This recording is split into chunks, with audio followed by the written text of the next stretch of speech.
I want to try and share the microphone around as much as possible. And if everybody who's on stage could maybe just keep a lookout for people who have been on stage for a while, who are interested in joining the conversation, it's probably a great idea. Welcome, Bahrain, as well. Look, if I could ask people for the time being, please to share the room. We've only just started this conversation. Look, I found it really curious. I thought, look, I think it's worthwhile having a conversation about this and hearing different people's perspectives and ideas about it. This is not like an Israel-Palestine room. I'm just going to say that straight out. This is not a room for Islamophobia, blah, blah, blah. You can see the topic. This is what we're going to be talking about. Swifty, thanks for your patience. I'm going to go to Daniel straight after that, and thanks for showing your hands. It does help to be able to indicate who's interested in chiming in at certain times.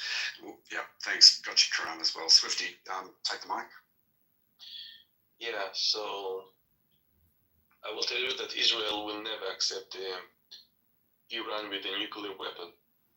So all the cards on the table. Secondly, I think Trump will make sanctions on Iran. He will choke them. I don't think Trump wants war, American war, but he will give the green light to Israel completely and give any weapon that Israel needs.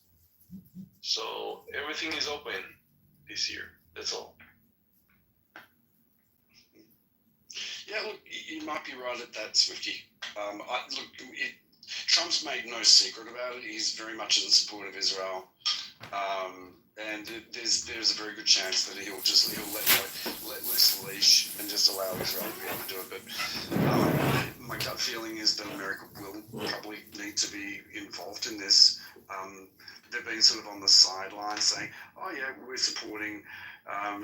And cheering on from the side, obviously supplying military weapons as well as intelligence and so forth as well. But look, I could see America possibly, if this is going to be the case, holding a heavier hand throughout this process.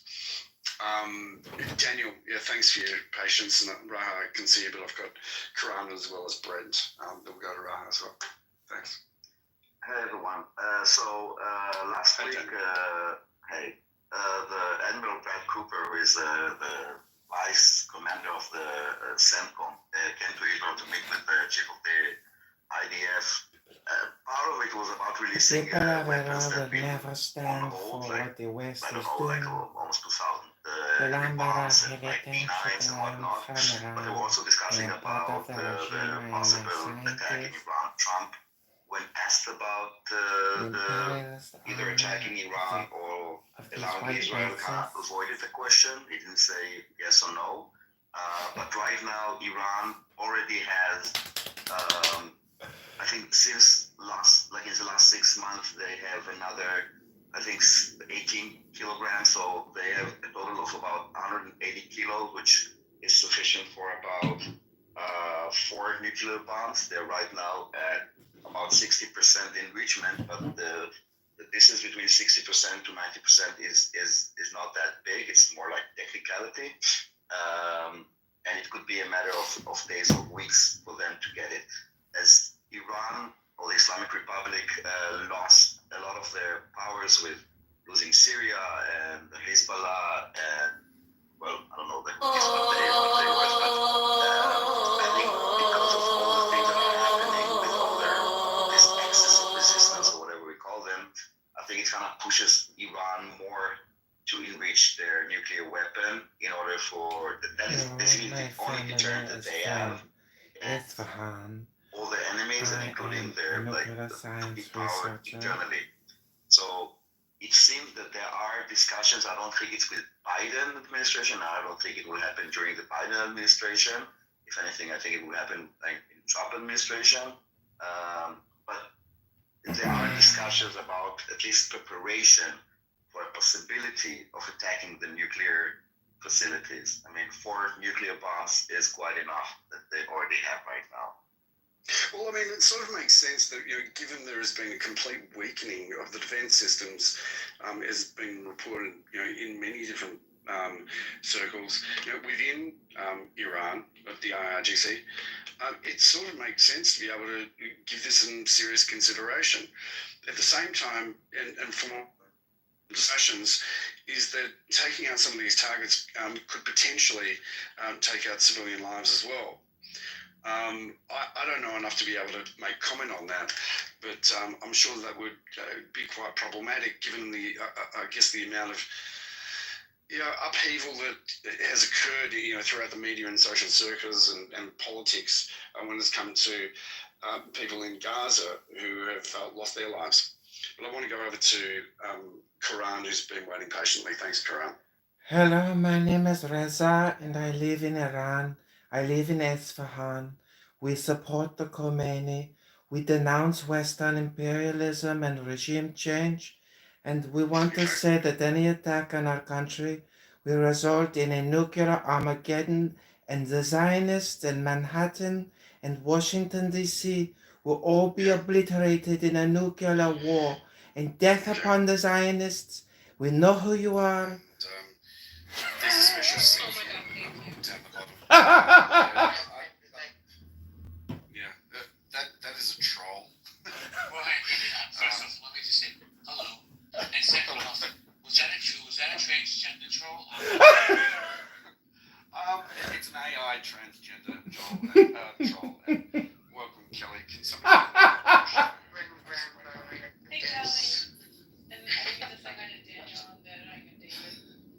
Like, we need a hairbrush from Kelly. Racist. Kelly, how you any better? It's 10 better, thank you. Loving the PTR, I have to say. Guys, sorry, I just left a comment as well. If you want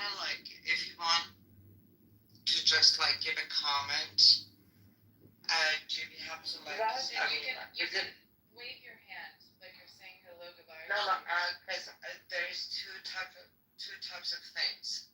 One, I have my opinion that I'm gonna talk about it for 1-2 minutes.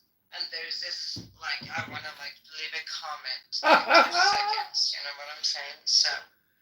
Yeah, Rahul, I'll get you to make it brief because Brett was also waiting and I had you next in line, but yeah, go ahead. No, just, yeah.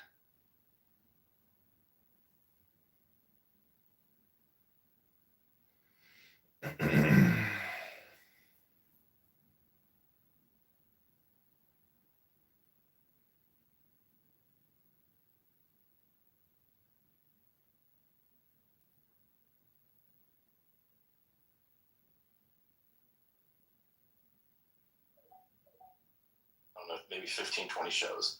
It talks about this dark side of technology progressing. And really, if you get underneath the covers, the technology is agnostic. It's our reaction to it that's negative. And if we don't understand how we're going to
David, thanks for your patience. Feel free to chime in. Thank you. Look, one of the things I'm really curious about, and I'd love an American, I'd like a reasonable sort of idea on this. Why is it that Biden has chosen, at the very last, few centimeters of his time as president, to be able to say these things and to be able to maybe even make preparations for this as well?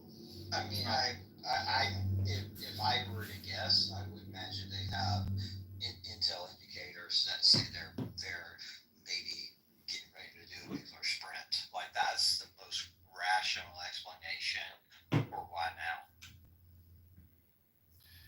Yeah, look, David, your opinion. I'll be brief, but thank you. Nice to learn from the room. And exactly what Barang said.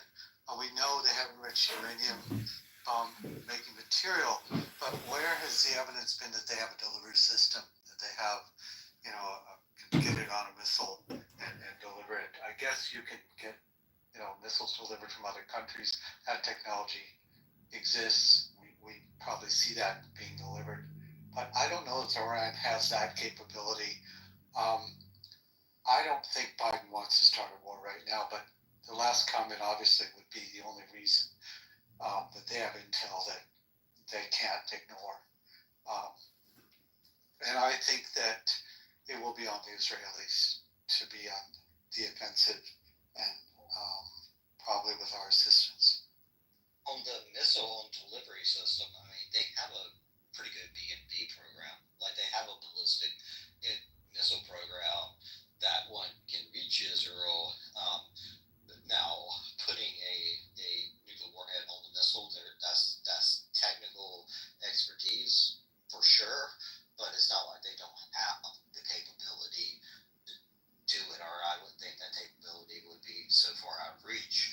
And if you have 4 missiles, you fire a bunch of conventional missiles towards Israel with one that's nuclear armed, and that's kind of the threat right there. Israel, the Arrow 2 and Arrow 3 are great at shooting down, but there's a capacity problem, and if you kind of overwhelm it and then flip through a nuclear warhead, or at least a threat of doing that, it could provide a pretty good deterrent effect for both Israel and the United States. Colonial powers are racist and regime changers. Zionist America and Israel are the enemy of the people. Big crisis. Yeah, I mean, but you're not, like a dirty bomb's not going to it's going to spread radioactive material. But, nuclear strategy is counter value or counter force. Counter value meaning you're holding things at value of the enemy. Counter forces, you're using it against, as it sounds, against a force. The most logical strategy for the Iranians to do is kind of have a counter value strategy against Jerusalem and Tel Aviv, and that would be an effective deterrence from their perspective.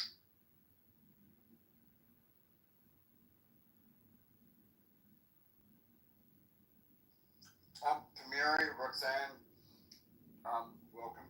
Thank you. Would you like to contribute?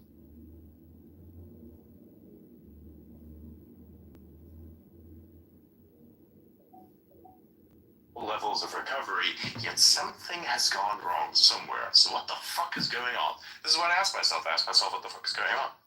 Right, so I did some research.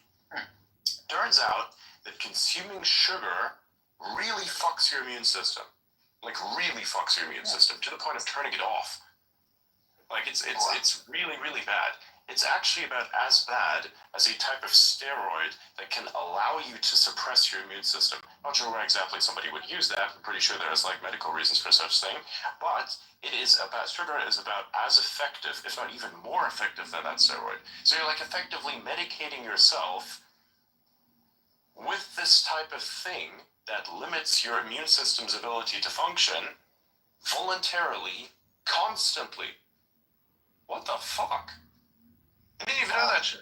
I was like doing a little bit of research because like it didn't make sense to me that I was feeling really good, everything was working well, and then eat something like I had something that was like relatively sweet, and then all of a sudden the recovery goes back to where it once was. I'm like, what the fuck is going on here?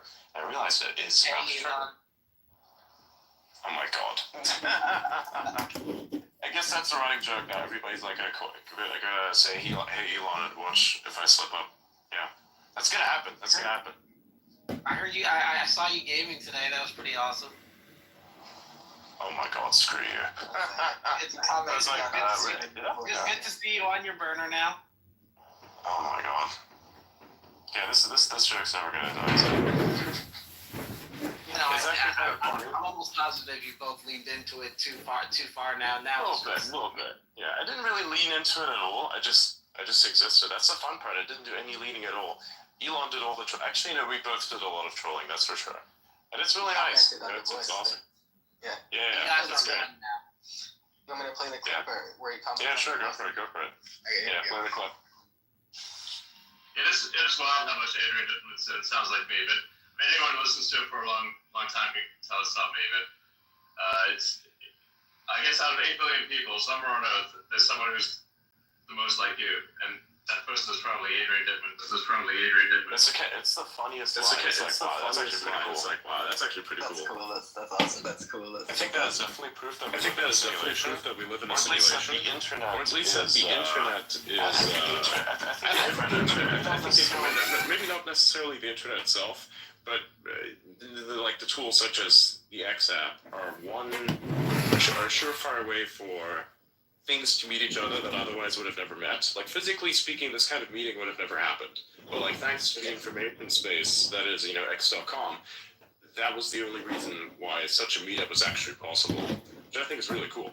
So it's fascinating to see how I think entertaining outcomes like these are connected and spread because like this is what I think is indicative of the new age. People always say, why does time pass so differently and why does it feel so different these days? Well, that's because we are getting connected with things that we otherwise would have never been able to be connected to with each other in more ways than we ever have at any other point in history. It's really fucking cool. Like we're more interconnected now than we ever were at any other point in human history. It's crazy.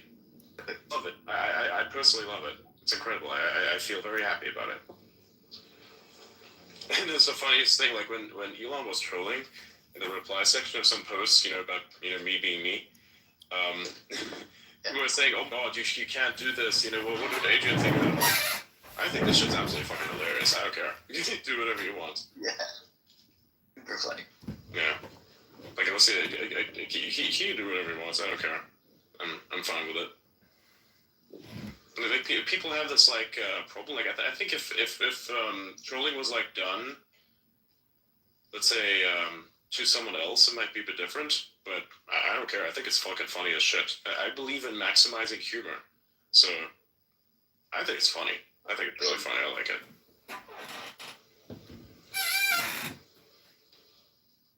Hey Adrian, I was just thinking, we could actually like have some really good features for the live streaming on X. Like for example, maybe like tipping or like thanks.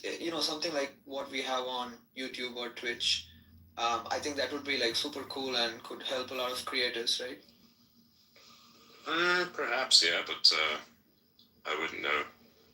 The journalist. Oh, that's fucking funny. The Adrian Dittman stories on CNN. That's fucking funny as shit. Really? It's funny, the interviewing the journalist, not me. It's like, I thought you'd like to get the story. If you'd like to get the story, reach out to me. You can do it. Yeah, journalists have this ugly habit of never calling you for comment. They do this to me all the time. It's called a smear. Welcome to or they do it at a time where you literally could not be able to see it. And then they say, well, we did reach out to you. It's like, really? At like 4 a.m? Sure.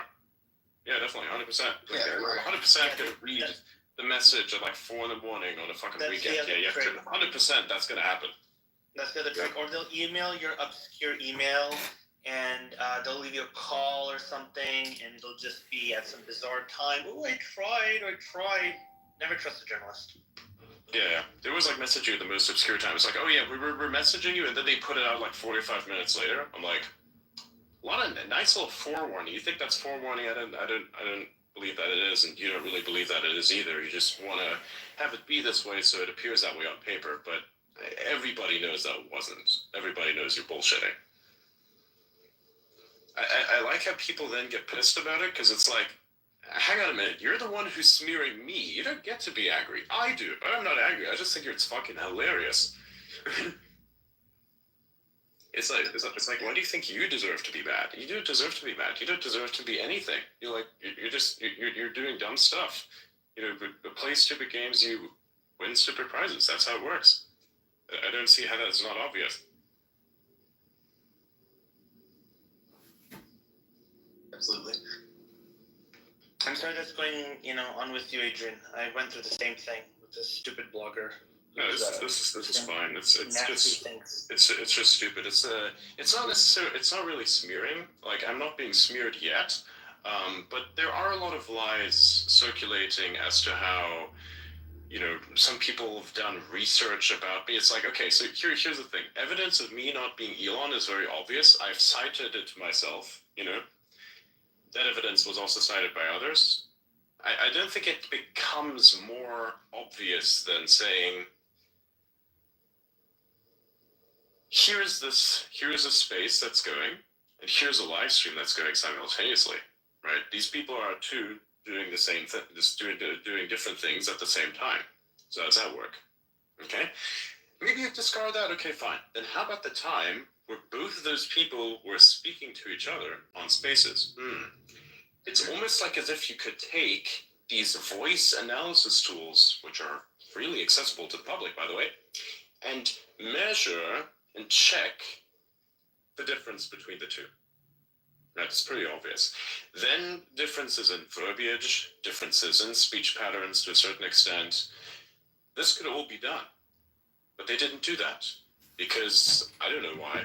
I guess there was a difference. See, you could do this. See, in fact, if you wanted to understand if somebody is, say, different from another person, you can find various methods by which you could do that, right? Various methods by which you could do that. They didn't use any of those methods that were, say, protecting of an identity. They went through an illegal method, I would even say to a certain extent, to come to plausible somewhat something, but realistically speaking, no, So that's what's going on. So it's very clear what normally journalists attempt to do, because they're not the smartest of people, but they are the most cowardly of people. So when it's not necessarily smearing that is occurring, then it will be cautiously excluding various sources to conclusions that are made in such a way so as to basically ensure the ideology or the narrative that is being pushed is preserved to some extent. There's always intent. Basically, I'd say legacy media journalists are engagement farmers. So engagement farmers are people on social media platforms that post various things in order to get the most engagement, right? Say, for instance, asking questions without even the need to ask a question, without even them caring for the answer of that question. Post it out there because they know it gets a lot of comments, and because that's how it works. That's engagement farming. By the way, don't do that. It's fucked up. And it's also against platform rules. I think it falls under platform manipulation, so no bueno. Don't do engagement farming. That shit is bullshit. Okay? Anyways.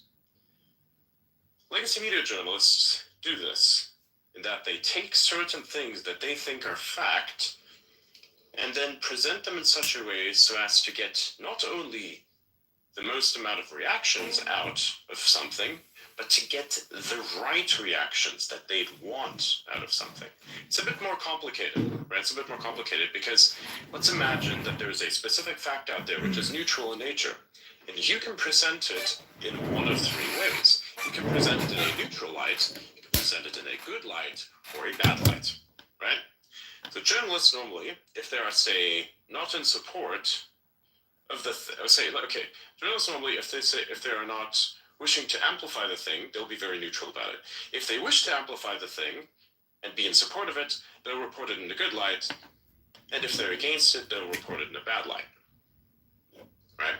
Because they would hope that the reaction to whatever neutral thing has been put out is on par with the light that they want to shine on it.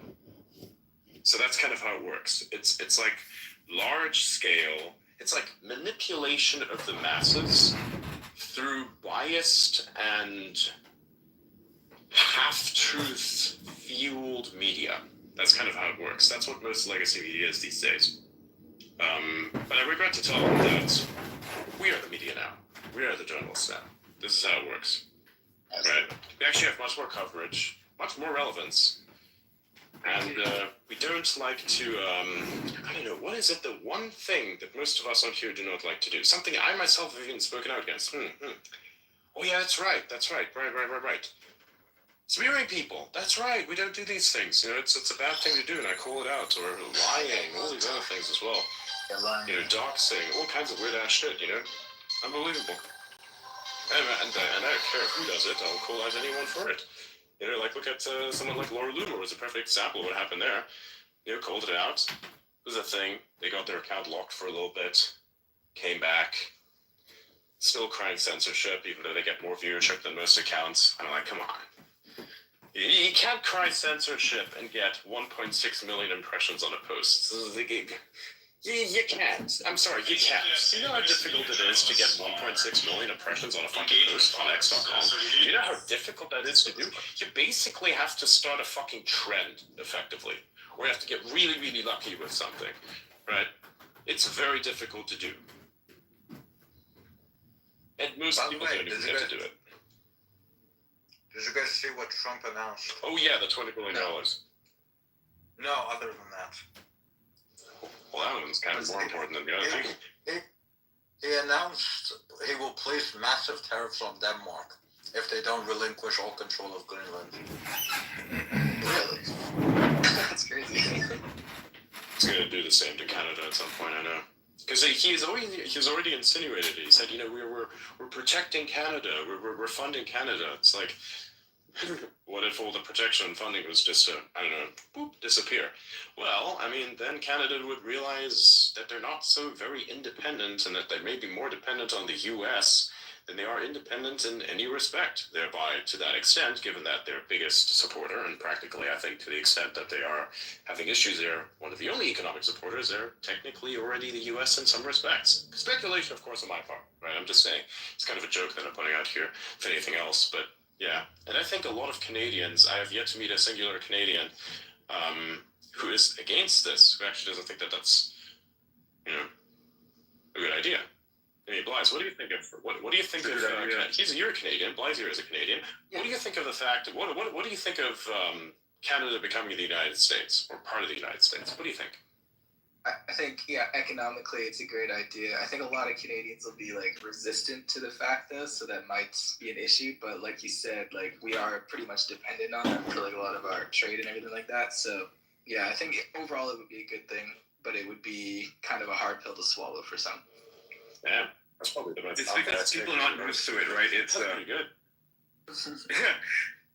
It's because people are not used to it. It's like when someone is only used to eating ramen noodles every single day, and you tell him, hey, would you like to eat chicken today? And he's like, nah, I'll stick to the ramen. Right? People are used to this, right? Poor people, especially. Okay. Anyway, the point is, did you know that Canada is subsidized to the tune of $200 billion a year every single year? All this industries. That's insane. That's right, right? And that is a fact that Trump pointed out to Trudeau when Trudeau went there, right, to Mar-a-Lago. And Trudeau was like, yeah, that's true. And Trump said, what would happen if we decided to just cut off that $200 billion a year?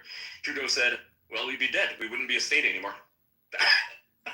And so that got him, right? Trudeau admitted it. And that's the reason why Trudeau, all his whole cabinet quit, because they had no real response to Trump. And they're upset. And this is true of any Canadian leader, right? Pierre Poilievre, I like him, but you know he's talking about Canadian sovereignty. But Trump says, I don't care who you are. You're wrong. You need American money. You will either join us or you will simply die. It's as simple as that. Because why should America subsidize Canada? Why should America be giving all this stuff to Canadians and the Americans are not getting anything out of it? Not to mention the only reason Canada hasn't gotten invaded is because its only neighbor is the U.S. That's correct. If I can quote my good senator, Mr. John Kerry, they want to hate us, they can hate us for free. Yeah, that was a great one. Why are we sending money to countries that hate us? They should be able to hate us for free. He said that exact fucking shit. I was dying when he said that. He's the same person that did the thing with the, what was it? The Goat's milk latte drinking, avocado toast eating insiders elite. You want to defund the police? Well, why don't you call a crackhead? People were like reacting to it like it's a controversial thing, and I'm like thinking to myself, I mean, it's true. You're gonna defund the police, who the fuck's gonna come and help you? Good question. Who the fuck is gonna come and help you? The crackhead? I don't know, man. Maybe that's the best option because no police. Because who's gonna do it? What's gonna happen? You think people work for free? Hello? Maybe in your communist fucking like ideology, but no, wait, man, this is the real world. We work for money, Like they're like Canada, they think that they get shit for free because they do. Like, look, Canada only exists because Americans are nice, and Americans have been giving them stuff for decades and decades and decades, and Americans are not really getting, they're not really getting anything out of it. It's like the right? Europeans. Americans don't need anything from Canada. Yes, exactly. The Europeans, same thing. And look, Trump is smart. He's going to play this whole thing with Canada, Panama, and Greenland first, because those are the easiest things to get. Afterwards, he will start asserting his dominance over Europe, because Europe can't exist without the United States. Let's just be fair. Yeah, I just can't. I think and one of Americans the are losing one a of the lot. most annoying attitudes from Europeans is when they shit on the U.S. And I'm like, the only reason your country is able to maintain anything whatsoever, your healthcare system, your education, all the fucking things you like to brag about, is because the U.S. is paying for your defense. All the bullshit green energy nonsense, all the, that shit, right? It's just expensive and inefficient, and the only reason they're doing that, or they're able to do that, is because America is, carrying the heavy load for them and making sure that they get access to all this What I stuff. don't understand about a lot of Europe is the aversion to technological improvement. In Germany, internet is fucking dog shit. And it's expensive. So it's fucking useless and expensive. How slow is it there? It's a ripoff. There was a point where over 50% of the YouTube top 100 most viewed videos were not allowed in Germany. Really? Wow, why? What was their reasoning? Copyright. Of course. I hate copyrights, and that whole system needs to be reformed. Yeah, it needs to be a heavy emphasis on licensing, because here's the thing. I think that the distribution of content is the only thing that makes content valuable. Without distribution, it is literally worthless. So, what if with copyright, instead of straight up deplatforming its distribution, like say the IP, how about you make it so that if any money is generated with your IP, say your intellectual property, by the way, so if there's any confusion on what I mean with IP, I mean in the specific context, intellectual property, right? So say for instance, if somebody were to take your shit, you created some art, it's your intellectual property, and somebody else is posting it on as a social media page or whatever, or I don't know, using it in a video or uses the art style, whatever it is in, whatever movie that they create, well, then there should be good compensation given, of course. And I think if, say, for instance, you are unable to reach out to the person that owns the IP and distribute it anyways, and let's say you make money out of it, say through sales of some merchandise or, YouTube video, whatever, on here even as well, that the person who's the owner of the intellectual property should get a decent cut of that. So in my case, if this were how copyright would work, the enforcement of copyright would work, then it would actually be good, because then you could say, oh, you want my content? Here, fucking take it, but pay me a percentage of whatever you make, and a decent percentage has to be more than 50%, of course, right? Yeah. And there you go, or 50%. There you go. You just solved a whole bunch of problems. Now everybody can do whatever the fuck they want. You can even regulate from yourself personally whether or not this thing that's this content creator over here is created as part of your canon. You do all kinds of things. You can state this for yourself. You have your own fan wiki, you have everything. Because you know why you get to have a wiki? It's because people actually look at your stuff. And why do people look at your stuff? Because it's fucking distributed, that's why.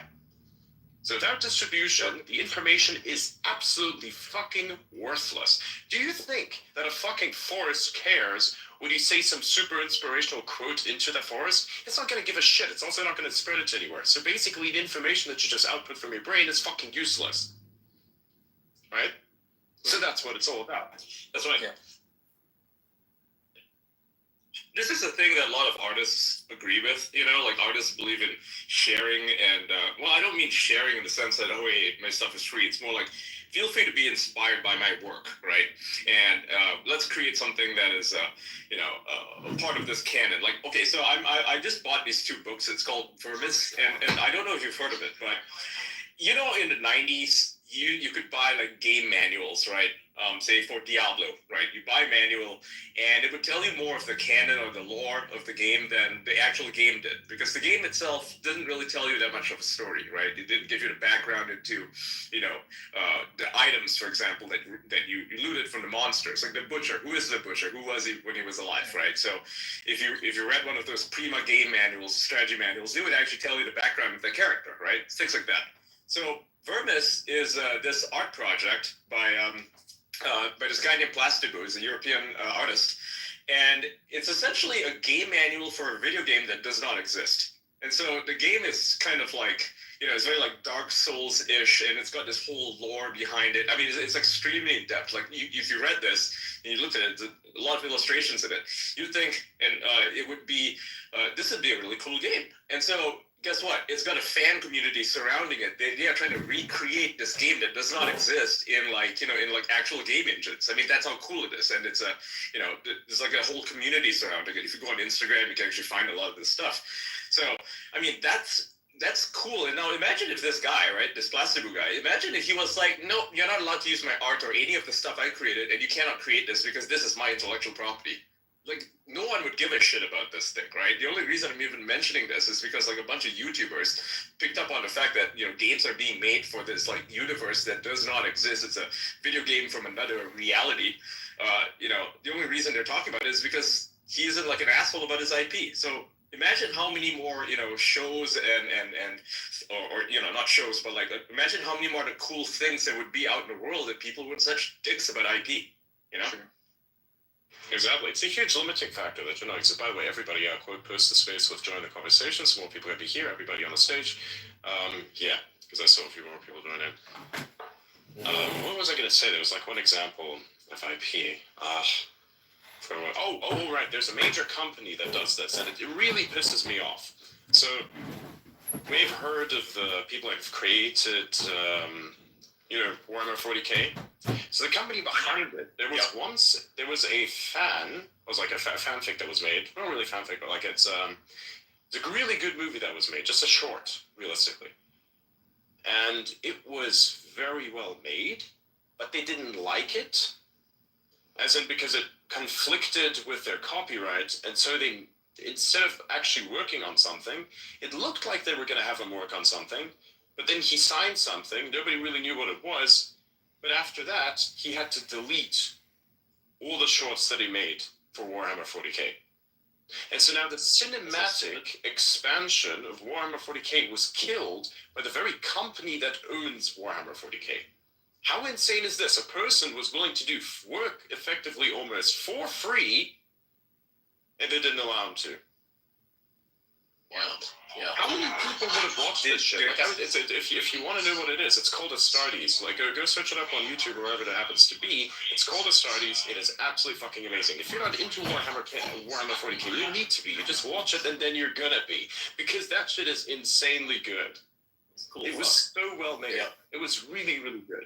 I and they saw it. fucked it. It was good CGI.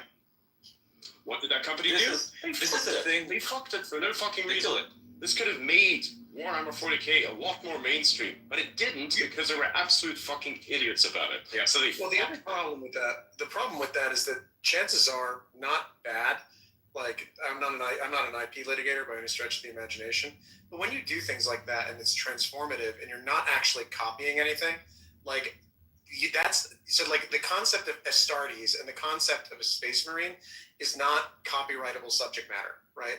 Because copyrightable, that maybe you've got some like brand interest or you've got like a trademark interest in it, and so you can enforce that if it's competitive goods, right? But if I draw a picture of a space marine at home and I don't sell it to anybody, I'm not infringing anybody's copyright by doing that.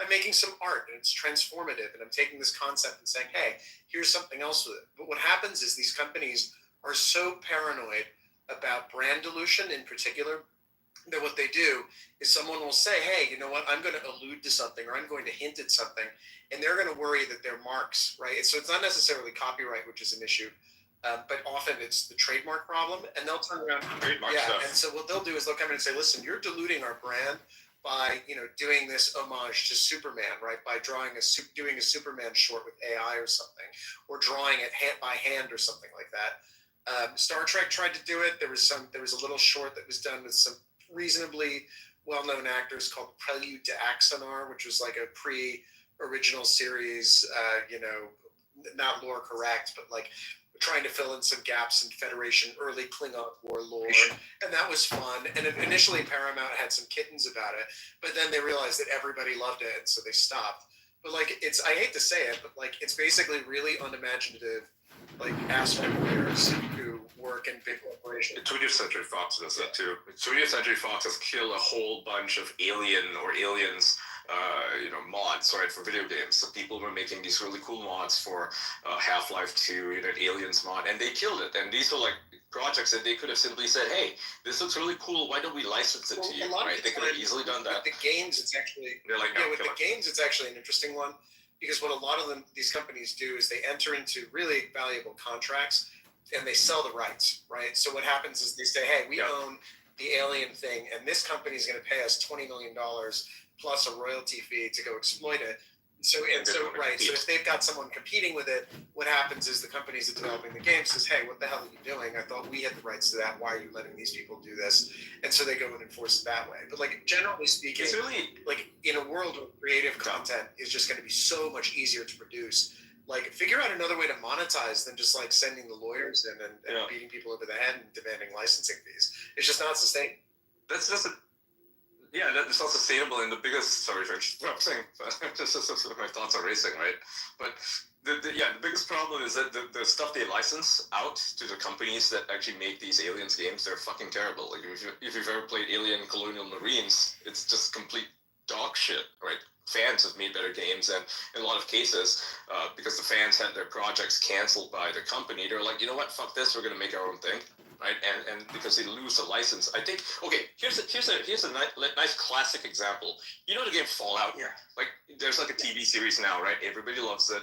Did you know that Fallout used to be part of GURPS, G-U-R-P-S? This was, it's kind of like Dungeons & Dragons style a rule set, right? The original Fallout was a GURPS game, and they had the license to do it, right? But then the guy who owned the license, the company that owned the license was like, no, we don't want to put our name behind this. And so as a result of that, they lost, I mean, no one's even heard of GURPS anymore. Who the fuck is playing GURPS these days, right?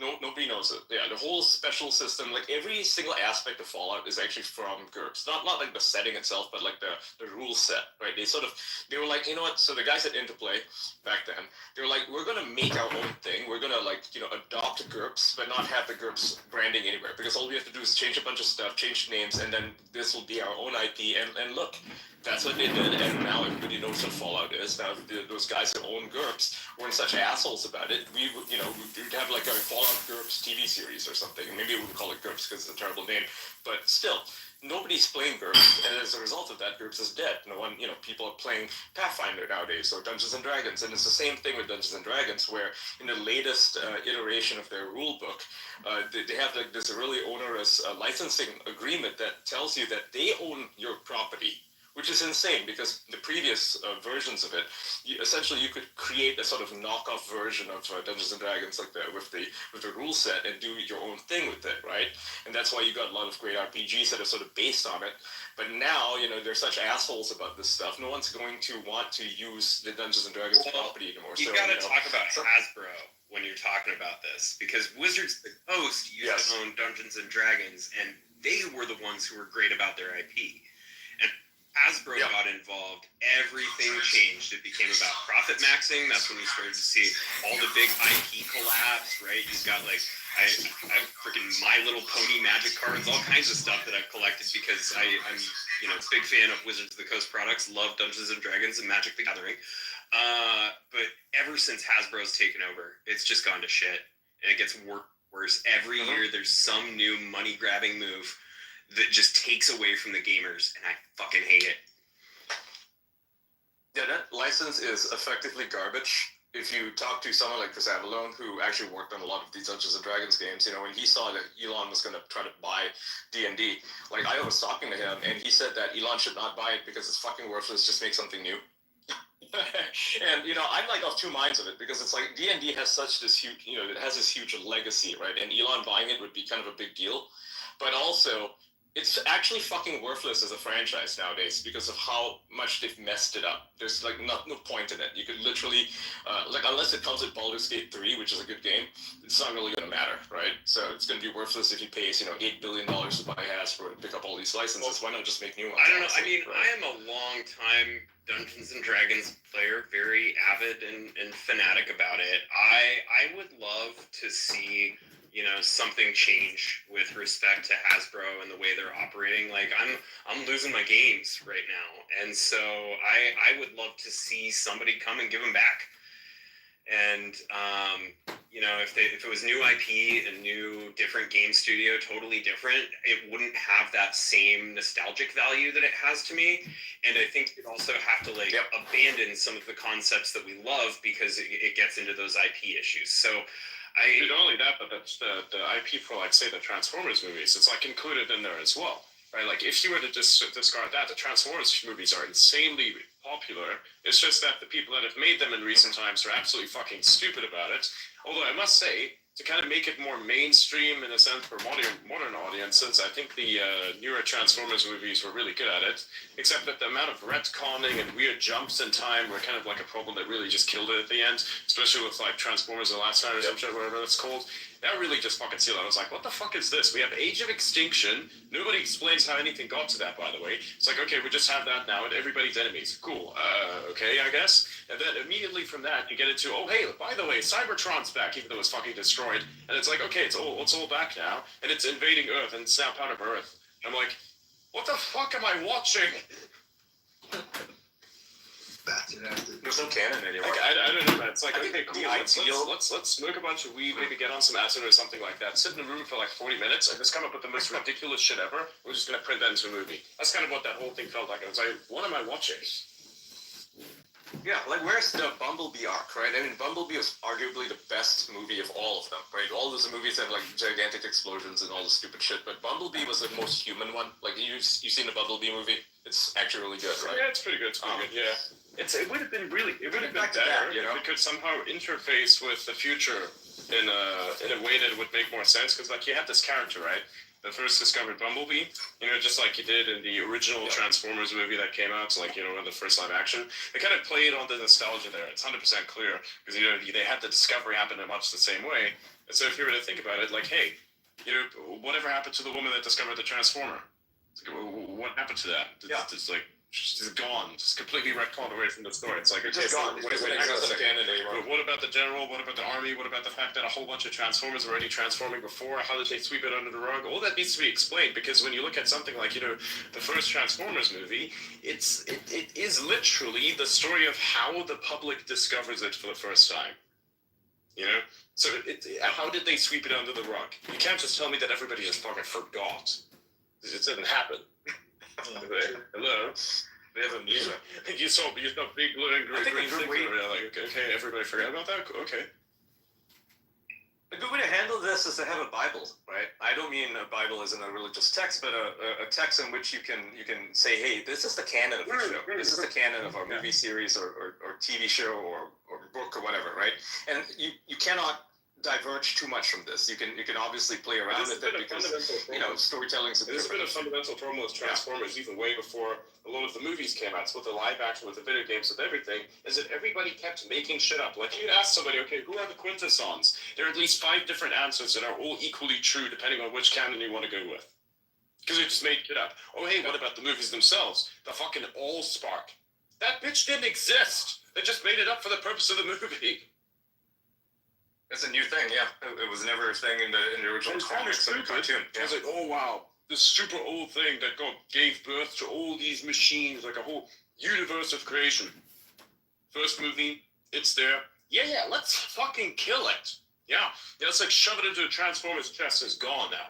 Yeah, we just destroyed a super ancient artifact. We the heroes. What the fuck kind of story writing is this, man?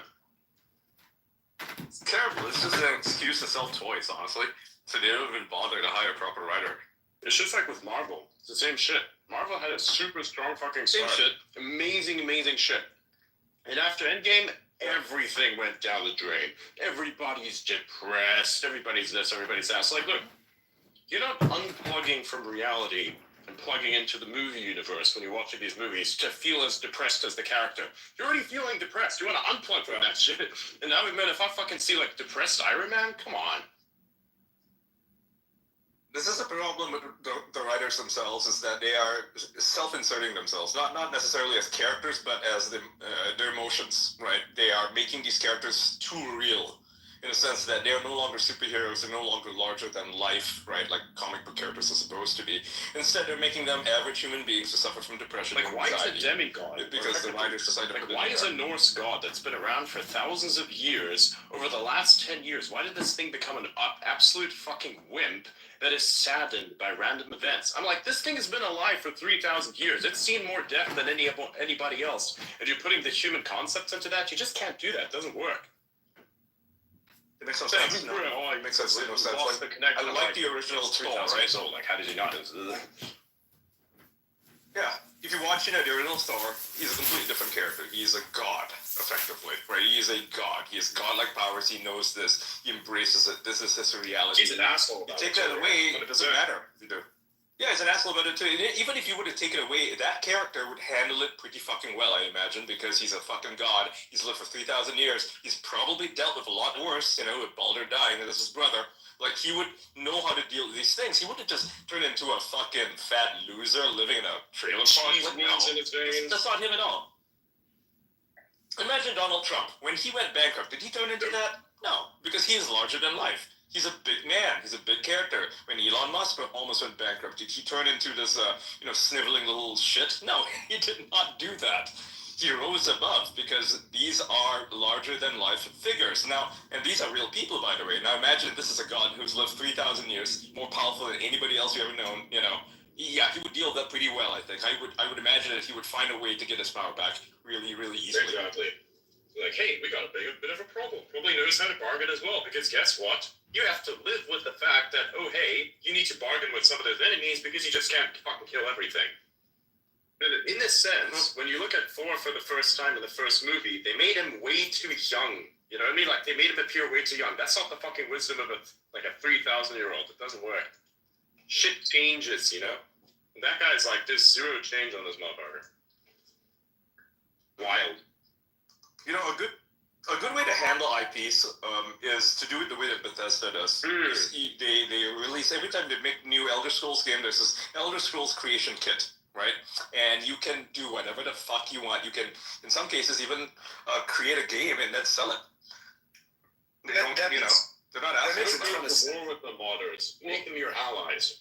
Well, that's the thing. Like with AI, what's going to happen is the whole model that they have now is reliant on selling exclusive rights in one-off deals to large corporations that will then market the shit out of some one-off product like a movie or a game. They'll sell as many of them as they can, and then they'll move on once they've picked the meat off of the off of the carcass. But like going forward, you're gonna have people doing. I saw a really cool Star Wars short. It was a conversation on YouTube the other day, and I'm sure Disney's cracking down on all this stuff.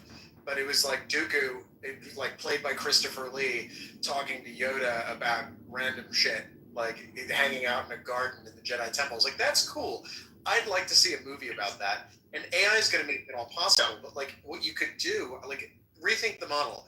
What if you said, okay, if you have, you know, an account with Paramount Streaming and you want to do a $5 a month add-on, what we'll do is we will allow you to watch all of these other authorized shorts. And if you want to make the shorts, guess what we'll do? You can sell them in our shorts portal, right?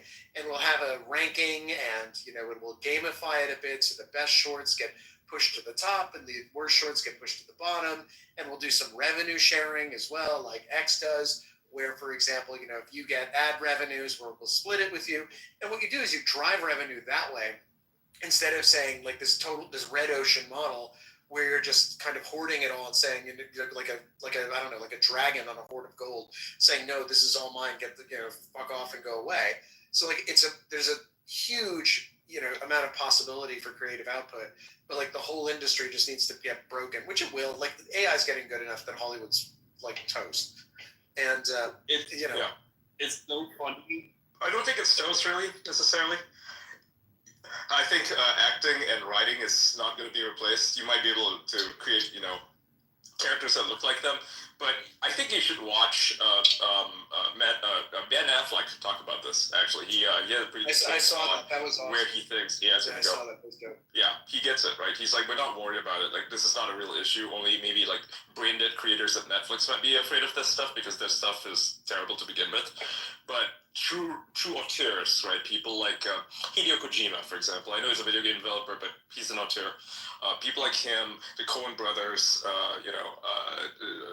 everybody who's in his movies, right? Like, none of them are going to be affected by this at all because the stuff they produce, the stuff they make.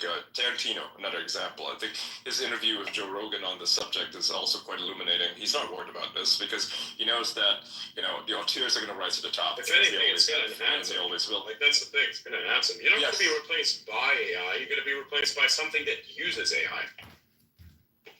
Yep, that's right. Yeah. I mean, we're already seeing this in some of the YouTube shorts. If you look at some of the science fiction stuff that people are making, the guys at Corridor Digital, they make really cool shorts. Oh yeah, see that that was a great use of AI, by the way. The anime that they created, wow, great writing. Right. Like, yeah, exactly. And that's where we're gonna go. We won't need a gigantic studio of 1,000 Korean artists. In fact, you know, like 3 guys in a garage should be able to come up with a really cool anime. Yeah, I will say it's actually kind of funny. You're like the first person to bring up to me fucking Corridor Digital. Nobody knows what the fuck I'm talking about when I bring up whatever Corridor Digital is. That's fucking great. Are you talking about the YouTube channel? They're brilliant, man. Yeah, they're fucking brilliant. I watch their stuff. I love creators. I know about Corridor Digital. By the way, this is why I hate politics, because like my politics obviously is kind of right wing, and it just puts me at odds with all of these creators. And some of them have me fucking, not the Corridor Digital guys, but like some of these other guys have me fucking blocked on X, and I'm like, God damn it! Like, can you guys chill for a moment? Because like I don't give don't give a shit about politics to that extent. Holy crap, you know. So going back to the conversation, the way I discovered that channel was through. You guys remember the video, The Glitch from Corridor Digital? Yes. Yeah. Yep. That was how I discovered them. I actually discovered them via like a VFX breakdown because I used to, they did a lot of those, and I was like always interested as to how movies were actually being made so I can understand why it costs so much to make them. And I was like, that's really nice. A lot of their shorts was then something that I watched later on, as well as other creators. There are a lot more creators that make these really cool shorts than someone like this Corridor Digital. There are others. What's the Asian guy's name again? I fucking forgot his name. He's the one who made the Super Hot. Oh, I know who. Yeah. He's the guy who trolled Super Hot. Yeah. He did other things. Rocket Jump. That's what it's called. Sorry. It just came out of Rocket Jump. I think the YouTube's called Rocket Jump. I like the fact that the Super Hot guys, the actual developers, actually worked with them on that, right? I mean, that's beautiful, man. It was great. A group of creators from like Europe, and then that guy, and then they make this thing, and it's like, if it wasn't for his short, you know, his movie, like on based on Super Hot, who would even know about that video game, right? Like, this is pure collaboration. I didn't even know the fucking. I thought it was some sort of troll. Somebody later it turned out it was like a video game. I was like, oh hey, I didn't know that. Didn't end up playing it yet, but I was like, that's a good video game too. Yeah. So I did want to go back to a conversation about AI and the creation kits, because one of my favorite things that people made with those creation kits from Bethesda was like more Oblivion and Skywind, right? They remade the old games using the new engines. And that concept, I think, is something that could be really cool with AI. Like if you could take Super NES Link's Awakening and recreate it as a three-dimensional world, and you've got a whole new Zelda game to play, essentially, using this game that everybody loves, or everybody who's played it loves. It might be. I think that'll happen a lot in the future. You're gonna have like remastered, redone. Yeah, it will. Yeah, it will happen. Have you played? Since we're talking about Bethesda, did you see that a group of modders based in England? They made this game called Fallout London. It actually is as good, not as polished, but as good as Fallout 3 and Fallout 4. It is as long as well. It's crazy. It's got like 5 different factions, a whole story behind it, cutscenes, voice acting, and this is what the community can create. So like, I haven't played Fallout 4 in probably a few years, but when I saw that came out, I was like, you know what? I'm gonna download it again, and I'm gonna install this thing. And a whole bunch of people did as well, right? And it's like they continue to improve it with like bug fixes and all that stuff. And that is what keeps the game alive. And you can even say the same thing about Stalker, right? If you've ever played, new Stalker 2 is out. It's a pretty great game. But this Ukrainian game, Stalker, right?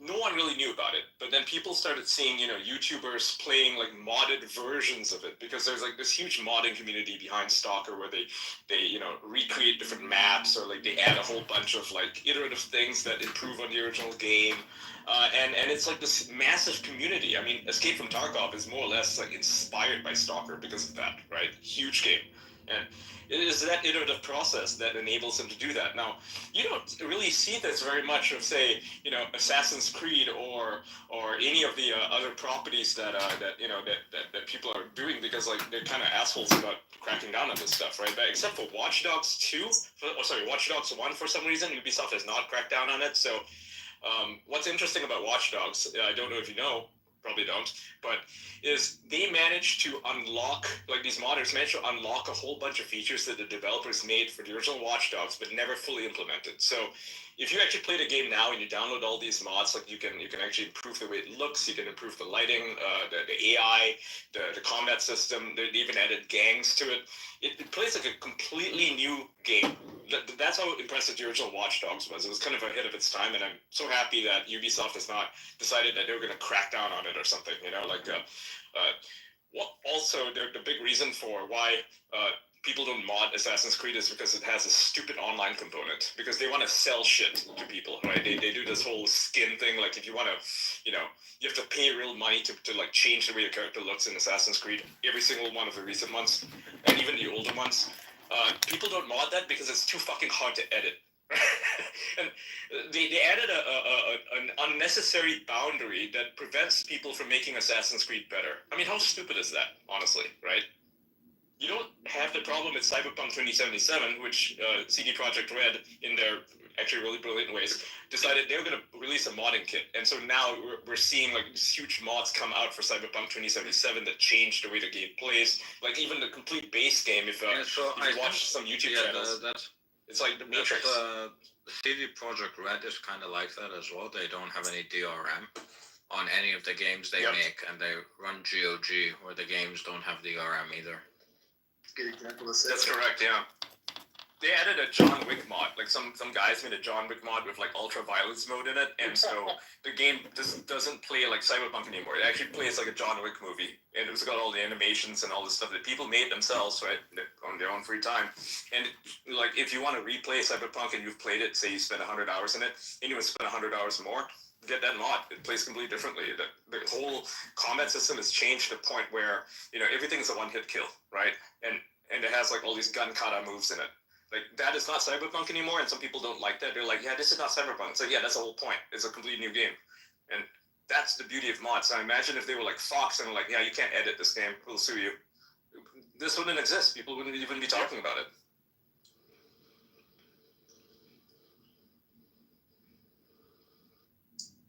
Nintendo was pretty bad about trademark stuff. Yeah. Yeah. They're fucking dicks about it. You just modded this thing that nobody cares about and hasn't heard about for years, but now they hear about it again because of you. Oh, well, that's right. Get fucked. No reason. Yep. There's absolutely no one selling this ROM It's on this game anywhere. But if you download a ROM of it, we'll come after you. If you play a YouTube video of yourself, playing it, they'll come after you as well.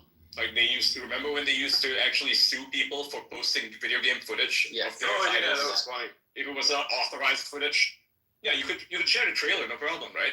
But if you shared a clip of yourself playing it, they'd fucking sue you. It's like, So I will say, Nintendo is actually okay to work with if you reach out to them in advance. They're not always willing to let you do whatever you want, but they're a little more lenient. Like, I can't get into specifics, but I know they are. It's still too hard, though. I mean, it's still too harsh, right? I feel they're not very nice about it. You have to ask for permission, and people don't like asking for permission, right? People, if you're a creator and you are making this, YouTube video, it really stinks to have to email them and be like, hey, can we do this thing? Like, nobody wants to do that. It takes a long time, and there are multiple conversations that need to be had, and if you're just making a YouTube video, it's not worth it. Yeah, exactly. Yeah, it's frustrating. Like I know a lot of well, I don't know them personally, but I see a lot of YouTubers like to do the whole retro community, right, with TVs and stuff, and they want to do some weird stuff with Mario, and yeah, they have to. The whole process of having to email Nintendo and ask them for permission to use certain clips is just super fucking annoying. It's interesting how they should make it as immediate as possible. How Power World gets away with it through Pokemon. They're being sued for it. Palworld is being sued for it.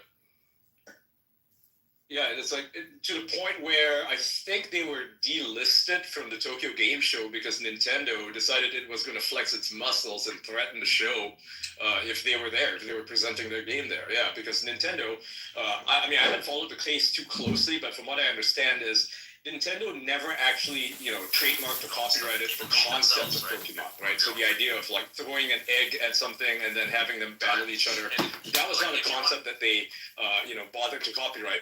But since Palworld, made a whole bunch of money and is really, really successful now, while they were litigating against Palworld, they filed some new trademarks of these very concepts while that was happening. I mean, that is, if anything, is pretty bad because they're essentially saying, yeah, this is we made the idea of it, and now we're copyrighting it, or now we're trademarking it before, after the litigation. So that's.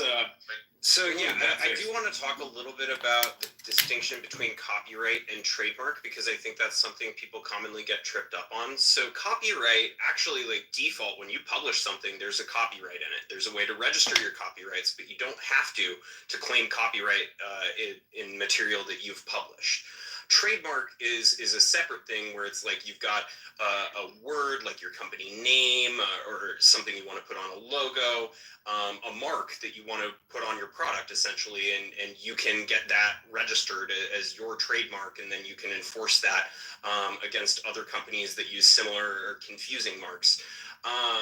But I guess what I'm trying to say though is that Nintendo did have a copyright in Pokemon because they published it, but those like copyright only protects you as far as like the specific exact thing that you publish, where broad protect would come from things like either a patent where you can take like a process or an invention that you've come up with, or a trademark where, like I've discussed, where you've got kind of that broader concept, that mark that you want to protect and protect your brand with.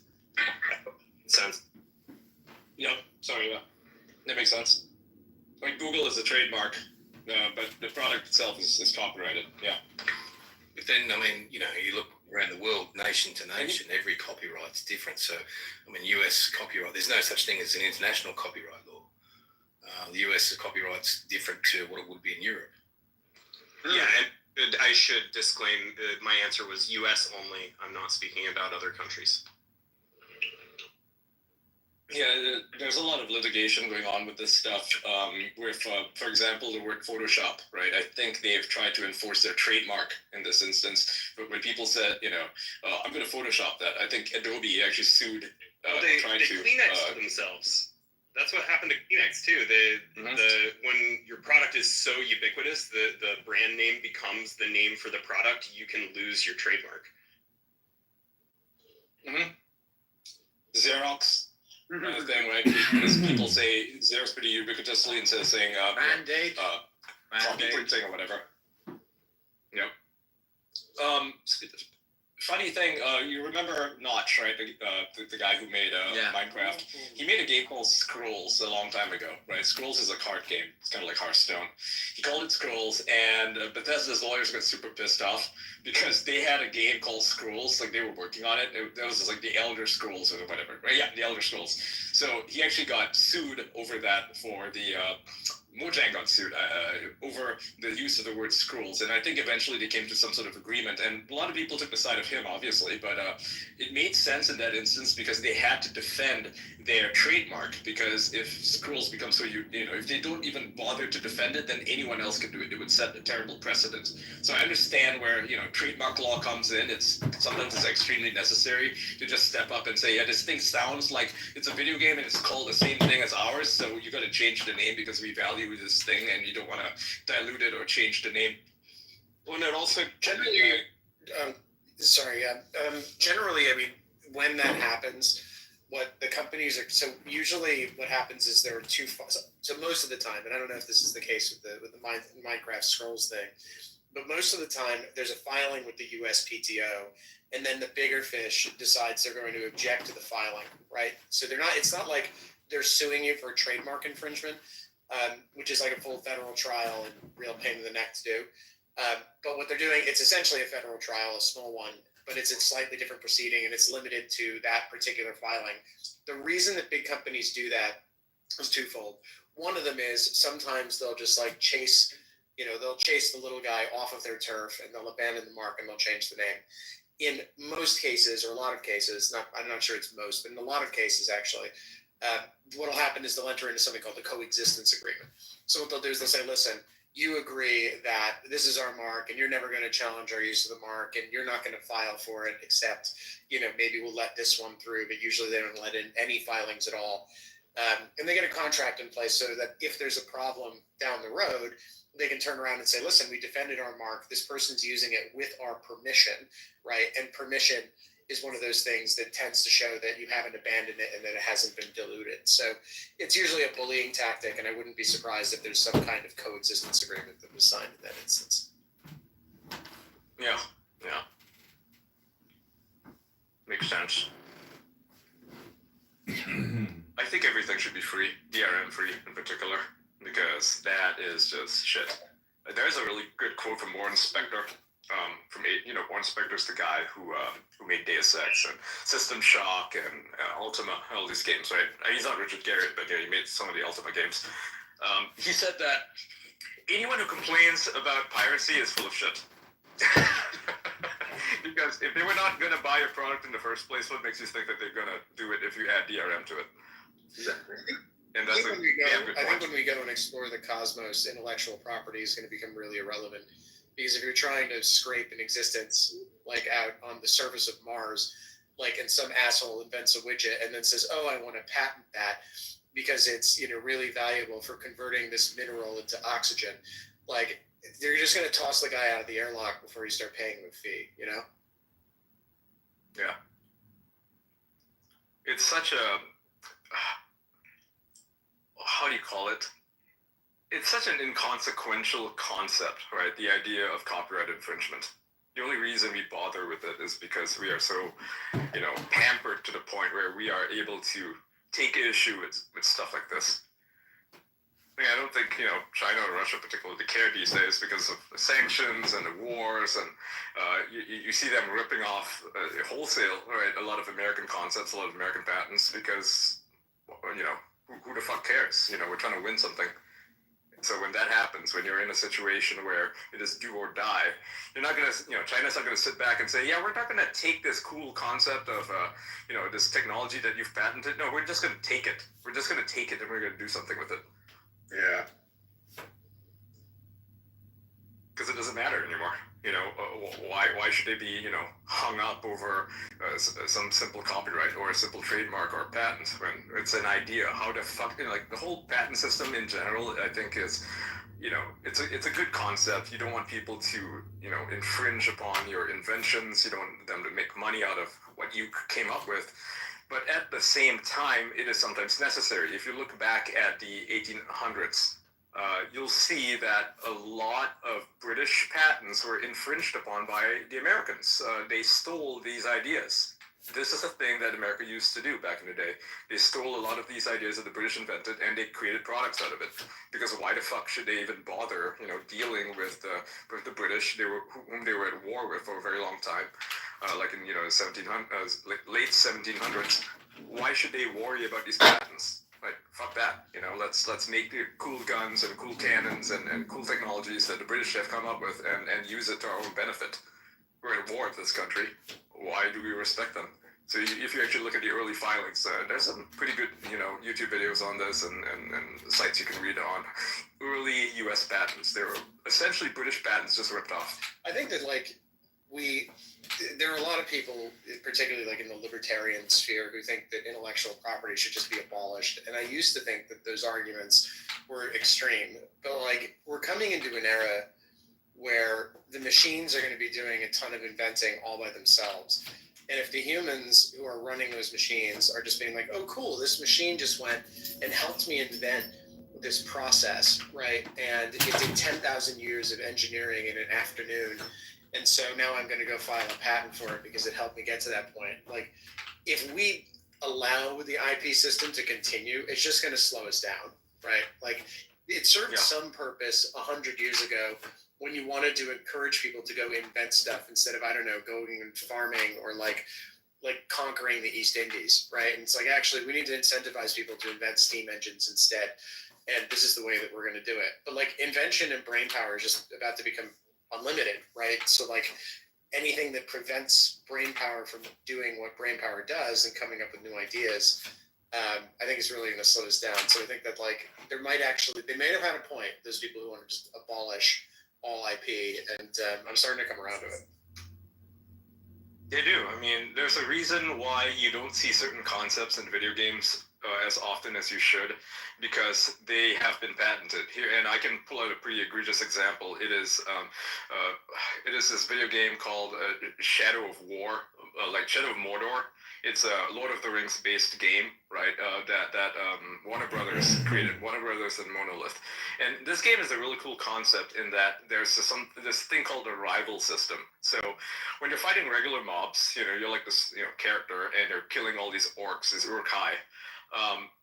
You can develop enemies, and so if you find a small boss monster and he kicks your ass, he's going to level up. And he's going to become your rival, okay? So throughout the game, you might be hunting him, or he might be hunting you. He just gets more and more powerful. You can kill him, but Uruk-hai come back from the dead, and so he'll level up, and you'll see that he's got cut marks on his chest where you stabbed him, right? It reflects the things that you've done to him. So there's little stories that are being developed as you play the game.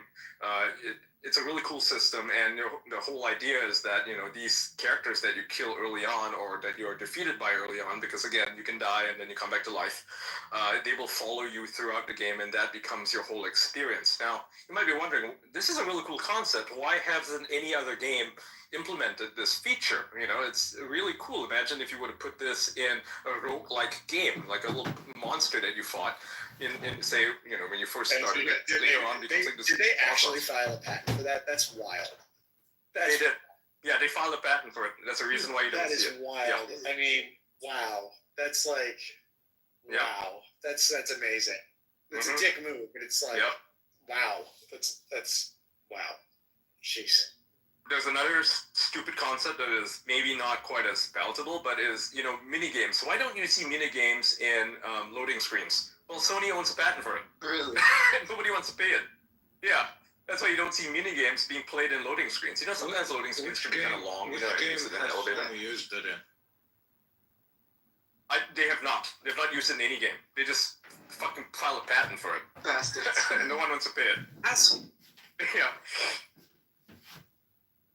I think there should be, a rule as well, at least as we have patents, which is if you don't use the patent, you don't get to keep it. Yeah. It's really onerous when you file a patent for something that is, that's a concept that's really cool. That's, maybe it's implemented to varying degrees, but people should be allowed to innovate on that idea. And for the most part, most ideas in video games are not patented. The idea of a roguelike, which was, created by Rogue, the original Rogue, is not patented. The idea of Metroid has not been patented. Metroid is pretty simple, right? It's like Castlevania and Metroid. You start as a pretty lowly basic character, and then you attain new skills, and then you are able to traverse the environment better. Like places that have been locked off or previously unreachable. Say they are, you have to get like the climbing ability to unlock a certain area. That has not been patented, and thank God for that. Imagine if they patented it, and Metroid was the only game that did that. There would be no Dark Souls. There would be no, any game that's out right now, really, right? Any RPG just wouldn't exist if some idiot patented that idea ages ago. Or the idea of leveling up. Like I think maybe Gauntlet invented the idea of leveling up, like in the 79 or 1980s or something. Imagine if they patented the idea of leveling up. You wouldn't have Path of Exile. You wouldn't have Diablo. You wouldn't have RPGs. Limiting. You can't let people patent these ideas, and I think the big problem is judges sometimes who are not really familiar with the medium in which they are, adjudicating. They have no idea what they're doing, right? And so they will be like, yeah, I'll go ahead and file this patent. It's fine. So you have to have really good lawyers defending or fighting against the patent itself, because otherwise you're going to have this, oh, it's a unique idea, we came up with it, so, it's an idea. How the hell do you patent an idea, honestly? Like, the idea of a patent system is just stupid to me. Well, it needs to be more than just an idea. You need to be able to describe with a certain level of specificity exactly what sort of process or invention you've come up with. It doesn't have to be exact. Like, you can definitely leave yourself wiggle room in your patent to fine tune your invention, or for some variation, but they're not going to approve just like very general ideas. Yeah. Some cases they do, and that's where you get this nonsense, right? Where someone will patent an idea of how to display images on a web browser.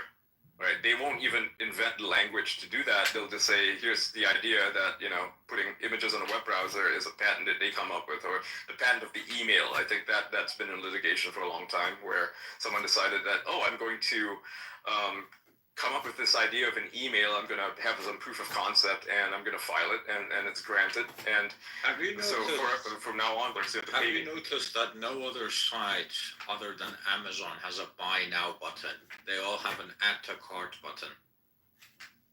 Yep. Why is that? Because do they have a patent for it? What? Really? Come on. Wow. Of all things. Yeah, I think there have definitely been some growing pains with respect to tech and IP law. I don't think courts are well acquainted enough with all of the concepts, and I think video games kind of fall into a similar category where it's like, yeah, you've got this idea that, sure, it's specific enough to patent, but then, like, what else are people going to need your idea for to build on, to build their own stuff?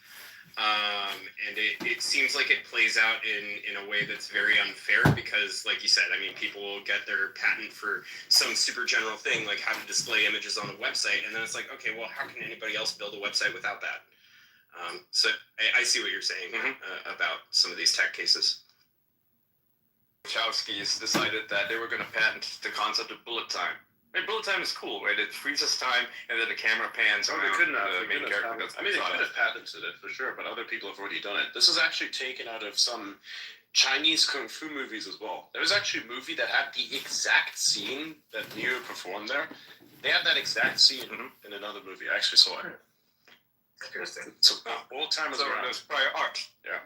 They just made it look better and mainstream and such, So it's not taking away any value from the Wachowskis. They're the ones who made it look super cool, like really cool. Yeah, like that was all different. Much higher quality. It looked like concept. Like the original thing looked like concept art that you would have. Like for movies when you're about to make a scene, you actually make concept art to kind of like see whether or not it would look good at all, and then you could discard it because it's just minimal effort if you didn't want it. But if you keep it, then it kind of like this looks like concept art actually in comparison to what the Wachowskis later made. I think bullet time in video games, slowing down time and then doing like a sideways dodge or something, that was first made by Remedy in the video game Max Payne. Yes, I'm so glad they didn't patent it. Great game. Yeah, you wouldn't have Super Hot. You wouldn't have a lot of games nowadays that actually use that same feature. Like you wouldn't have Fear, right? Fear is this great FPS in the 2000s where you can freeze time and shoot off like a million bullets at something. But that's a cool concept, and I'm glad they didn't patent it because they were the first to make it. And it's used to great effect nowadays, where I think literally every other FPS uses it. Even Call of Duty uses it, where there's this in the campaign there's these slow-mo instances where everything freezes, and then there's like 5 guys in a room, and you've got a gun with 5 bullets in it, and you got to shoot all 5 of them, right? Otherwise you die. Yeah, it's like cool moments like that can't be done if some idiot patented it.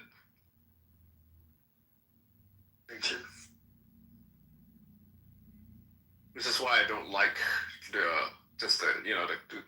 broad patent system, which enables some very bad creators to say this is our idea and you're not allowed to use it anymore, like Warner Brothers. The rival good system. news is, like in the next 5 to 10 years, everything that used to be is gonna break, including IP law. Like it's all just, and like particularly with copyrights. So the U.S. Copyright Office, and sorry if someone's already said this, I had to step out and walk the dog, so I might have missed a little bit. But the U.S. Copyright Office has stated that anything that's created by AI is not copyrightable subject matter in the United States. So which is dope, because that means that if you create an AI short and then someone else turns around and makes a derivative work of what you've created, because the original work wasn't copyrightable, the subsequent derivative work isn't going to infringe the copyright, right? So that's particular. And if you run it through AI, all you have to do is edit the AI. Hold on. Yeah, that's what I was going to ask. What if it's like a mix of things? Or some of it AI, some of it not? Yeah, the stuff. So the work as a whole, right, could be copyrightable, but the individual AI pieces aren't necessarily copyrightable. Right. So kind of like how Winnie the Pooh, without the red shirt, entered public domain, but the version with the red shirt is still copyrighted, right? So like if you took the public domain version of Winnie the Pooh, right, and you made you took that image, right, and you ran it through AI and you put it on the cover of your new children's book, Winnie the Pooh Goes Quantity Surveying, right, and you wrote a book about Winnie the Pooh becoming a quantity surveyor, then like that would be fine because you've got the public domain material. If you took that and then ran it, because the new, even if you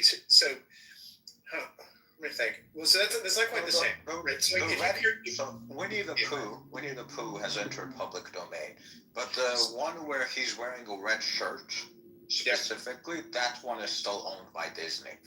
Okay. Right. Well, then that one might still be owned by Disney, and so you can't make derivative works. But like, if something's my point was a little different about AI. So if something's in the public domain, then like that's it. Like you can go exploit. I think someone made a horror movie starring Mickey Mouse, like that was slated for release on Copyright Day. When it's like I can't remember. No, it's not. It wasn't Mickey Mouse. It was it's like Willy. No, was it Winnie the Pooh? There's a Winnie the Pooh movie. It was Winnie the Pooh. So Winnie the Pooh movie. It might have been Winnie the Pooh. Sorry, it might have been Winnie the Pooh. But like one of the two like beloved cartoon characters on their Copyright Day, someone's like, "Yeah, we're gonna make a slasher movie starring this character." And we're gonna release it. My question is, it's so unoriginal. My question is, right, following that same logic where Winnie the Pooh is now copyright free, it's entered public domain, and but the Winnie the Pooh with the red shirt, that one is still copyrighted. If you take an image that's AI generated and you modify it, is that now still in the public domain, or is the modification you've made copyrighted? If you take an AI image, right, that is, let's say I just go to Grok, right, I'm gonna say Grok, create a cartoon character called, Adrian the Marmot, right, and it's just like I make Adrian the Happy Marmot, and it spits out this image based on whatever, right? So Adrian the Marmot is a happy-go-lucky marmot who lives in the mountains and likes flying to space. He's an advanced scouting party for the Marmot Star Empire, the interstellar, marmot galaxy spanning, nation, and they're planning an invasion fleet so they can eat all of our tomatoes, right? So this is the children's book about Adrian, the marmot from outer space. And let's say I then just type it all in, bang, I get my AI book. That's not copyrightable. If, however, I wrote the story myself, right, and I said, one day there was Adrian, the happy marmot. He was a marmot from outer space. He was part of an advanced, elite scouting party sniper team from, the Marmot home planet, Marmota Prime, sent to Earth to do whatever. And then I illustrate the book, right? And then the illustration is AI generated, but I came up with the text. The text is copyrightable subject matter. The illustration is not. The work as a whole, combining the two, is, but the individual AI generated imagery is not. So someone could turn around and they wouldn't be able to say, okay, well, we're going to take the story about, Adrian, the space marmot from Marmota Prime with his marmot spaceship, demanding the nations of the world hand over the tomatoes. That the written stuff they wouldn't be able to appropriate until it entered the public domain or it was licensed or it were licensed to them. But the artwork they could, right? So they could make Adrian the Marmot T-shirts. They could make Adrian the Marmot NFTs. They could make Adrian the Marmot, pogs. I don't know what the kids are trading these days, or cards, or whatever else. Yeah, right. So right. They could make some, I think I just dated myself with that. But they could make like Adrian the Marmot pogs or Adrian the Marmot trading cards with the artwork, right? Because the artwork itself was generated by AI rather than by a human hand.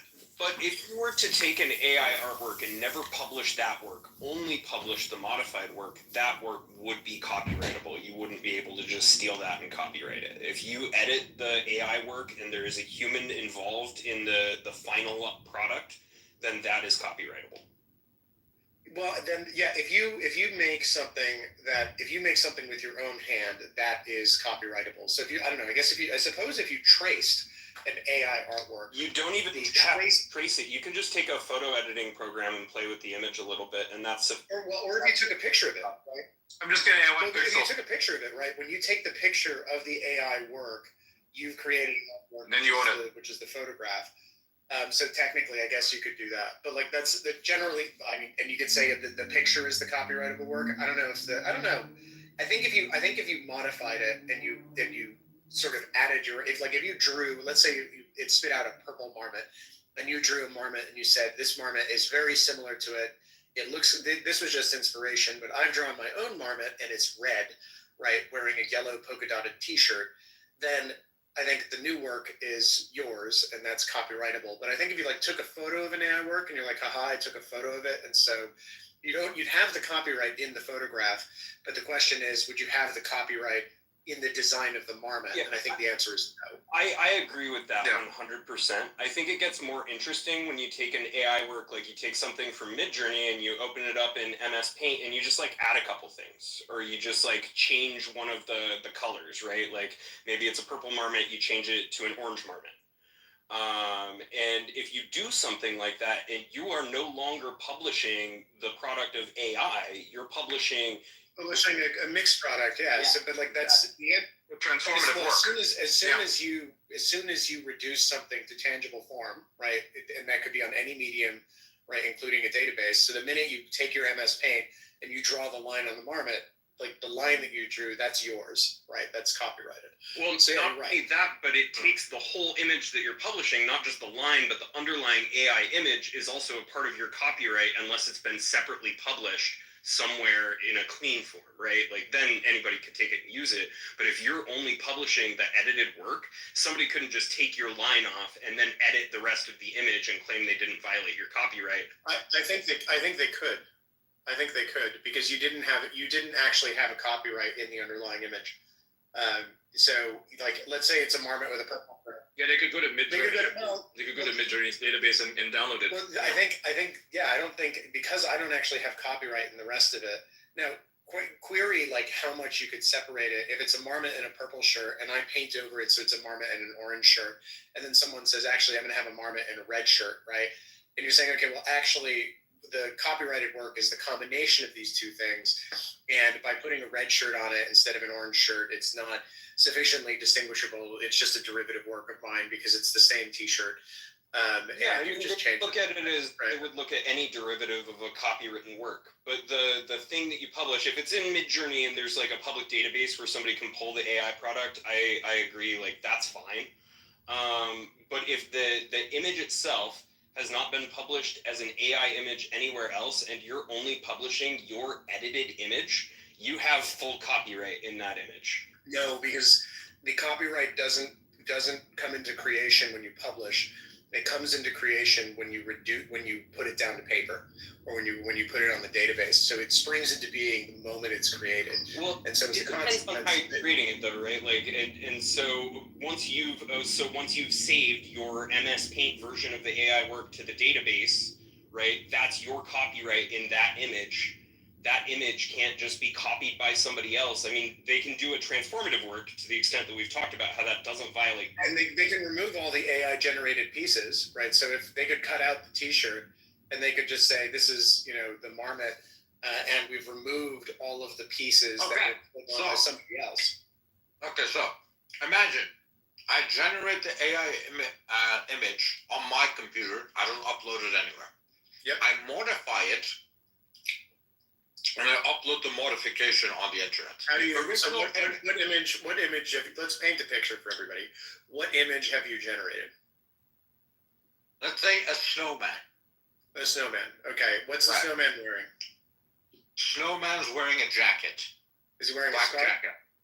Black jacket, no scarf. Okay. Is he wearing a hat? No. No. Does he have a carrot for a nose?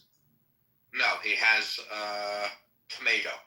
He has a tomato for a nose. Okay, interesting choice. So you've got this snowman. The snowman he's got two arms, conventional snowman? Yes. Does he have little buttons? Did you take some rocks and make some buttons down the middle of his torso? No. No, okay. So you've got a snowman, he's got no hat, he's got a tomato for a nose, he's wearing a jacket, and he's also wearing a scarf. What color is the scarf? No, he's not wearing a scarf. Not wearing a scarf. Okay, you said he was wearing a scarf. We're going to throw out the scarf. So he's just wearing a jacket. What color is the jacket? I didn't. I said he's not wearing a scarf. Okay, sorry. What color is the jacket? Black jacket. Okay. So you got your snowman in a black jacket with a tomato nose, and you generate that with AI. Boom. We've got our snowman. Now what do you do? Now I take the snowman and I add legs to it. But How do you add legs to a snowman? How does that happen? Because I wanted to walk. I just add legs to it. Okay, so in Photoshop, you add legs? Yeah. Yes.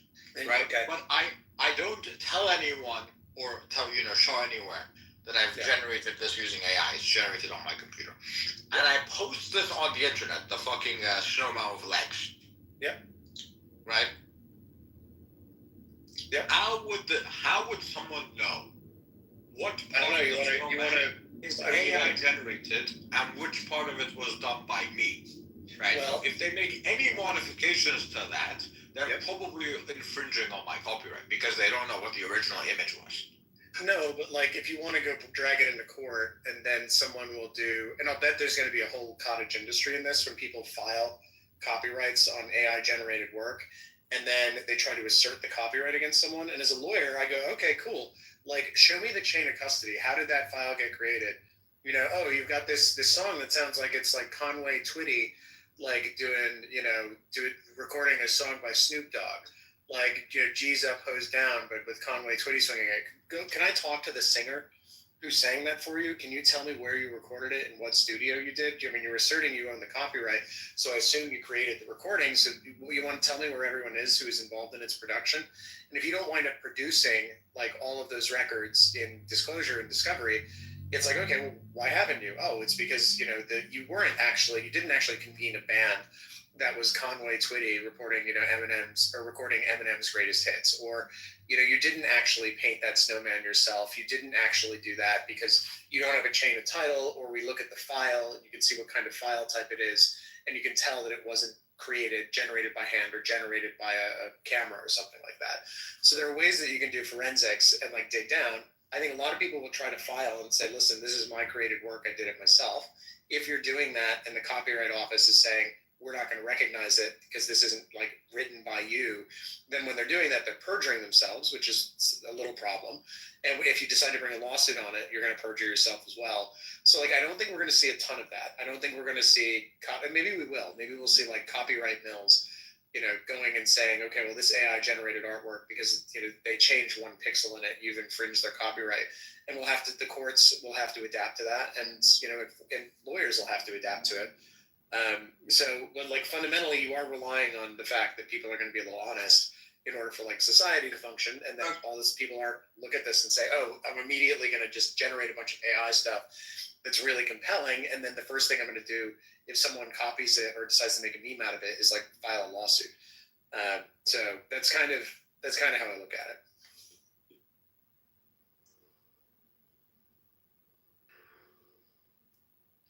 So, in the case of AI-generated work subsequently edited or manipulated by a human in a sufficiently creative manner, the resulting work constitutes an original work that can be copyrighted. So I think the legal question is going to be whether those edits are sufficiently creative, and that is going to be a very subjective question that's going to result in a lot of litigation. Yeah, I agree.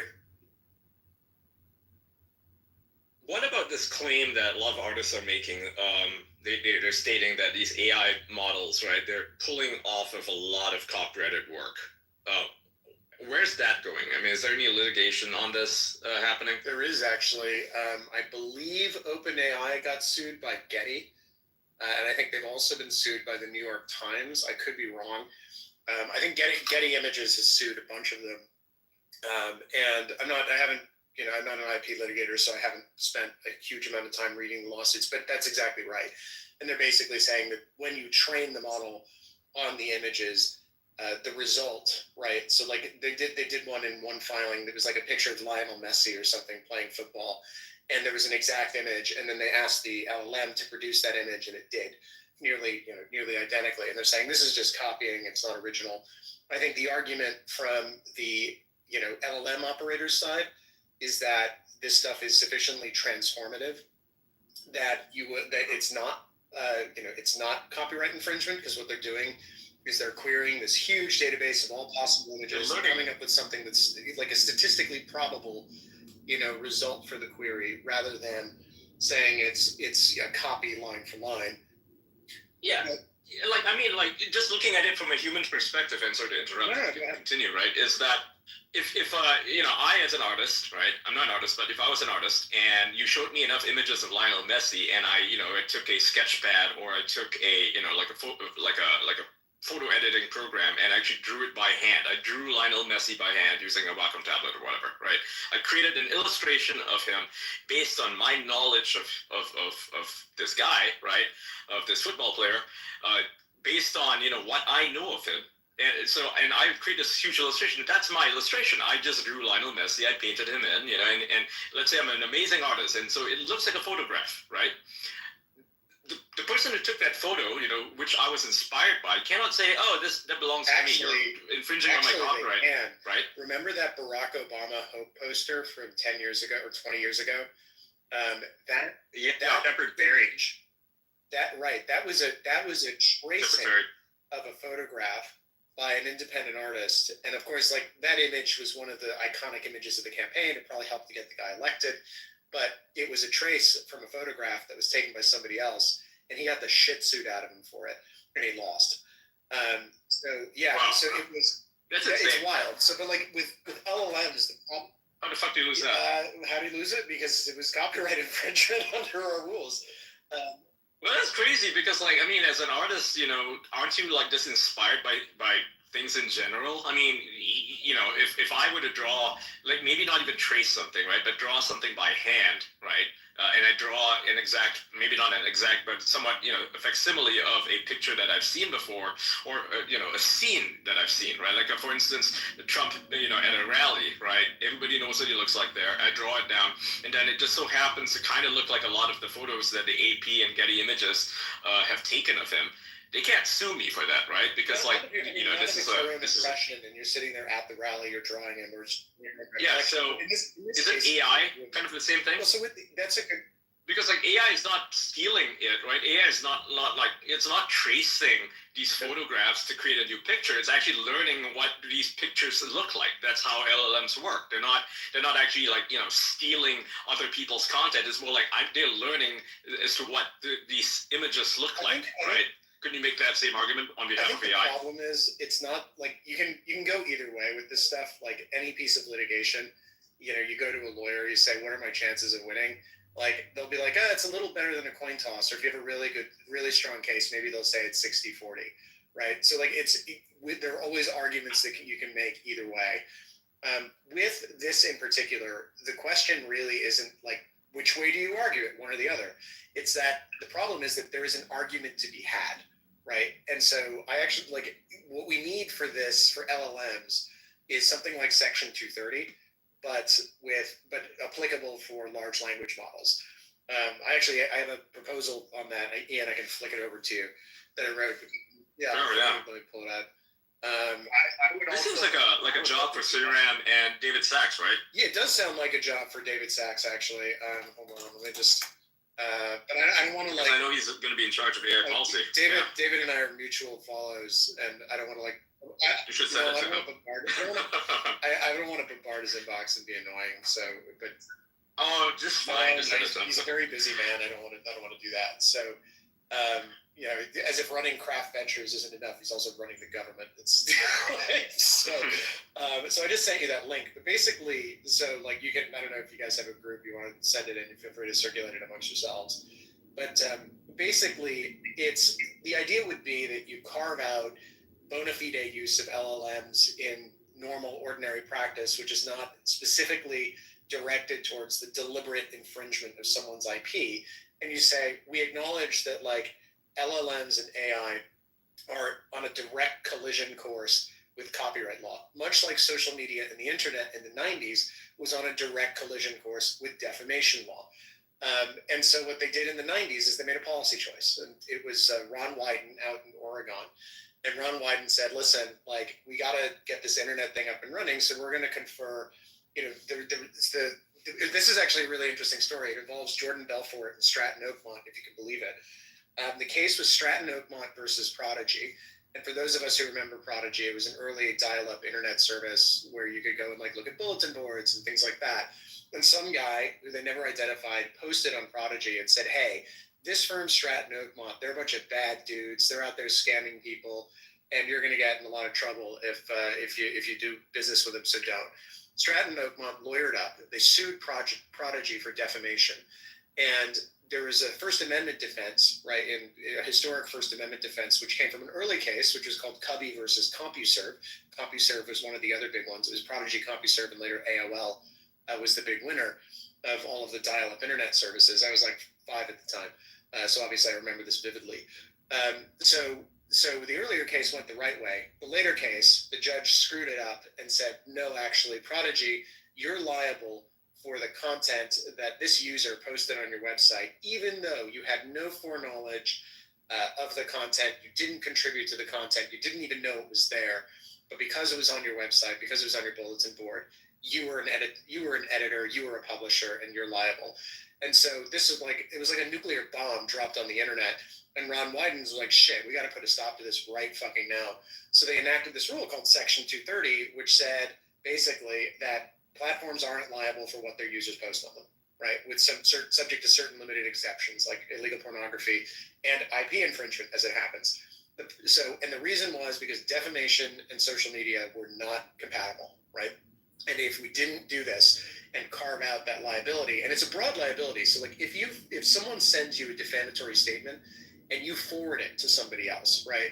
You're not liable for forwarding it because of the language of Section 230, right? Because it was someone else's statement, and Section 230 exempts providers and users, right, are not liable for the content of other parties who are so-called information content providers.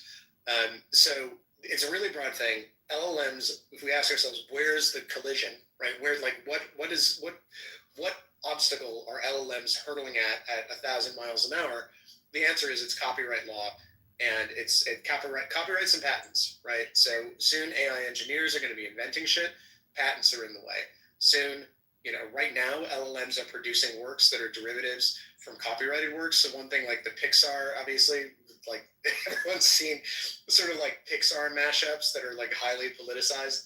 I think Midjourney had to like turn off, like if you put in Pixar, it would immediately deny the ability to do this because Disney Pixar had complaints about this. Like they're clearly being inspired by existing works, and you can tell these LLMs, listen, go draw from all of your knowledge of this existing body of art and produce something for me which is like that, which is hugely transformative. We don't have like the statutory rule which you can fall back on and say, listen, this is the affirmative defense. Congress made a policy decision, and LLMs are exempt, right? That's unless you're deliberately trying to infringe someone's IP for purposes of monetary gain, like that's a problem. Now, with the case now is that like if you send in a query and the LLM returns it to you and it's got an image on it which is infringing, that's an infringement, right? And it's an infringement by you. It's an infringement by the LLM provider. And I just don't think that's sustainable. So we basically need a Section 230 for AI. Yeah, we do, because we don't want, patent trolls coming in and saying, hey, I patented that idea, and suing the shit out of people. Because, patent trolls are a huge fucking problem. They just have these ideas which may or may not be good, and they're extremely broad, and then they're gonna, claim that they own something. There are copyright trolls too, and they're like, the patent trolls are one thing, because like at least to do patent law, you have to be smart, which is why I don't do it. But like copyright law, you can be an absolute idiot and you can be a copyright troll. And so what happens is they'll like find an image. One of my clients is a social media company, and they'll send a like strongly worded letter being like, this is infringing, blah blah blah blah blah, and you'll just kind of like, okay, yeah, 2, 3, 4 emails, and the emails will become progressively more unhinged, and they'll just be like, listen, guys, like I really appreciate the correspondence, like you just drag it out just to fuck with them, and then you'll just go, listen, guys, like this is great, but like, did you send a DMCA takedown request at any point? I don't seem to recall having received one of those.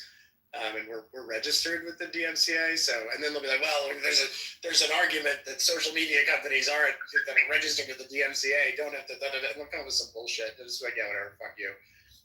So if you get a DMCA takedown request, those are the Digital Millennium Copyright Act is a real beast. And basically, if you run a social network and you have a copyrighted image on there and you get this takedown notice, you have to take it down pretty promptly. And then if someone's a repeat infringer, you have to ban them. So that's a pretty robust rule. But like if someone sits there and starts screaming at you, some lawyer, and you haven't received the DMCA takedown notice, they can tell you about the infringement all they want. Like you're not on notice unless they send you a statement like in the prescribed form of Section 512C of the DMCA, which has an affirmation made under penalty of perjury at the end of it, right, saying that they think that they're entitled to make the demand. And so there have been a number of times when you get these like dumbasses from Higby is the firm which is most well known for this, and they're just like super aggressive. It's super bogus, and you just eventually learn to ignore it. When they've written to the same client like 10 times in a row, and you've got to have the same conversation. A lot of it's automated. They have like search engines that go and scrape websites to go find infringing imagery, which has been borrowed from one of their clients. So they're really not nice people. I would love to see your proposal for AI immunity. I won't steal it, I promise. No, I'll flick it over to you by DM right now.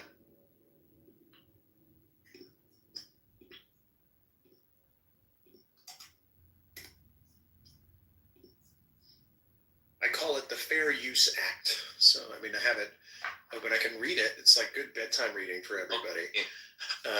So let's see if it's also, Anyway, the operative language you'll see it in the post is subsection D, which says that no provider or user of an AI model shall be treated as the publisher or speaker of 1, any input to the AI model provided by another information content provider, and 2, any output of an AI model resulting in whole or in part from any input provided by another information content provider. So what that says is if you're running an LLM and someone else puts data in right? And that's infringing, right? You're not also infringing because they put it in. And moreover, if you put data out, you're not infringing, right, what you put out as a result, right, of what this other person put in.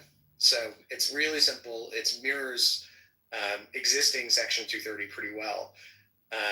And so, yeah, any output resulting in whole or in part from an input provided by another information. So what you can't do there is you can't spin up your own LLM, run it locally, and then say, okay, I'm generating my own images here, right? So this does protect like third parties who are providing these services, and not, or for example, if you just like run your own LLM, and you're like, listen, I want to, take the entire back catalog of the Beatles, and I'm gonna just generate Beatles music from it here on my desktop, right? And then I'm gonna try to sell it, right? It's like Beatles 2.0.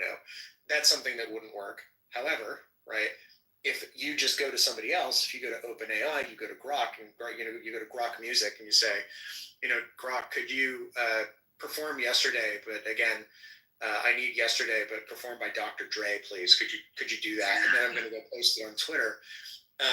Then what would happen is Grok wouldn't be liable for any infringement, right? Even though it's created this thing for you. And maybe, I guess, the Beatles could be like, hey, you weren't supposed to, record Yesterday with Dr. Dre and have a problem. It would go after you for it. But what it does is it places the liability for the infringement on the publisher, right? So the person who actually asked the AI to do the thing and then got the thing and then marketed and used the thing, which means that it's on the person who then said, listen, I want to AI create this. AI goes, sure, no problem. Boom. I create the thing.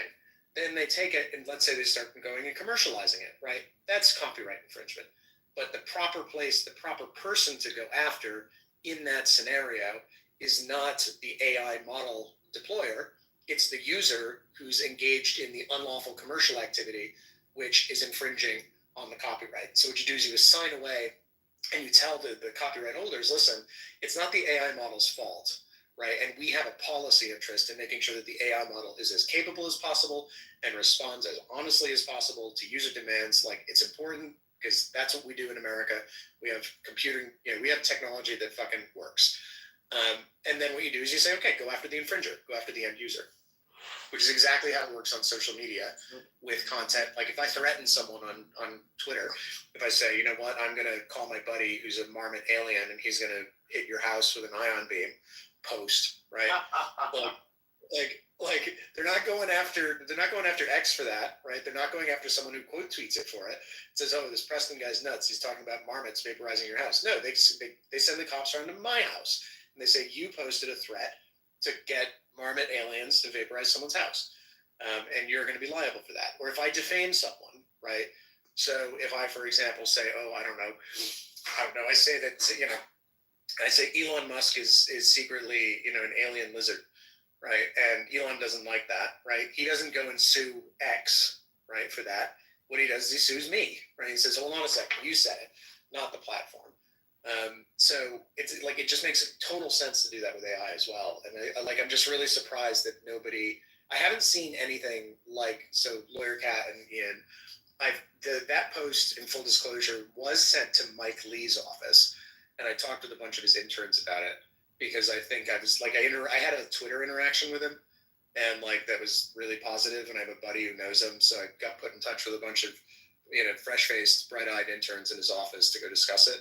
But like, as far as I can tell, nobody's really proposed anything like this, which is this Section 230 for AI. I think because Section 230 was a bit of a political football for a long time, and like because of Facebook and censorship and things like that. But obviously that's over now, right? Because Facebook's pivoting after X, and like they didn't even bother. Like, I don't know if did you guys all see? I assume everybody saw Mark Zuckerberg. Yeah, I posted it. I love how they just like. They're like, cool, so we're going to have community notes. They didn't give it its own brand name. Like, oh, we're going to have democratic comments or something like that. They're just like, no, community notes fucking works. We're just going to rip it straight from X and just call it the same thing. So because of that, I think Section 230, there's going to be a lot less political heat on it. So maybe what we do is we say, hey, we have the air cover now to go immunize the AI providers as well. Because everyone's like, oh yeah, immunity for social networks is good again because they've stopped trying to control people's political thought. So I don't know. I'm just riffing. I'm curious what you think about the data sets that AI are trained on and what the implications are of IP rights there, because it seems like kind of new territory to me. Like when I look at AI and I see it, using copyrighted works to create its own images, I'm like, well, that's like somebody going to the museum and going around looking at a bunch of art and then just deciding what art they want to make. But I don't know if legally that's exactly how it would play out. So I'm curious about your perspectives. Yeah, I think legally, I mean, that's the whole problem, right? Is that it has done exactly that. It's gone over and ingested all of this copyrighted information, and it's spitting out answers which are trained on it. I think that we have to make a policy choice at some point. We've got to decide: do we want this thing to really rip, or do we not? I think on balance, the answer is yes, we do, because if we don't, the Chinese are going to let it rip. And then one day we're going to wake up and there's going to be a swarm of drones in the sky, and that's not going to be a pleasant outcome for us. Yeah, IP is not holding China back. Yeah, they don't give a shit. They want to win. And the question is, do we want to win? If the answer to that question is yes, then we should just be like, cool, full fucking send. Let her rip. Let's get as much AI as we can, as quickly as we can, and try to be, as nimble as we can and keeping on top of it. But it's a winner take all game. If we lose it all. Well, this is the issue in Europe, right? They have so many regulations that effectively curtail the means of any of their industries from innovating because of, it's pure insanity, right? They don't realize they're living in a competitive environment and they purposely hamstrung themselves. Europe is nuts. I mean, I tried to, God, hiring people in Europe is a nightmare. Particularly in Germany. Germany's bad. France is bad. England is not as bad as the continent, but it's still quite bad. I don't think it's like they don't have any awareness, right? It's because you go over there and you talk to people, and they're walking around. It's almost like heritage pigs on a free range farm, right? They're just kind of milling around, getting fat, enjoying life, not really aware of what's going on. You go to London, there's not a whole lot of cognizance among the tech crowd there about AI. They're disconnected, and it's just they're doing things the same way they were doing them 25 years ago, and you don't get any sense of urgency, right? That things are going to change, and it's in London in particular, right, which generates something like 20% of Britain's GDP, because most of those countries, they've got one big city. And then they've got a bunch of little tiny satellite cities, but there's one big town where all of the business is done. So in Germany, it's mostly Frankfurt, obviously France, Paris. In the UK, it's London, and Edinburgh is it's a lawyer in Edinburgh gets paid £35,000 a year. They get paid nothing. It's not a big center of international commerce. So they're just not aware of what's happening here. The mood, and you can tell by the Starmer regime and what they're doing. They're sitting there shuffling around deck chairs on the Titanic, and the big political issue that they're grappling with isn't okay, cool, we're entering this exponential era where everything's going to change. How are we going to get ready for it? The big problem that they're talking about is oh, we cut winter fuel payments to pensioners because we don't have the money for it. And so, and let's tax the shit out of farmers. Let's tax the shit out of farmers and let's add 20% VAT to people sending their kids to private schools because they want to escape the state school system, which is terrible. And there's also exit tax as well. Yeah, and they're talking about exit taxes. Why? Because everybody's leaving. All the millionaires are leaving. So they're sitting there looking at this huge, this enormous opportunity, which is just anyone in the United States or anyone who's native to the internet, sees it and is kind of. I think it's amazing. I think it's a little bit frightening. It's a great time to be sort of late 30s, early 40s, and working in tech. It's absolutely perfect time to be alive. And it's going to be exciting and wonderful and crazy and growth and all this other stuff. And the Europeans are sitting there being our, OG, we're issuing, government debt, and it's at 6% because our finances are a mess and we can't keep old people alive because they're freezing to death in the winter. Better build another windmill offshore. And it's just what the fuck is wrong with you people? Why don't you get that you're strangling yourselves And what you should do instead is just find every single bureaucrat, throw them into the North Sea, and just like burn the rule book and say, hey, you know what we're going to do? For 10 years, tax rates are going to be low, right? 10%. And then what we're going to do is we're going to remove all regulations around technology, and we just want to go build. Just go build whatever you possibly can. Good luck. We'll see you in a decade. And like by the time that decade is done, England would be in such great position if they had just decided to become the Singapore of the North Atlantic, which they haven't, right? They've decided instead to become, I don't know, they've decided to become the Yugoslavia of the North Atlantic, which is just like not a great choice. You know, I've said this before. I'm no big fan of the EU, but the UK is so shit. Honestly, the only thing holding back the UK from getting worse was the EU. Yeah, the EU is trash. And I say that as an EU citizen. So the EU is trash. It's anti-business. It's sclerotic. It's just it's not. It's like I love Europe. Even the EU was better than the UK government. Like, I had more faith in the EU than I did with the UK. The EU politicians tend to be better dressed. The UK, particularly in the Labour Party, they get all their clothing bought from them by party donors, and then they like it's all like light gray suits and it always looks like shit. Like Ursula von der Leyen, say what you want about her, like she walks in somewhere, she's like dressed to the nines, or like Hollande or Macron, like they're all really well dressed.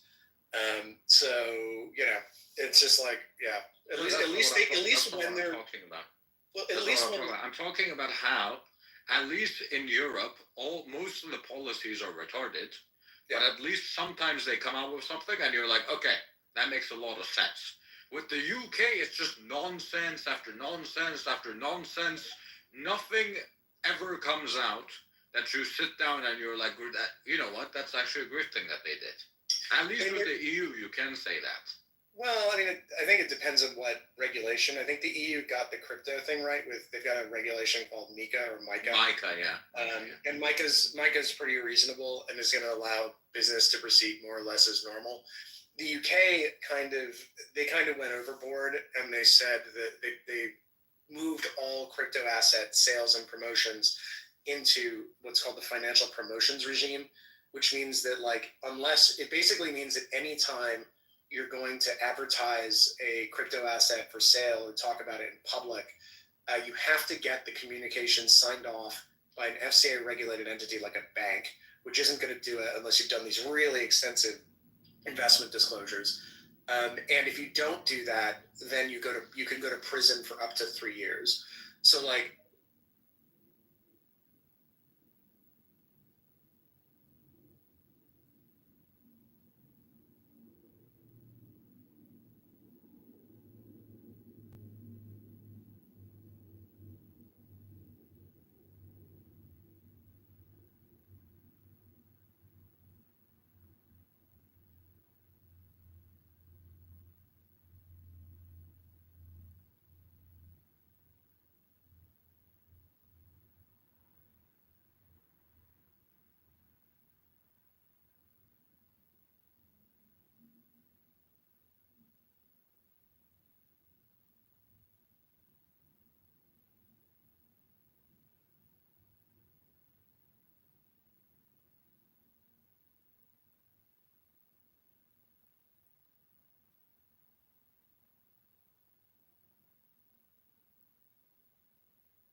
up in the mountain region able to track immediately the start of fire. Their smoke detection cameras, they help the LAFD deploy resources quickly. So we'll see later on if they're able to look back and assess anything.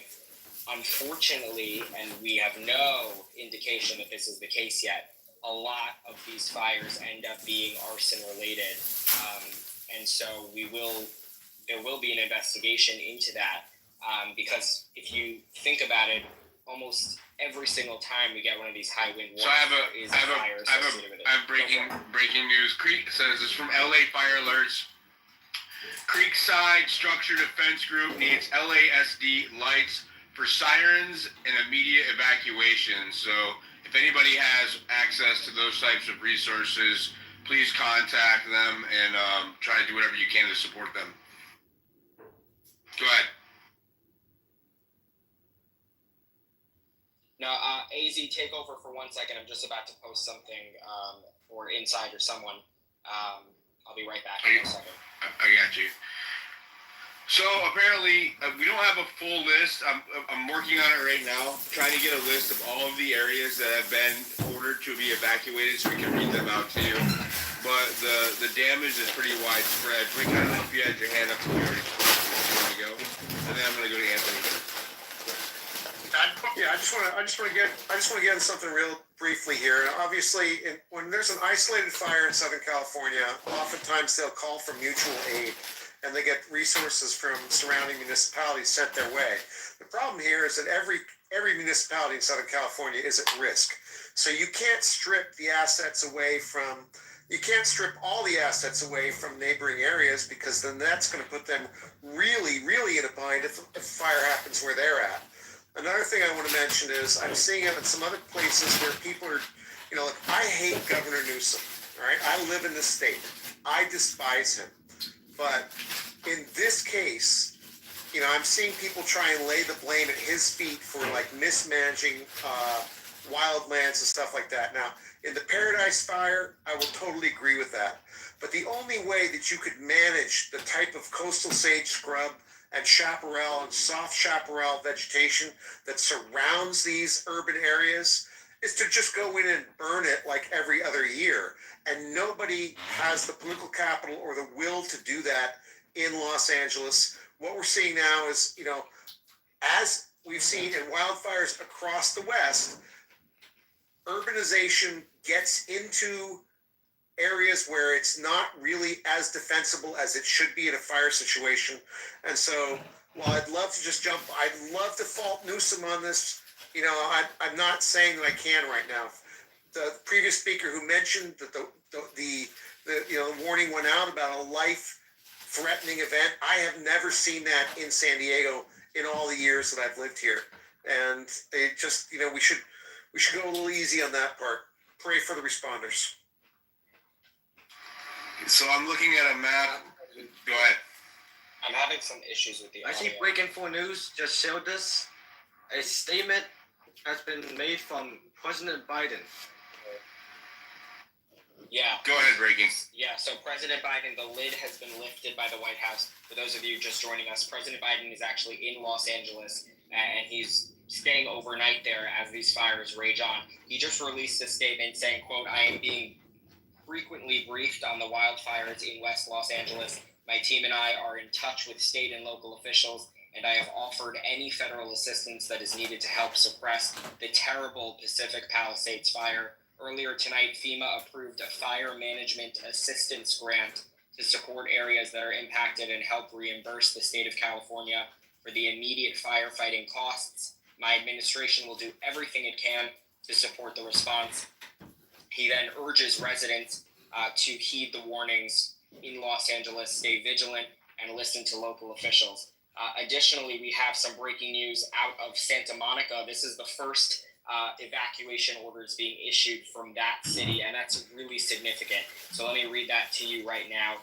It was just shared with me. City of Santa Monica is issuing an evacuation order for all areas of the city north of San Vicente. immediate threat to life. This is a lawful order to leave now. The area is closed to public access. Earlier, about 2 hours earlier, we heard from Santa Monica, the city. They said at this point, no parts of the city were threatened by this fire, and just a short while later, we're getting confirmation that an evacuation order has actually been issued. I'm going to try and pull up a map to see if I can get a better understanding of where all this is. I wanted to let you guys know, shout out to one of our listeners, they DM'd me. There's an app called Watch Duty, right, on the Play Store and the iOS store that will notify you if there's been an evacuation order put out for your area, for your county. So make sure that if you are in one of these areas in southwestern California, that you do whatever you can to find out if you've been ordered to evacuate. That way you can get out of there as quickly as possible. Okay, if you can interject over here. I see 2 reports from Los Angeles Scanner that they're fighting with someone, the fire department's fighting with someone, refusing to leave their house, and they also have a trapped person on Jakin Way. That's in Los Angeles somewhere. Man, hopefully they can get out of there. That's crazy that people are refusing to leave their homes. That's absolutely insane. Go ahead, Derek. Yeah, well, I'd say a lot of them are not leaving because they've never seen anything like this before. They're used to fires, but they probably don't realize how bad this really is. But my question is, I'm reading through the comments in the Purple Pill. I appreciate everybody down there. Somebody has said that a firefighter has died. Do we have any confirmed? Has anybody up here confirmed that? And if so, do we have any reports as to any casualties at this point? Because I mean, I believe this is going to be devastating at the end of the day. We haven't gotten any confirmed reports of casualties up to this point. Just that, like you said, you just heard that one about the trapped person, but I haven't seen anything yet. On the Lackner live stream earlier, there was a firefighter trapped. I don't know what happened with that firefighter. There was on the scanner, which he had live, so I'm not sure what happened with that. So there's a storm chaser in the Palisades fire area. This was about 40 minutes ago, but it's just now being reported. It said that there was an explosion occurred in Pacific Palisades, and that the power has gone out everywhere. That's the only reporting I've seen of that so far. Like I said, that was from about 40 minutes ago. So the reporting is just now, but they said that it occurred 40 minutes ago. We'll try to stay up to date on that and see if there's any more news. Hey, Diligent, real quick on the evacuation thing. They're really good here. If you have to evacuate, you know you need to evacuate. All right, we continue to follow these breaking devices. I don't know. He probably can't hear you. Go ahead, Mike. I'm sorry. Oh, I'm sorry, I didn't hear. No, I'll drop you down, Mike, and bring you back up. Breaking, go ahead. Brother. All good. Go ahead, Breaking. All right, we're continuing to follow the breaking news out of California. At least 2 wildfires, one in Los Angeles and one just outside in the city of Pasadena, impacting residents, destroying structures, potentially injuring people. We don't have confirmation of that yet, but emergency officials are fighting this fire in such a way now because of the high winds that they're unable to reach many places. We have a statement from the President of the United States, who happens to be in LA currently. We have an emergency declaration from the governor, and the situation continues to develop. Santa Monica just announcing evacuation orders, showing the fire continuing to spread south, if I'm not mistaken, and I'm trying to get my maps up so I can help you out a little bit better with locations. The Pasadena fire. Police are reportedly overwhelmed, quote, by the state of this disaster, blocking off all of Palisades. A wall of flames and explosions are on the other side of the security line. That's an eyewitness and a CBS News national correspondent, Jonathan Vigilante, I hope I'm pronouncing his name correctly. Right Angle News, do you have something to contribute? By the way, make sure you're following Raw's Alerts, our co-host Diligent, for the latest updates, and our other co-host MAGA Voice, AZ Intel, Right Angle News Network. We're continuing not only to speak, but post, and not everything that we share is being discuss. So if you want, Roz, are you still there? How is your family doing, man? Roz has got family that lives in the area that's been ordered to evacuate. Are they okay, Roz? Give us a sec. Chime in whenever you get a chance, and please give us an update. But our prayers are with them. And if anybody's listening in the audience, if you live in any of the affected areas, please, first of all, get the hell out of there. Second of all, let us know. Tag me in the comments, tag MAGA Voice or Roz or Breaking 4 News, and let us know. And you can come up on stage and give us a live reporting of what you're observing and what it's like to be experiencing this. Go ahead, Breaking. Okay, I have a. Wait, before Blake. Yep, go for it. I sent a interesting video in the Jumbo box. PM breaking news. Was it a video? So the power cities, the Los Angeles fire scene. A plane which is landing at the Los Angeles International Airport. Yeah, that's crazy. The amount of devastation, it's crazy. You got a bad connection, AZ. You drop down, and I'm gonna drop you down and bring you back up. All right, go for it. I have a little bit more clarity on the Santa Monica evacuation order. So San Vicente runs west to east or east to west, essentially just along the border with Pacific Palisades. Now there are several blocks in between, small streets, and that is the area that's currently under evacuation. So anything north of San Vicente in the city of Santa Monica is currently being evacuated. That is in order, a lawful order, meaning it must be adhered to. So anyone listening to the space currently in the Santa Monica area, if you live north of San Vicente or even a little bit south of San Vicente, now is the time to begin preparations to evacuate that area as this fire continues to move south because of these strong Santa Ana winds. We continue to get breaking news information as mentioned by AZ Intel. There are still some airports in the area that are functioning, and as that happens, lots of footage is coming in of the fire from the air, although I would assume that if the firefighting aircraft are not able to be in the air, then a ground stop will be implemented in surrounding airports for civilian aircraft as well. That usually is the second step there. So we'll continue to monitor that. As I mentioned earlier, for those of you who are just joining us, these intense wildfire situations, they create their own weather systems, and it's something that's studied by meteorologists, and you are able to get much more extreme weather conditions, whether it's wind or even potentially some sort of a lightning electricity situation within these wildfires because of their power. So we have this phenomenon, fire tornado, excuse me. I've seen multiple videos from this particular fire today showing some spin-offs there.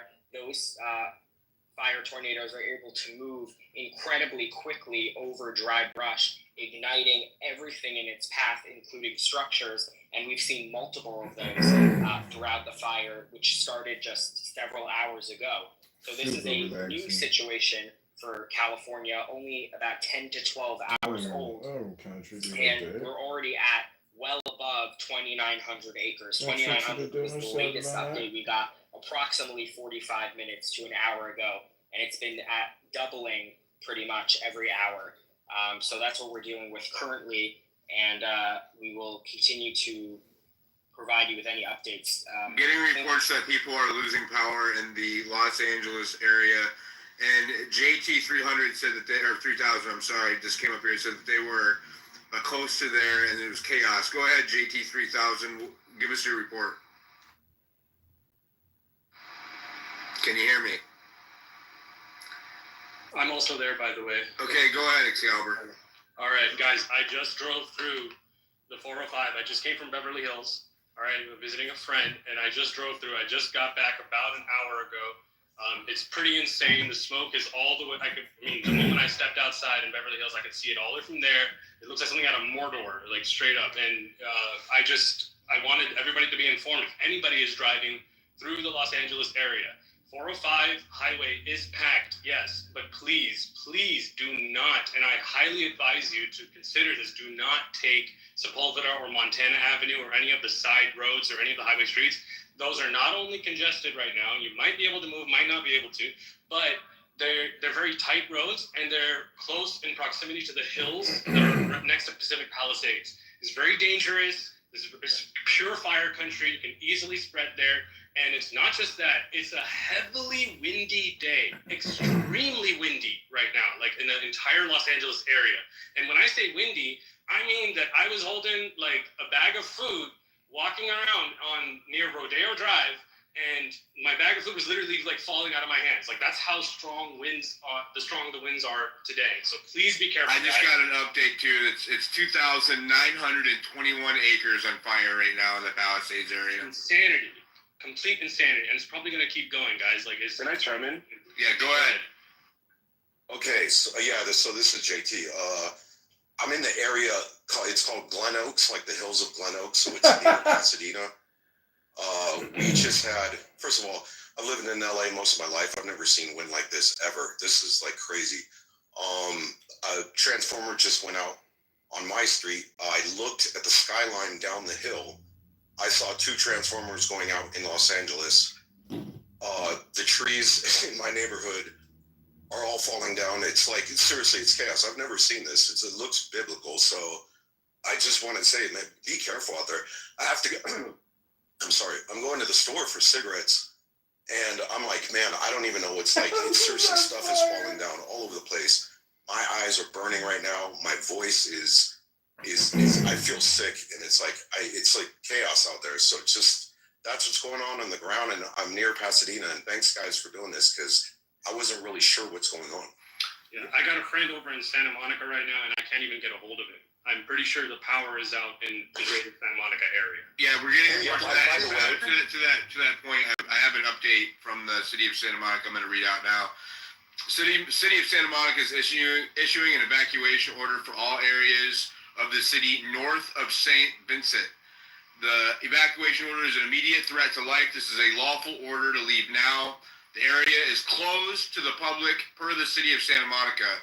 Note this area falls within previously noted Genesis Zone LOS-Q0767. I'm using the Watch Duty app, and this app is pretty amazing from what I've used so far. If you are in the area or anywhere near the area that's affected, I highly suggest you download it because it will notify you of an evacuation order right away as soon as they issue it. So, additionally, the fire is mapping from the approximate 1 hour. Dang, it just updated while I was reading it. The fire approximately 1 hour ago, it's 2,921 acres, is now viewable on the Watch Duty map. I'll pull the map up and I'll throw it up in the Jumbotron. Go ahead, Brick Soup.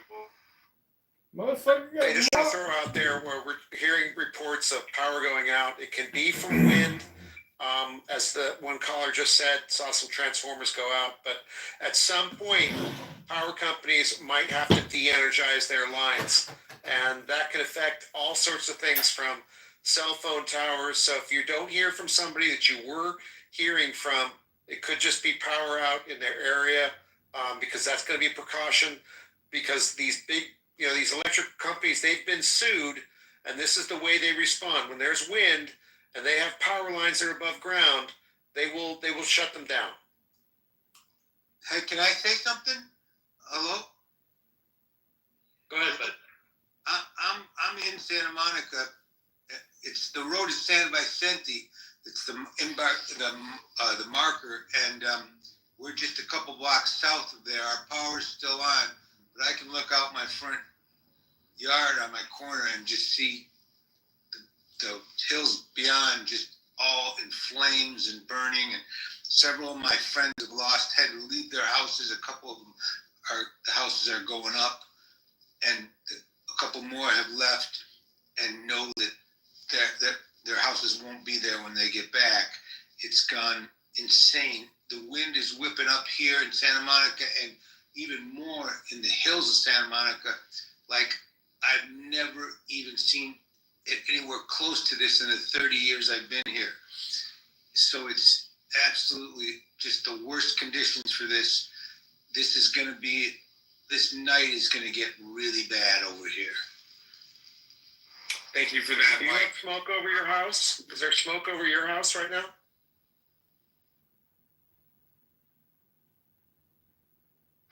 Mike is talking to you. I can't hear if he's talking. Mike. Well, the smoke. There you go. The smoke is going out towards the ocean, so it's just to the west of us.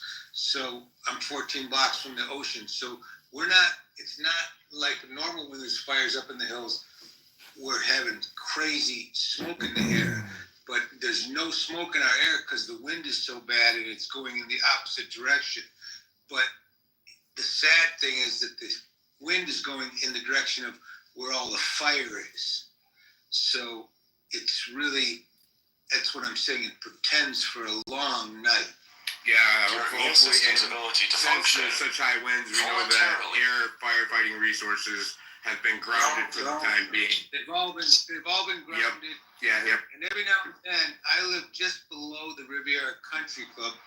You hear these explosions, which I think are eucalyptus trees blowing up. You know, because there's all the country club is all they're these 8 feet tall eucalyptic trees, and when they go, they just burst like an explosion. So that's what I think we're hearing. Right, thank you. Let's go to breaking. Go ahead. Hey, I just want to provide an update. I just posted a thing on my feed.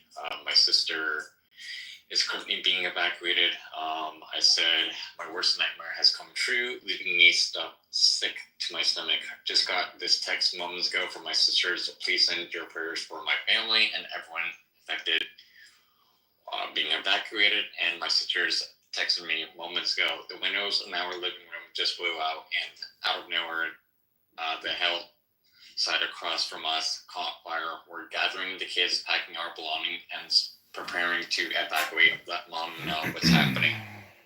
And that's it. So thanks for that, Roz, and prayers for your family, man. I hope everybody's safe and they get out of there quickly. I want to give an update on the Eaton fire just popped up, which is east of the Palisades fire. It's not actually. So we have the Palisades fire. I'm looking at an interactive map. We have the Palisades fire. Just east of that, we have the Sunset fire. South of the Sunset fire, there's a King fire. Northeast from there is the Teresa fire. That's only a quarter acre. These ones that are listening, the Sunset, the King, and the Teresa are smaller fires. But northeast of the Palisades, the Eaton fire is up to 200 acres. This is a separate fire than the Palisades fire. I'm not sure if the causes are correlated or not. Somebody else can figure that out. But they have issued an evacuation order for the area. Said that, let's see, an evacuation has been issued for zone PAS-E018, zone ALD-Mendocino, and ALD Mount Low have been reduced to evacuation warnings from the previous evacuation order. Okay, so they must be getting that fire under wraps. They've downgraded it to evacuation warning, so you're no longer ordered to leave the area. The fire is pushing continuously west into structures on the north side of Bernadetta Avenue per radio traffic. Go ahead, Intel. Yeah, for those other incidents that you were just talking about, do you have the addresses for those? I've been looking at Pulse Point and doing posts of the unit responses that they've been posting. So I wanted to see if that was something I had already covered or if these were separate. So the King Fire is on Stalker Street, west of South Fairfax in Baldwin Hills. I don't have a number. That's the address or the location that's given on the map. The Sunset Fire is the 8400 block of West Sunset Boulevard in Los Angeles. The Teresa Fire is It's lagging. I'm sorry. Okay, that one's not loading for some reason. Yeah, that's all I got for right now. I could touch on a little bit if you guys want. I'm in Calabasas area, and I know this area really well. It's really bad. I actually woke up this morning. It was super windy, like really windy, where my dog wouldn't go outside. And we had the Woolsey fires here in Calabasas, 2018, where we had a lot of homes got damaged. And all of the schools and all of the kids and families in Calabasas area are getting evacuated right now. I'm at my other property right now. Thank God I have somewhere else to go. But you're looking at all the Malibu canyons, Sunset, everything by the beaches going into the valley, like Woodland Hills area, Ventura Boulevard, full of smoke, fire trucks. I mean, I was just driving home, like my throat's all messed up. And I saw like power lines just exploding, like right on the street. So it's really bad. I haven't seen anything like that for a while. It looks like a fireworks show, like on Ventura Boulevard. Thank you for that update. There is an air traffic. I'm sorry, I have a lot of information coming in from a million different directions. They're talking about the air quality of 2055. I don't think you've ever seen air quality monitor maxed out. If you guys have any masks, definitely use them, I guess. Anyway, I can't believe it. If you have an N95 mask, now is the time to wear one. All of those times we're using them where we don't need them. If you live in that area, I would definitely be using one if you're outside as you're trying to get out of there. Breaking, do you still need me to drop you and bring you back up? If not, we'll go to Intel.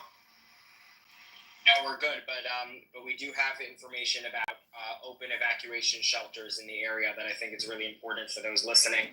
The Westwood Recreation Center, 1350 South Sepu Leave.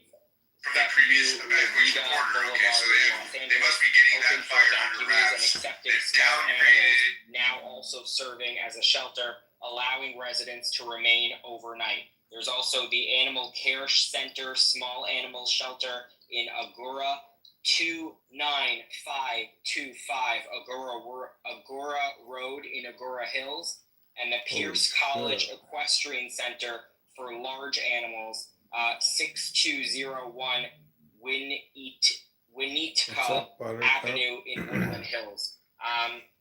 Those are important resources for those who are listening, who live in the area, who may need to evacuate themselves or are beginning to look into possible evacuations of their pets, large or small. So those are places where you can take your animals and they will be taken care of. A lot of these shelters, oftentimes not because they're trying to separate you from your pets, they just cannot facilitate all the needs of animals at that point. So they set up separate evacuation shelters, and then there's reunification following the emergency. So that's an update on that, and we'll head over to AZ. Sorry, who are we heading to? I apologize. Intel, go ahead. Intel. I apologize. So the I think you were just reading too. Probably already covered it too on the mandatory evacuation zone being expanded east to Kenter and north to Mulholland Road. That's in relation to the breaking. We have emergency traffic. Oh, yep, go. Flames are impacting the Park Marino Convalescent Hospital. Evacuations are in progress right now.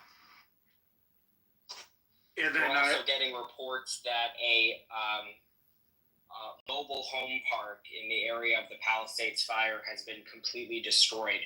Those are some of the most devastating scenes that we see when it comes to the fast-moving fires like this. They're extremely close to each other. It's easy for one to catch on to the next. It can be hundreds of these smaller homes in a small area. Evacuations are incredibly difficult in those areas. Again, we don't have any confirmation of significant injuries or fatalities, but there are also a lot of places that are being affected by this fire that emergency officials can't get to, especially now that we don't have the aerial suppression units, those helicopters and the large commercial jets that are transformed into water tankers or for fire suppression powder. It's like a red. If anyone has a better way to describe it, it goes onto the fire, and it's also used as a line to kind of stop progression. So those assets are not able to be used currently. We have new mandatory evacuations north of New York Drive, east of Altadena Drive, west of Sierra Madre Villa Avenue. That's related to the fire in Pasadena. The U.S. Forest Service and LA County Fire in Unified Command has designated this fire at over 200 acres, spreading with rapid growth. Shelters are being established. So that's the latest that we have on the Eaton fire in Pasadena, California. I want to take a moment because while we're going through a lot of breaking news, I really hope you understand what's going on behind the scenes. We have a group chat that's being consistently updated with information that we're getting. Thank you to MAGA Voice, and thank you to Chris Hall for their consistent and constant updates that we're able to get out to really quickly, because it's hard to talk, host, and also search for relevant information. Of course, Raw's alerts, we're continuing to monitor the situation involving his family, and we'll share any updates with you. There are also people in this space that we've heard from tonight who are potentially in impact zones or in future zones of concern. And so we want to just take a moment to advise everyone and remind people to heed the warnings of local officials. This is not the time to play hero. This is the time to listen. All of the elements that you can think of: wind, fire, lack of water, lack of aerial support. This is a catastrophic situation.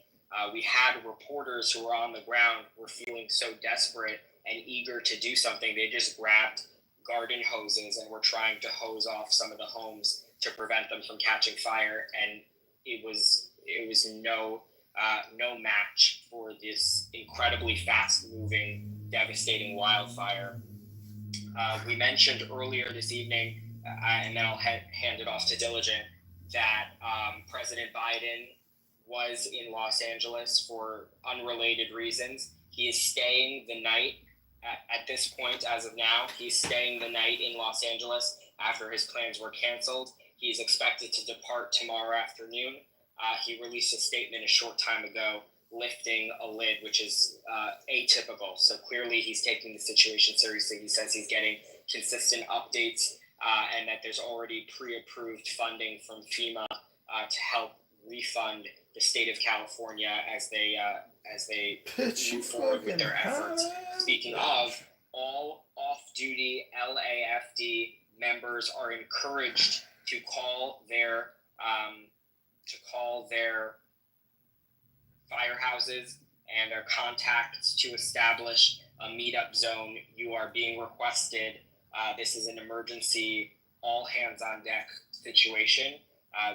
LAPD is in tactical alert in part due to the president of the United States being there, but also because they're coordinating all the road closures and other emergency responses that continue. I mean, you have 30,000 people being evacuated right now, but there are millions of people in Los Angeles who have a wide array of other emergencies, from car accidents to potentially unrelated house fires or anything of that nature. So emergency resources are spread thin across Los Angeles, and everyone is being called in if they are in the area and able to help out. I'll hand it over to Diligent. Yeah, just going to say we have an updated list of power outages in the area. Let me get those pulled up. Sorry about that.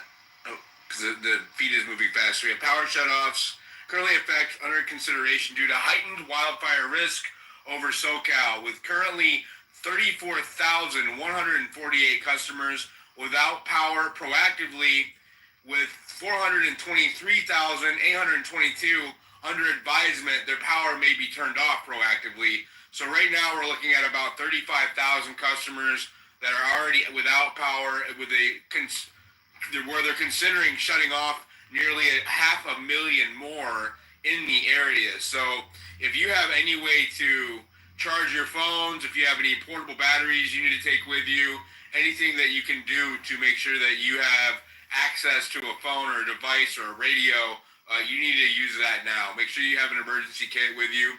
Los Angeles County, there are 22,236 customers without power. Orange County, 72 customers. Riverside County, there are 4,980 customers. San Bernardino County, 3,892. Ventura County, 2,068. Power shutoffs being considered. Los Angeles County, 103,901 customers. So Los Angeles County is the biggest one they're being considered. Ventura, they're looking at 97,000. Kern County's looking at 3,000. Santa Barbara is looking at 4,000. Riverside County, they're looking at shutting off 121,000 customers' power. And San Bernardino, 65,000 customers. So if you live in any of these areas, make sure that you are preparing on your way out to have some type of power source for your device so you can stay up to date on what's going and where you need to go. Go ahead, Intel.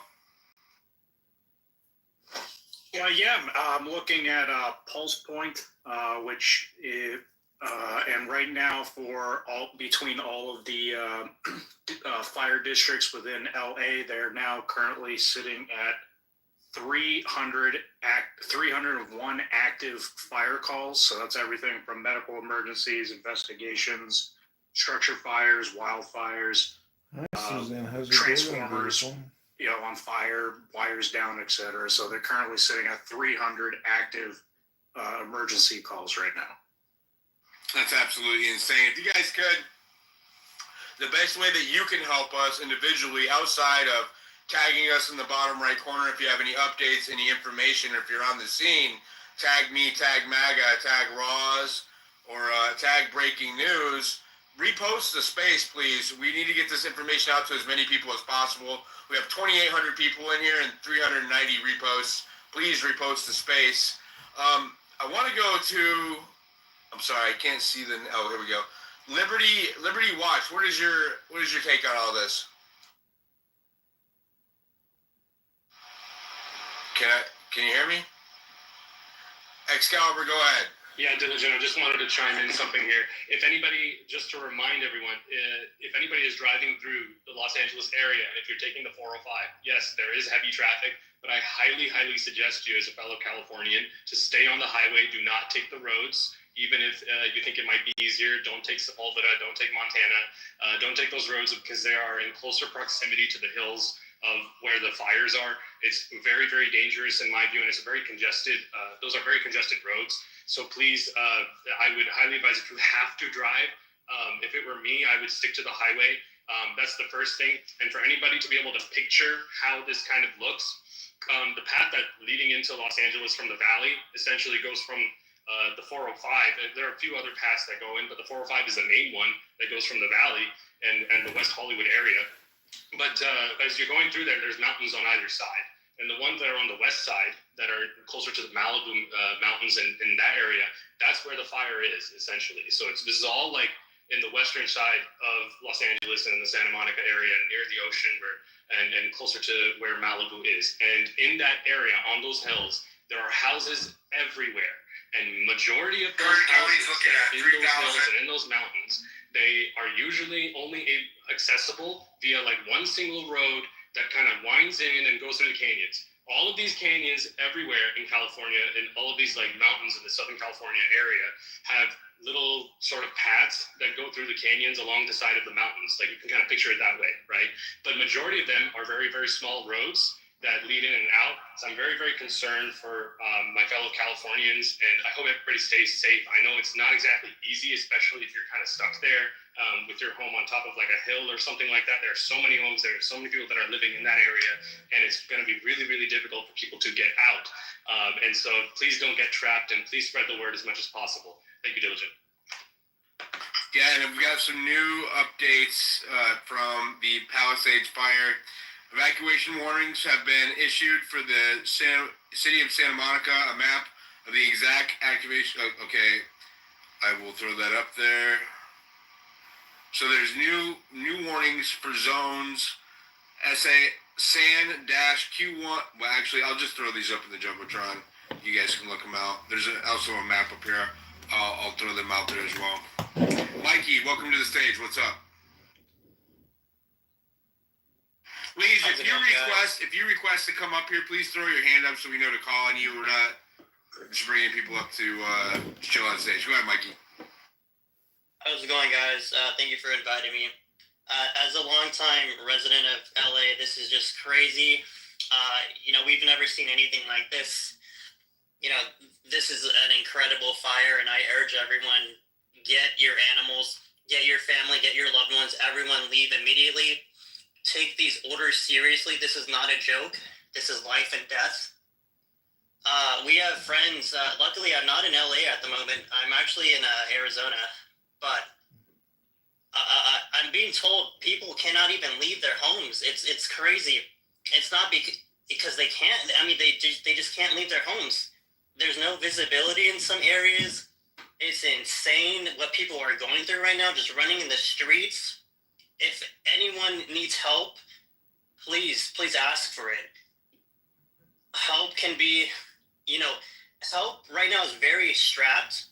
The resources are it's hard to get resources out there right now from what I'm being told. It's so scary. We've never seen anything like this. I have no words. I don't know. I don't know what's going to come of this. Thank you, Mikey. Go ahead, Peddy.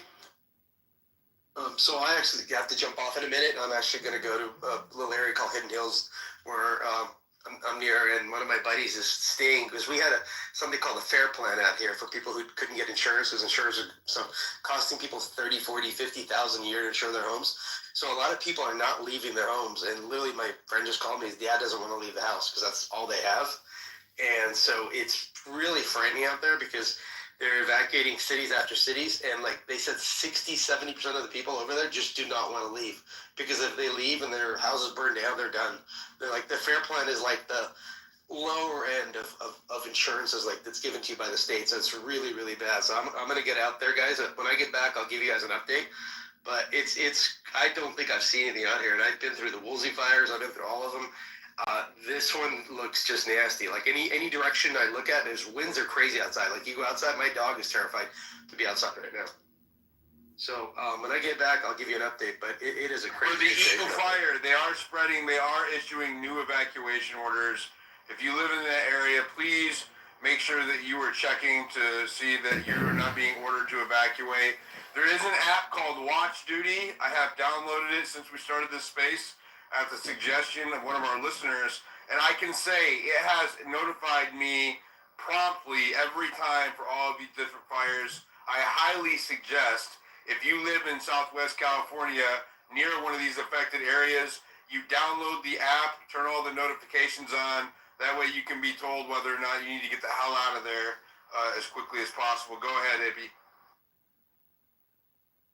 Hey, thank you, brother, for posting that and making the news available for everybody from Southern California. I'm originally from Southern California myself. My mom, she lives in North Hollywood, so I'm pretty sure they see the hectic stuff around there. But man, I saw the James Woods post there that he was leaving, his home there, and it's surreal how these flames is no visibility in some areas, and the winds is making them more out of control. But it just raises a lot of questions what it does for me, because that's what I do. I'm just wondering why now. Well, we're still waiting on a cause of the fire, and if we get any more information on that, we will update everybody. Breaking, it's been quite a while. We have about 3,000 people in here. Do you want to give us a recap? Sure, and I'll start the recap by saying this. Everyone who you see co-hosting and paneling are posting updates as well as speaking in this space. So I encourage you to, if you want the most up-to-date information, we're not trying to use this as a follower grab. If you need information about this emergency, please follow those who are on stage, because not everything that we're speaking about, or not, I should say opposite, not everything we're posting is being spoken. I'm watching live footage right now of Fox 11.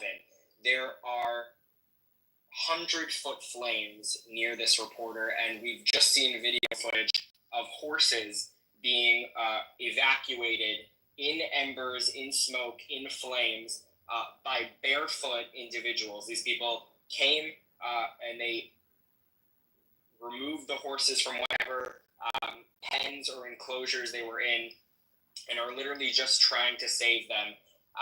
This is some of the most devastating and extreme wildfire behavior that I've ever seen or covered.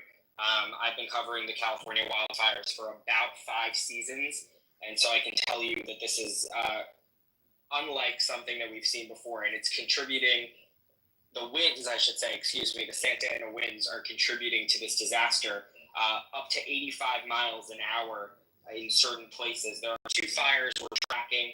Of course, the Pacific Palisades fire, which was the first fire to start, currently burning at well over 3,000 acres. And then you also have a new fire in Pasadena, California. Evacuations continue to be expanded for both fires. The Palisades fire, specifically the area of Santa Monica, which is incredibly unusual to be impacted right now, has issued evacuation orders, I should say, for a portion of What's your number? residents Fabulous. What's north of San Vicente. So that's what we're seeing right now. And I will toss it back to one of the co-hosts or to anyone else who wants to contribute for a moment. Thank you for that breaking. Let's go to the Intel popsicle. You said that you were a fighter. I would like to get your perspective on what we're seeing here. I just thought I had certification, but I'm looking at firms. That's the NASA firefighting kind of website, and we're looking at it. And if you look at firms right now, you see a whole bunch of smoke, and the smoke is pushing more south, and it's starting to cover those airports. Thank you for that update. Go ahead and tell. Yeah, so update with the Eaton fire. So about an hour ago, it was reported that Los Angeles County Fire Department, not to be confused with LAFD, Station 66 was under threat. The fire has now reached Los Angeles County Fire Station 66, and that's on fire. For those of Santa Monica, jurisdiction is separate from Los Angeles. Yeah. They got 2 different departments. There's Los Angeles Fire Department and then Los Angeles County, which are 2 separate entities. I want to give you guys an update on the hospital. Said that there was earlier. I said the convalescent hospital. There was fires had reached the hospital. Now there's over 300 patients in the hospital, and there's a shelter-in-place order for them. Fire department and police department are both on the scene as we speak. Hopefully that doesn't get any worse. The weather station recorded the fire onset in Pacific Palisades moments ago. Jump up to 108 degrees is showing up for the weather station.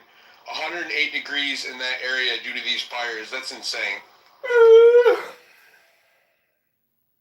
AZ, did you have any more updates for us? I'm just coming back. Did y'all see that video? It's from Kevin Dalton. So it's 2 men and a dog trapped in a home. Yeah, I have that up in the jumbotron. That's insane. Yeah, that's insane. Yeah, so there's a guy.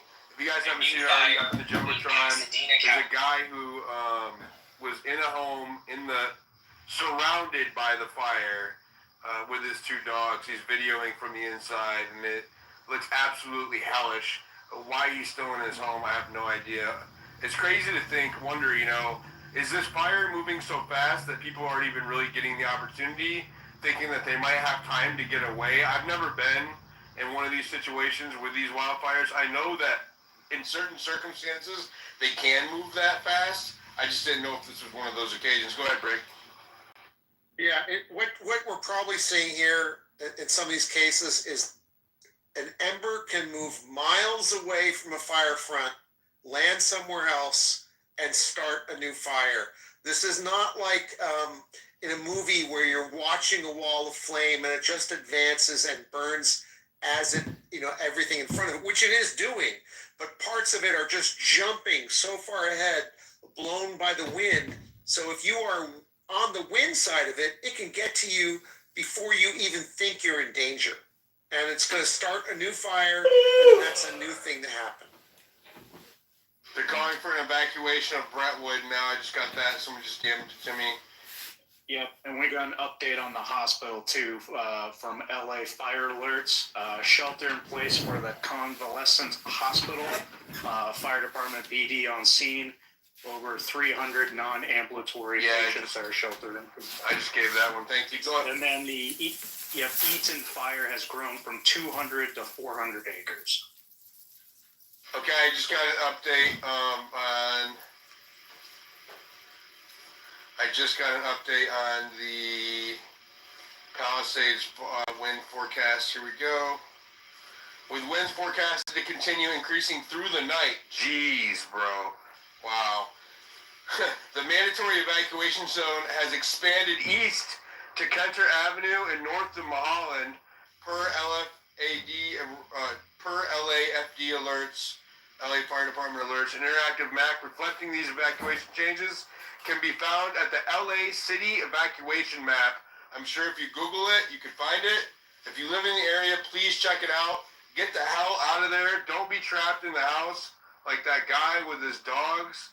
That looks absolutely horrific. Like this does look apocalyptic. I've never seen anything like this. I remember the old California fires where they were getting volunteers to go up there and try to fight them that were mostly in the woods. Never in this densely populated area like this, though. This is absolutely nuts what we're witnessing here right now. Go ahead, Britt. It does remind me of a fire last year. I think it was in Greece, where like in Athens, where people were burned down to the water. But it's much more widespread. That's what's insane about it. It's just like the scope of it, the scale of the Los Angeles basin, and the number of people affected. It's the best case scenario is horrible. The worst case scenario is almost beyond imagination. It's also a windy day. Extremely, extremely strong winds today. Winds are forecasted to increase throughout the night too. This isn't gonna break. This isn't gonna let up. They can't get in the air and put the fire out. You guys got to get the hell out of there if you live in the area. Breaking, go ahead. Don't go to the rest of the hands. Yeah, the California area has, as I mentioned, a lot of good camera positions that they use to track progression and starts of these wildfires in and around populated areas. Not like I'm watching one of them in a right movie now. where I've never seen smoke travel so fast as I'm seeing right now, and it's an indication of how incredibly powerful the winds are right now. Typically, when you see the smoke plume, it travels a little bit. You can kind of see movement in the camera, but it takes a few minutes for you to realize that there's a change there. I mean, it is changing by the second. I'm watching it right now. It is incredibly strong. The flames are enormous. They're tall and they're wide. The embers continue to spread. There are skyscrapers in the background. This is getting close to much more populated areas than we're used to seeing. I mentioned mobile home parks have been affected. Santa Monica, California affected. Brentwood, California affected. Pasadena, California affected. This is an incredibly devastating situation developing tonight on the West Coast.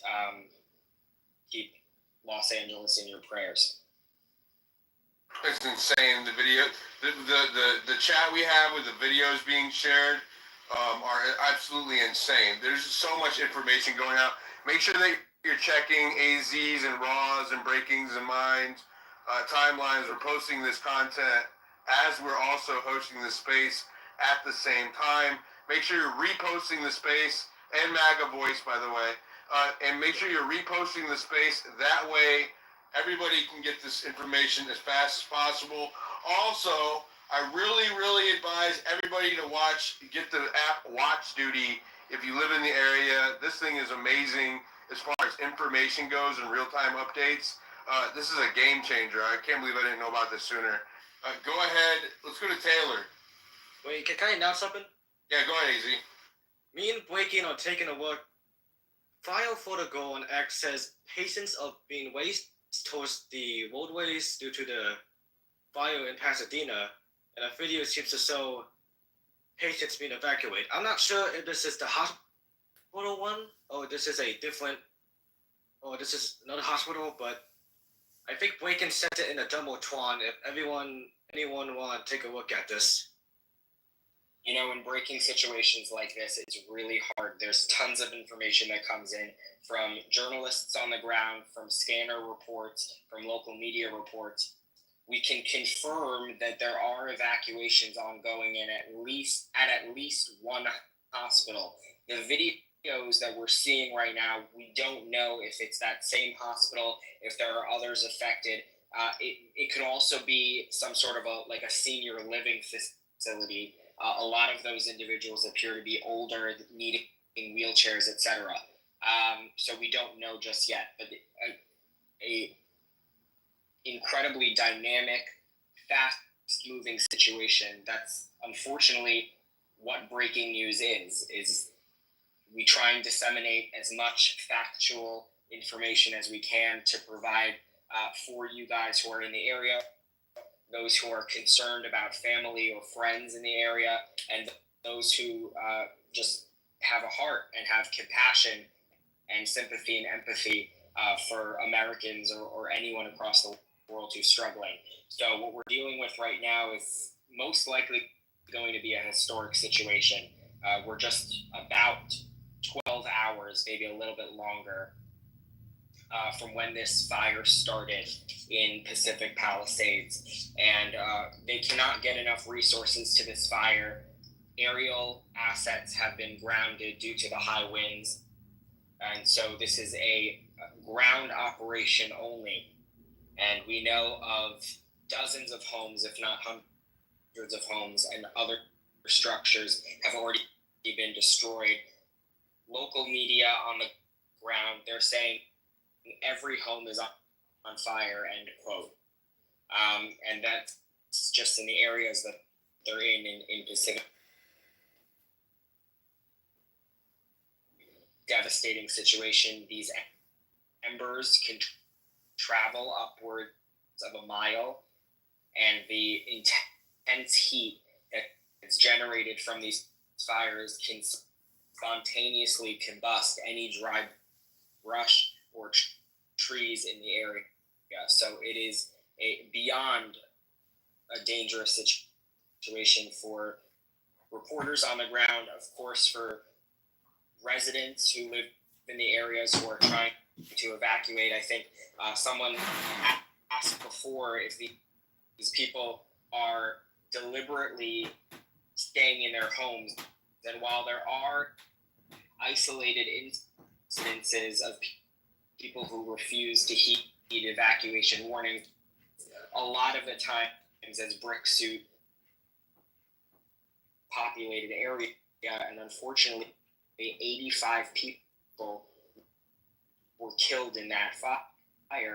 Did you know in the film Red Heat, Arnold Schwarzenegger shared in an interview that he spent 3 months learning Russian for his role, while Jim Belushi spent 2 weeks working at a Chicago police district as part of the director Walter Hill's preparation? He recalled that when they finally arrived on set for filming, director Walter Hill took one look at Schwarzenegger and mentioned that he was actually too muscular for the role, asking him to lose 10 pounds to better fit the character. Meanwhile, Walter Hill asked Jim Belushi to go in the opposite direction and gain 10 pounds. Jim Belushi, amused by the situation, even joked that Schwarzenegger had generously handed him cookies to help him pack on the extra pounds as quickly as possible. At the beginning of the film, I was actually about 10 pounds lighter. And when Arnold came, the first thing he did is he looked me up and down and said, "You are too thin.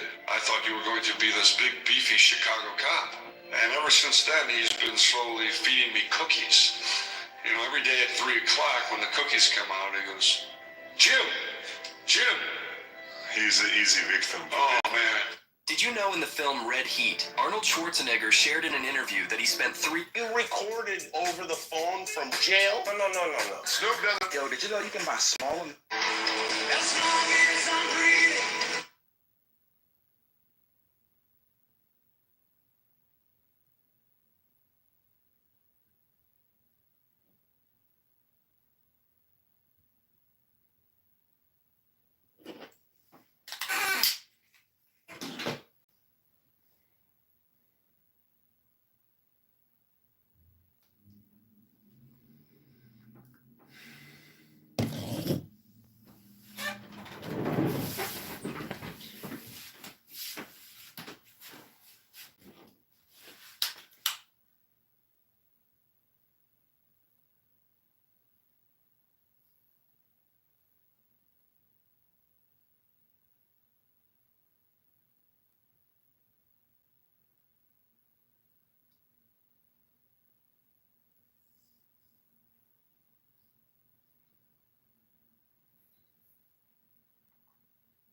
Focus on, we're going to fix these 5 things. Sorry, the rest of you guys are going to have to wait in line, and it could be a decade. Sorry, you know, like it's crazy the amount of time and energy and resources spent on stuff that affects less than 0.5% of the population. Because this fire will affect everybody. Everybody's insurance across the whole state will go up. You know, this is going to impact businesses across the area. I mean, how many people live in LA? What is it? 6, 7, 8, 10 million, 12 million? How many people live in LA County? They're all affected by this. Upscale area near the ocean, sandwiched between. So it's about priority. Somebody's going to have to come in, and I don't know if the people in that state are actually ready for it. I mean, the people are going to have to become like really, really angry and say, "Hey, we're done with all the minutia stuff. This is a big issue right here. Homeless is a big issue. Taxes is ridiculous. Highest state taxes in the entire country, and they can't prevent this kind of thing from happening. Why? Because they have all these other fringe groups that are like, oh no, we're going to kill the little wild roadster, hamster, or whatever it is they're trying to protect on the ground. Which I get, you know, but now you're going to have millions of people. There are 3,000 acres being burned down right now on the coast, threatening 10,000 homes. I hear that you're listening to the news in the background. What are you seeing? Like what? I just heard you said they were trying to put out trees. Do you see like are the firefighters trying to put out the fire? Can they even bother, or at this point are they just trying to protect what they can protect? Yeah, I think they're probably looking at it like too late now. I mean, they're gonna. I'm not a firefighter, so I don't know the strategy or the science behind it, but you know, I'm looking at house burning to the ground right now. They're going to have to try to confine this however they do that. But again, you could be dealing with 120 mile an hour winds tonight. Highway. But this is not new. I lived there 25 years. Every year we had Santa Ana's come through. Every year. It's magnificent, by the way. Clears out all the fog.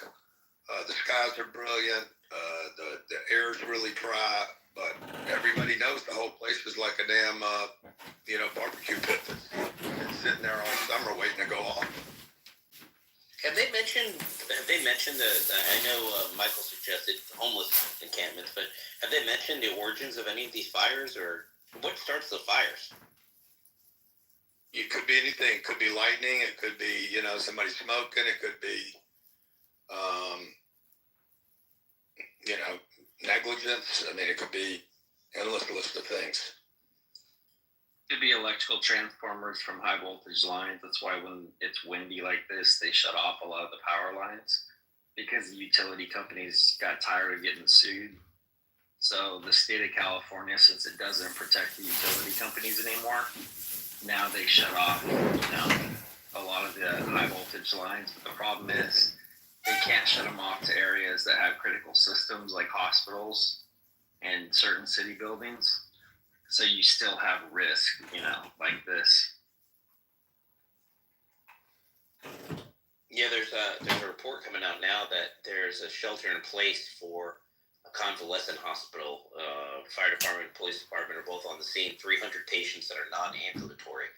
I really think that's what this fight's going to be. It's protecting certain places that are critical and just letting it do its thing. And yeah, I know they've turned off power to thousands and thousands of homes in order to prevent exactly what you're talking about, the fire spreading. It's a mess of a situation. Michael, I see your hand up. I'm going to throw it over to you.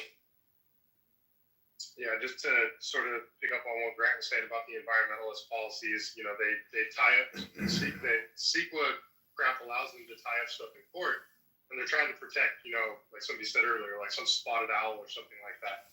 The thing is, you do controlled burns. Animals are smart. If you have a fire in a small area that you're controlling, the animals, for the most part, leave, and you have very minimal loss to wildlife. When you get a raging fire like this, animals, especially when you get multiple different fires and they get surrounded, they don't know where to go, and you get a much worse loss of wildlife. It's horrible. The environmental agencies or NGOs or whoever's tying this stuff up in court, they're their own worst enemy. They're doing more damage than if they would allow CAL FIRE to do the controlled burns. Yeah, that seems to be the consistent thing, like Grant was talking about. Like, you do hear about these fires every year. You do hear these debates between the controlled burns and everything else, and it's certainly I don't know what the solution is. I mean, you have people live in an area, and the government, because of environmental policies, if this is the cause, not doing things to prevent the wildfires from happening. It's I don't know. Myron, I'm gonna throw it over to you. You got your hand up. Yeah, no, I mean, I want to comment real quick. What I think, obviously when this is all said and done, obviously there's going to be an investigation done. I double checked, and Forest Service does absolutely have their own special agents that do investigations. They're 1811s. I actually went to an academy with a Forest Service guy, not many of them, but they'll probably go ahead and convene alongside the FBI to make sure there's no criminal situation involved. But yeah, I mean, this is more than likely a natural forest fire. So we'll see what happens. It sucks. I didn't realize that the environmentalists, contribute to this to a significant degree. This is exactly why California is a failed state. Newsom is a failure of a leader. So it is what it is. Thank you. I wanted to mention that the hospital that's being evacuated is the Park Moreno Hospital in Pasadena. And the power outage in Los Angeles County has now reached over 96,000. That's the number of homes and businesses that are without power in the LA area. And again, it's at about 96,000 people right now without power. Shane, we can send it over to you. Go ahead, please. A few minutes ago, Grant mentioned that one of the fires heading over towards his property. Just a heads up, Grant, the wind's supposed to be high winds until tomorrow night at 6 p.m. We mentioned that earlier in the space. I just wanted to bring us back to that point. If these Santa Ana winds are expected to stay this intense through tomorrow night. Are the winds are supposed to reach how high? 100? I've heard right now the gusts are up to 80. I don't know what they're supposed to go up to. Thanks for that information, Shane. Clint, I'll send it over to you. Go ahead and weigh in, sir. I've already weighed in for the most part. I just think that this is not a trend that is going to change until you have a change in leadership in that state. And I just really want to emphasize that, like, this is not like a hurricane. This is actually something that is totally avoidable. A hurricane you really cannot avoid. It'll happen. You can be prepared. You can actually try and address it once it hits. And DeSantis does a fantastic job at all of that. Newsom could prevent these things. He genuinely could. And, he can blame it on lobbyists. He can blame it on environmental organizations, blah, blah, blah, whatever. The governor of California had enough power to shut down the fucking economy for a year. He's got plenty of power if he wants to handle these things. He opts not to. This man does not care about the people of California. He doesn't have a spine. He'll bluff and bluster, and he'll come across as this truly charismatic speaker when he's got a camera in front of him. But in terms of action, he does nothing to actually assist the people of California. He's a reprehensible human being, genuinely. The fact that he continues to remain in power is astonishing to me. And he has forced out, we have the most migration out of the state of California. I'm one of those people that migrated out, and he's a direct consequence of that. So, Clint, that is one of the biggest problems in the state. The number of people that have exited that state. Yep. Smart people, people that were hiring people, bringing in tax revenue to the state. Like, these people, they could have been in any state they wanted to be in, and they're like, no, we want to live here, we want to create here, we want to bring business here, and they're so unfriendly to enterprising entrepreneurs that want to risk money and assets. And so those people start leaving. It's a major problem when you see people, net negative migration. And yep. I had a $1 million plus private mortgage company that I was running there for nearly a decade, and I was out soon after the lockdowns happened. I should have left earlier, honestly, but no, your point's well taken.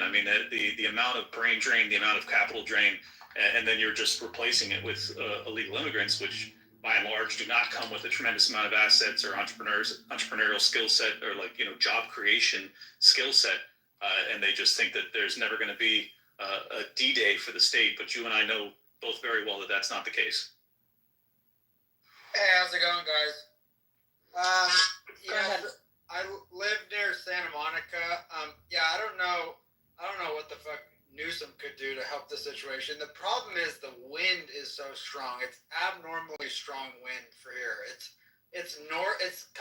east wind, northeast wind. So, these fires happen periodically over the years, as you guys know that either live here or spend time in California. These fires happen all the time, but none of these fires have hit Palisades area this close. Like, I've never seen a fire come this close. I don't know. Have you guys been around Palisades area at all?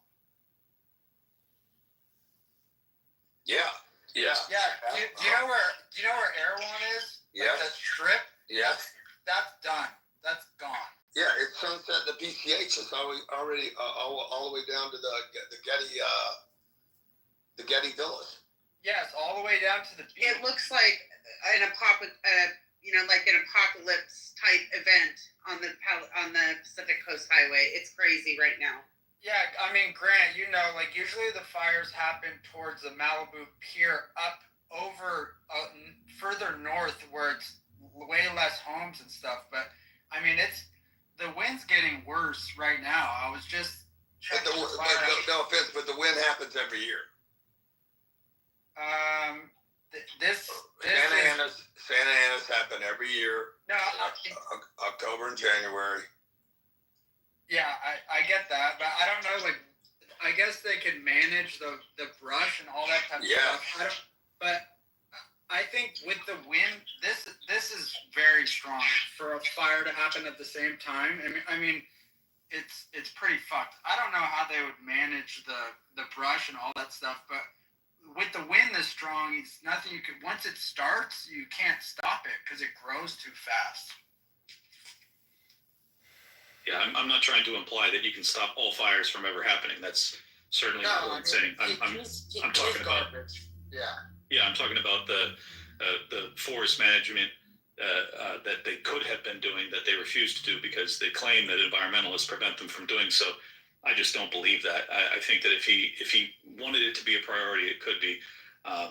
And I lived there for 30 years. I watched it happen time and time again. That there are winds and there are fires in every state in the country, and it just doesn't get as bad as California. And I think there's a reason for that. Yeah, I mean, it's the similar thing with that happened with Maui. It's like negligence. It's always that. Like it's a power line, or they don't keep track of like doing controlled burns or whatever. I mean, I'm sure you know. I don't follow like the fire tracking and what to do, but yeah, I mean, it's fucked. It's pretty bad. Thank you. Michael, you had your hand up. If you wanted to weigh in, go ahead, please. Yeah, so the main reason that I keep bringing up the homeless encampments thing is because of what looks like what the epicenter of this fire is all along PCH. They just allow campers and RVs to just park all along that highway. I mean, the term beach bum is there for a reason. It's because California is the most popular state to be homeless in because of our weather and stuff.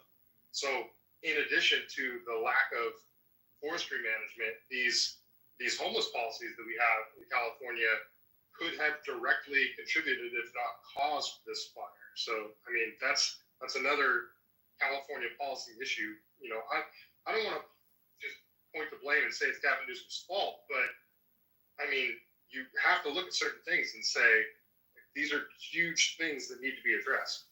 Yeah, it could have been. It could have been a homeless person somewhere, but those campers on the Coast Highway. I mean, yeah, that's terrible, but it didn't come from the campers. But yeah, probably didn't come from the campers, but the RVs lined up all the way down the PCH, probably the most beautiful real estate we have in America.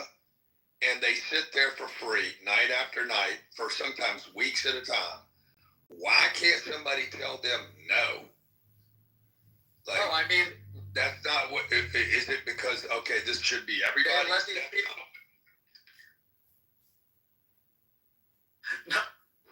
Luke, you're gonna have to keep your mic muted when somebody else is speaking, please. Because you'd be better off having homes there, and irrigation systems and plumbing. There would actually be a barrier.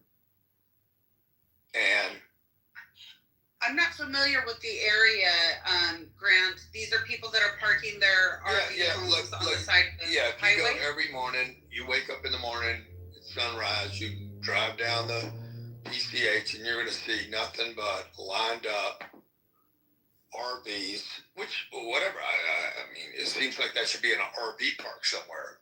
These are parked on the Pacific coast. Beautiful views.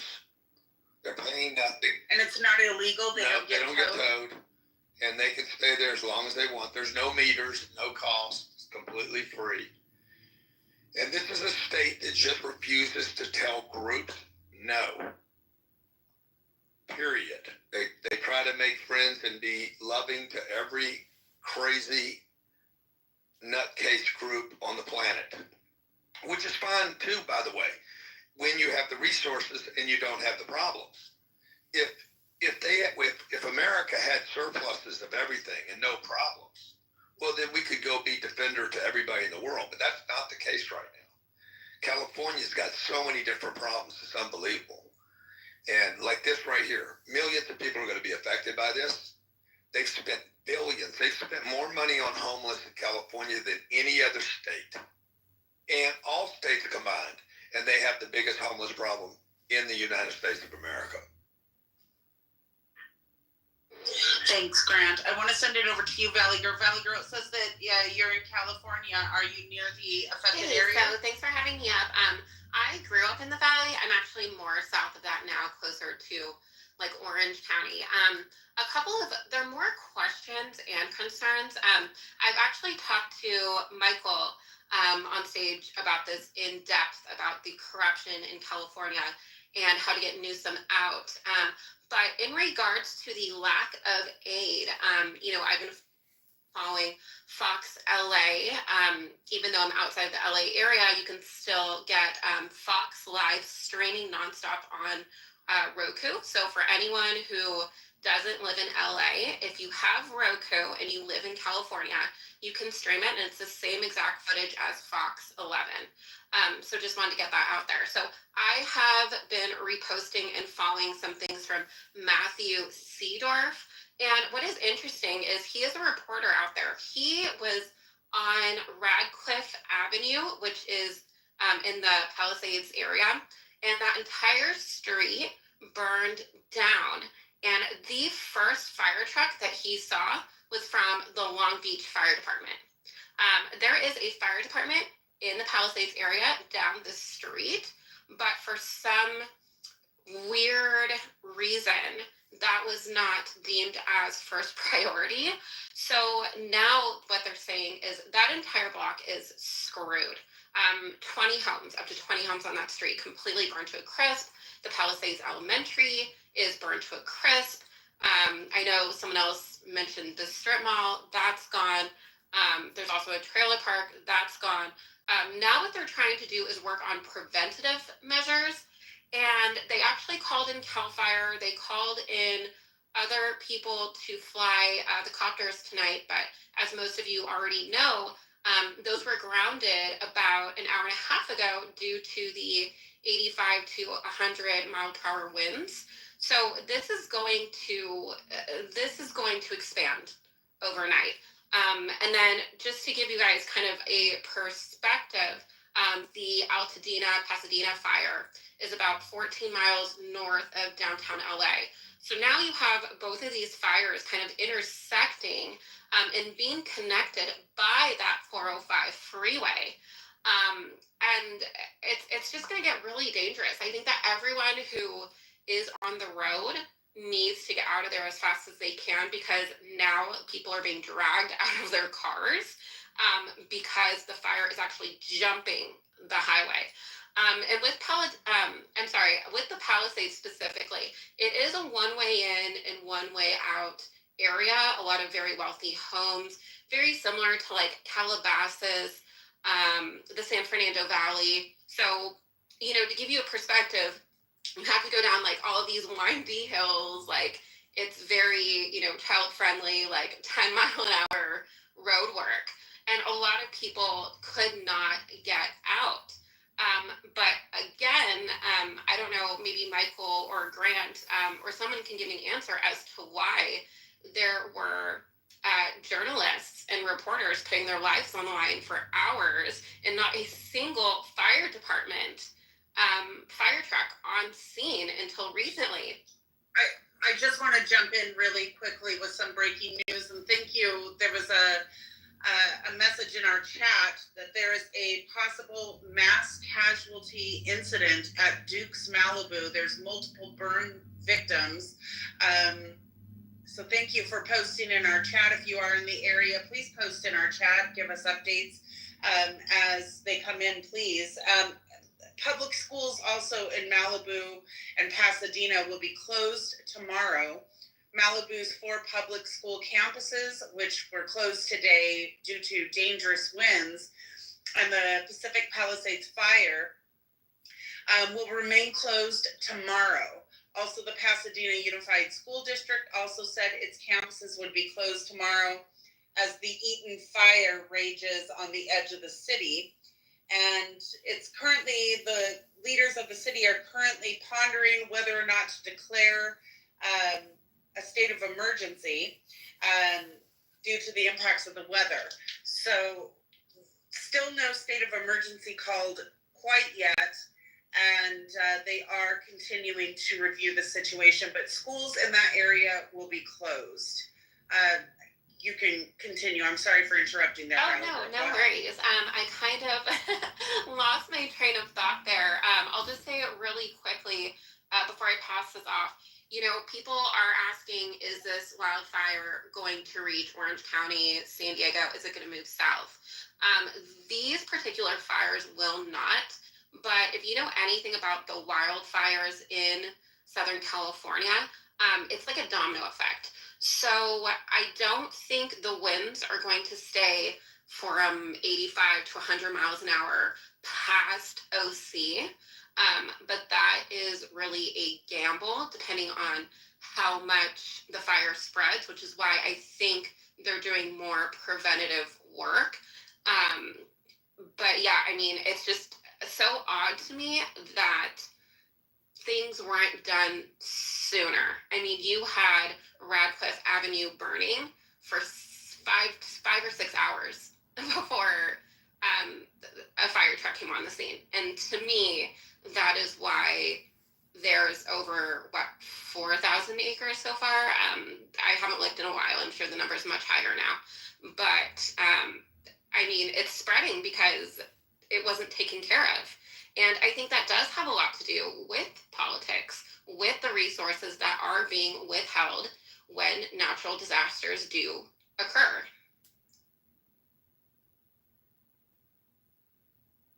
Thank you. Just a quick update on the injuries. It was a seafood restaurant called Duke's Malibu that's right along the coastline. I'm sorry, Sarah. Duke's is a super famous place. The food on a scale from 1 to 10 is like a 4, but you think it's that bad, Grant? Maybe a 5. I mean, you got to be drunk. It's probably a 5 if you're drunk. They have good happy hour though. That would bring it like a 6. Well, that's why the food's so bad. It's because the people drink it. But the view's a 10, and that's maybe 2 miles from where my home is in Malibu. Maybe less than that. I'm not worried about my house. You lose your home, big deal. Well, here we just have an update quickly that emergency officials have just announced that all off-duty LA County firefighters must report immediately. This is in addition to the earlier call for Los Angeles Fire Department personnel due to 2 out-of-control wildfires. So they have now called in all their off-duty firefighters to come in and help report that fire. Yeah, what I was going to say, Sarah, was if it jumps the road, I mean, there's nothing to protect the road that home. The road near Duke's, the PCH, the Pacific Coast Highway, separates Duke's from basically the Mower Mountain. That's the ocean side, and then across the highway, I mean, it's basically ocean, highway, and then a mountainous kind of, Is that populated, Grant? Well, what happens is it's just a line of houses that are mostly built of wood. And, I mean, you catch 1 or 2 of those on, you'll have the entire Pacific Coast Highway just a torch.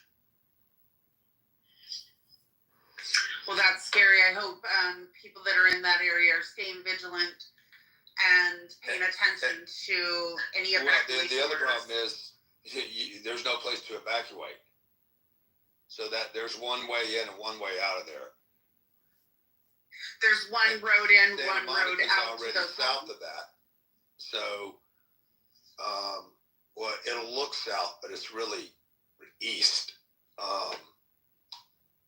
And that's probably already shut down. This has always been a problem in Malibu, by the way, getting out. That's scary. We do have a few hands up, Dylan. I'll send it over to you, and then we'll get to the rest of the hands. Go ahead, Dylan.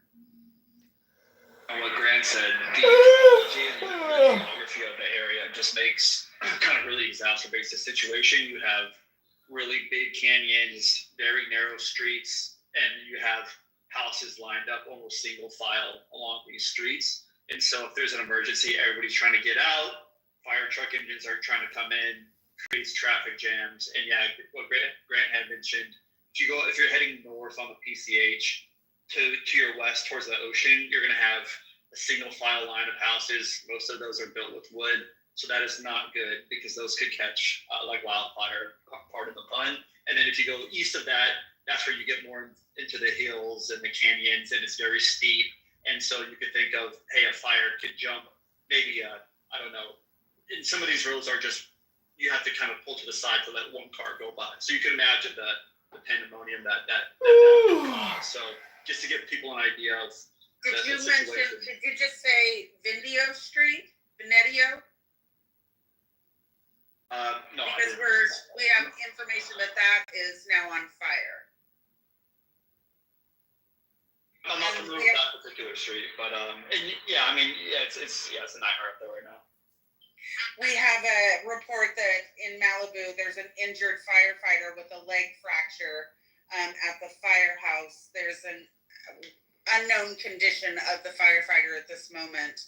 I can send it over to you, Michael. Go ahead, please. I'm just watching this map pretty closely. It looks like Altadena just got upgraded to a mandatory evacuation level 3, and another small fire has popped up. So all above Highway 210, that fire is the fire to watch because the way the winds are blowing and how populated that area is. And it looks like another small fire, the Burke fire, just popped up around Highway 19 below the 210. So it's spreading, and like Valley Girl said earlier, it's like dominoes, and the fire departments are all going to be spread so thin right now. So if it looks like it's even coming anywhere near your property, get out of there. Do not wait.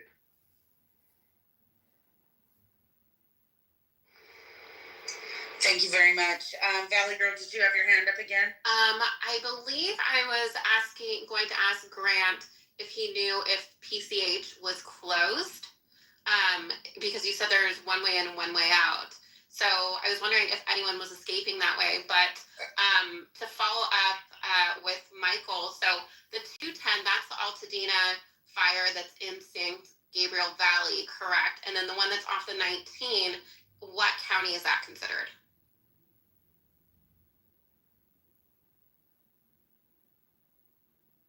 Let's see. That's it's like Sunny Slope Boulevard and La Presa Drive, and it's Pasadena, so same county.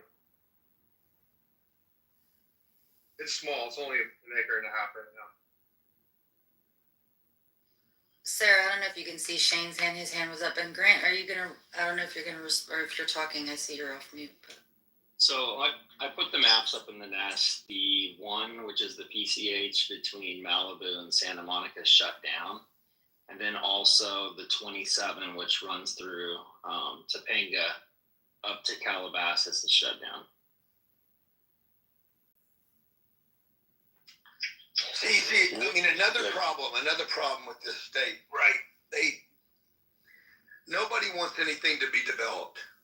Like, if you were just looking at that piece of land that we're talking about right now, from Santa Monica up through Malibu, the best resource, the best use of that property would be hotels. If you didn't have a problem with it, it would be hotels. We wouldn't have this mess because it would be hundreds of billions of dollars of development for that coastline, which is best use for that property. But the problem is the people over there are like, oh, you're going to mess up my view. Everybody deserves a view. We don't want to do that to California. It's going to mess up the coastline. It is the lack of development that's actually keeping the state behind. Because, again, they try to appease so many people there. It's so liberally socialist, everybody deserves a view,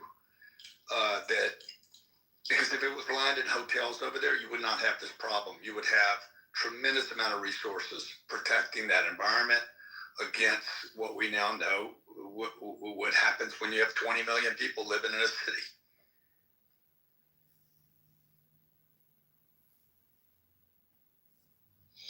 Yeah, it's good, Mace.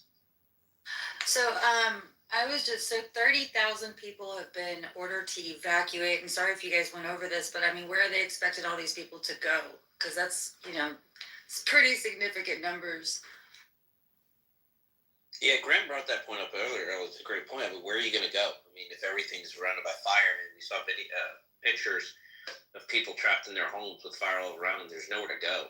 and there's also really no one to help them get out. That's what's so dangerous about the situation is people are literally trapped, and this isn't one of the situations where anybody's going to come and save you. And with winds going 100 miles an hour and fire just spreading, it's seriously it's a very dangerous situation. I don't know. And traffic in that area is already terrible, So I mean, just imagine what it's like when they start shutting down some roads. It's just a nightmare. It's a standstill. Yeah, when people leave their cars because the fire is approaching. But like Graham said, I mean, if it starts to spread across the Pacific Coast Highway, house to house, I mean, these are tough situations, and they're calling up as many fire departments as they can, and they can't fit the planes or helicopters because of the wind, and it's really a bad situation. I don't know how this ends. When you get on that beach line, you got some of those homes that are 50, 60, 70 years old. They're basically tear down homes that are worth $5 million, $10 million, but they're really nobody would ever live in them except for they're on the ocean. So the city doesn't require, hey dude, update your shit, because the people couldn't afford to live there anymore. So like even property taxes don't reassess in California. So if you bought in 1950, you're paying the same property taxes every year that you paid on the same basis that you paid in 1940. So if they updated that like they do in Florida, those people would be paying taxes on a $8 million property taxes. They couldn't afford it, and they'd have to move. Well, guess what? That's the marketplace. And the person that moved in there would tear the house down. They would bring it up to new codes. They would make sure it's fire retardant. They would provide new resources for the fire and the police in that marketplace. But again, they refuse to do that, and they end up in these kind of problems. Grant for governor. Yeah, but the problem is the people have to want it, and they don't. They don't yet want it, and unfortunately, the alcoholic doesn't change until he hits like 17 different bottoms. If he's lucky enough not to die. Well, you guys, I wanted to pop in with another update. There's another senior living home with 60 plus residents that is being evacuated. It's located at 17310 Vereda de la Montora in the Pacific Palisades. So another assisted living home where people are needing evacuation. I'm sorry, Mace, go ahead, please. Well, actually, a quick question for you and then a question for Grant. You were saying that the restaurant that he gave a 5 to, was that where the mass casualty happened? I guess, I don't know if you got to that part. That was the report that we're getting. Duke's Malibu is what it's called. I didn't realize it was a famous restaurant until Grant chimed in. Oh, okay. So Grant, I've always heard about the fires that happen across like Northern California in the area of like Napa and all that. But is it common for Southern California? And I know that it took them months to get one major fire under control, and they don't have anywhere near the type of wind that I think especially along PCH has. Is it common there? And do you know if when's the last time something like this happened? It happens every year. Every year it happens. So it's not a new thing. I lived there 25 years. I've been gone 13 years. 38 years that I know about California, it's happened every year. I don't remember a year where they didn't have a fire. I'm gonna say from NorCal to SoCal every year, nonstop. And there's something they do with it. They divert the water that's coming out of Canada. There's some big diversion that happens. They have plenty of water over there, but it's diverted for some reason. I think it's to save some fish. And again, the environmentalists lobby so hard. Go ahead. You're absolutely right. The fish and wildlife. It's a total capture in California. And for them to not have updated the requirements for code in terms of the housing, if this happens every single year, it's absurd. I got a message from somebody who's down in the area there, and they're saying that because of the winds that trees are falling and taking down power lines. Now, the power lines are likely probably off, but certainly this could contribute to additional fires if the power lines are being knocked down by trees and they're live and they're sparking. I've seen that a lot during hurricanes here in Florida. The power lines spark. And in this situation with 80-mile-an-hour winds and dry, that sounds like a bad scenario. I don't know if you guys are hearing anything like that. Shane, I see your hand up. Go ahead. Yeah, so real quick, I posted a video to the nest of a home surrounded by fire. It's pretty I don't know, it's terrifying. But as far as the power lines go, something to keep in mind is the state of California has a law that utilities are supposed to shut off power in most areas. Only this area wasn't one of those areas because they're considered critical. Obviously now they've shut the power off, right, because there's a fire, but it wasn't soon enough.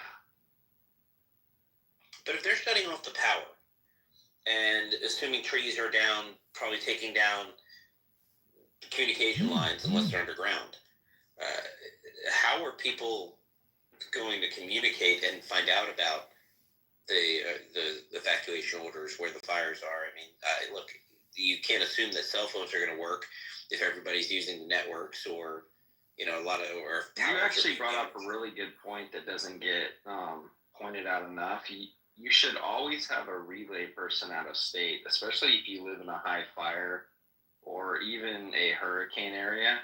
Most people don't realize it. It's separate lines that handle local, nearby phone calls. And then there's completely different lines that handle out-of-state phone calls. So it's very likely in a crisis, if you can't reach a loved one, across the city, you can call somebody else, relay out of state, and have them three-way back in. So keep that in mind if you ever have an issue. There's separate lines that get you out and back in than just across the city. I'm glad you mentioned that, David.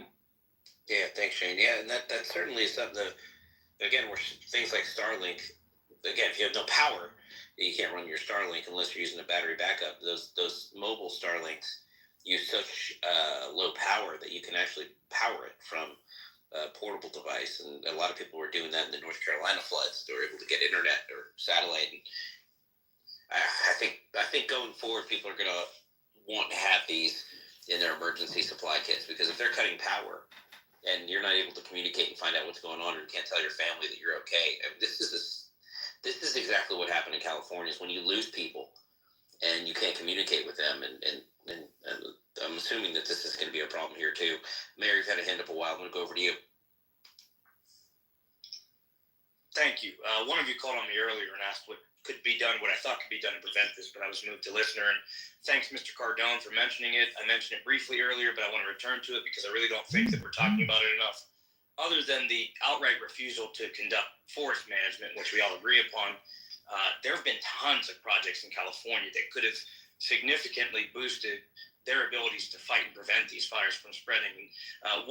Folks aren't allowed to water their lawns or their flowers because they say that there's a water issue, but we saw reservoirs that were halted that would have stored excess water, but again, they were halted by environmentalists. A dam on the San Joaquin River, again, halted by environmentalists, could have been a huge water storage asset for them, especially in Central California. You can check out the Los Vaqueros Reservoir expansion. Again, would have been a great asset for mitigating drought and having access to water to fight these things, halted by environmentalists. And as far as Newscomb is concerned, and what he could do, he keeps talking about a tunnel system. It was supposed to be a 2-tunnel system, but now he says he wants 1, and that was meant to move water. But again, it's been delayed by environmentalists. And these are great examples of what should have been done and could be done to prevent these catastrophic fires and make it easier for California to fight and prevent them. But Californians that just don't seem to care as much about that as they do about some of these ridiculous social justice initiatives. Or how about the speed rail from LA to Vegas? Like who does that benefit? Vegas? Exactly. Come on, it's $12 billion. It'll end up costing $100 billion. Why didn't they? Why over the last 30 years have they not taken all those electrical and buried it? Because the cost is too expensive. But instead they end up with a speed rail that nobody really needs. Like, okay, so it takes you 4 hours to drive to Vegas. It was your choice. Grab a plane. It takes 1 hour. What's the point? Like, again, they're trying to protect everybody there rather than protect the state. If you were to see how much money it costs to remediate fires like this year after year, to think about the investment into a preventative method, it's absurd. Very poor decision making.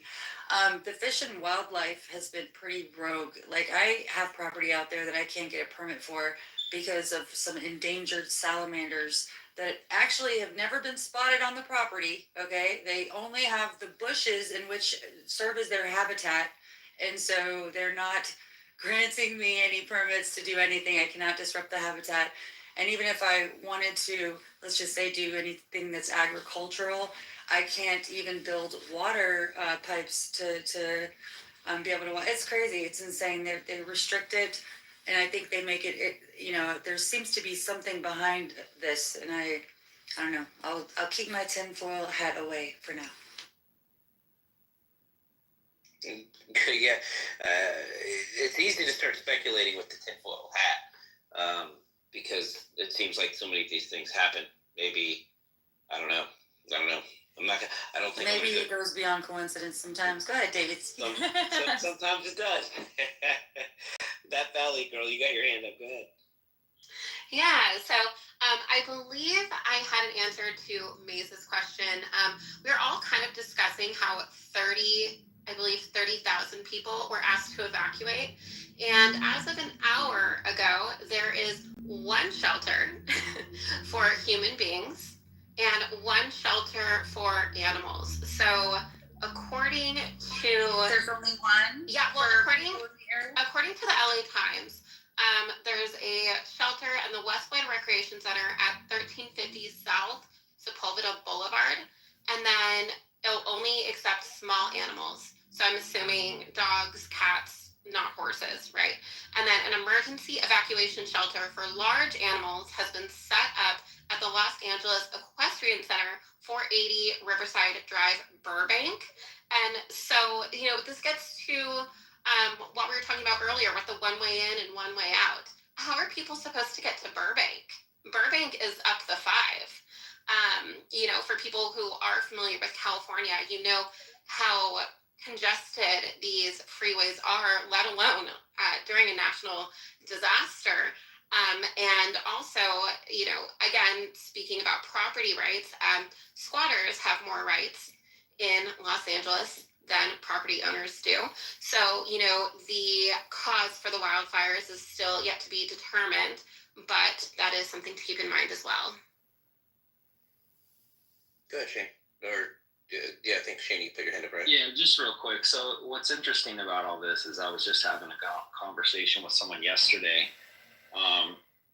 Anyways, I won't mention who it is. They're on this platform, but just about the idea of Gavin Newsom running for president, right? And I know, like, when we sit here, we have this conversation about how terrible of a governor he is. It seems like a joke, but as someone that's met him in person, I don't know what it is about that guy, but like, if you watch people around him, it's like they swoon over him for some reason. But just imagine what our nation would be like if that guy ran this nation the way he runs California. Yeah, he's a master manipulator. I mean, he's been in politics for so long. He knows how to walk the walk, talk the talk.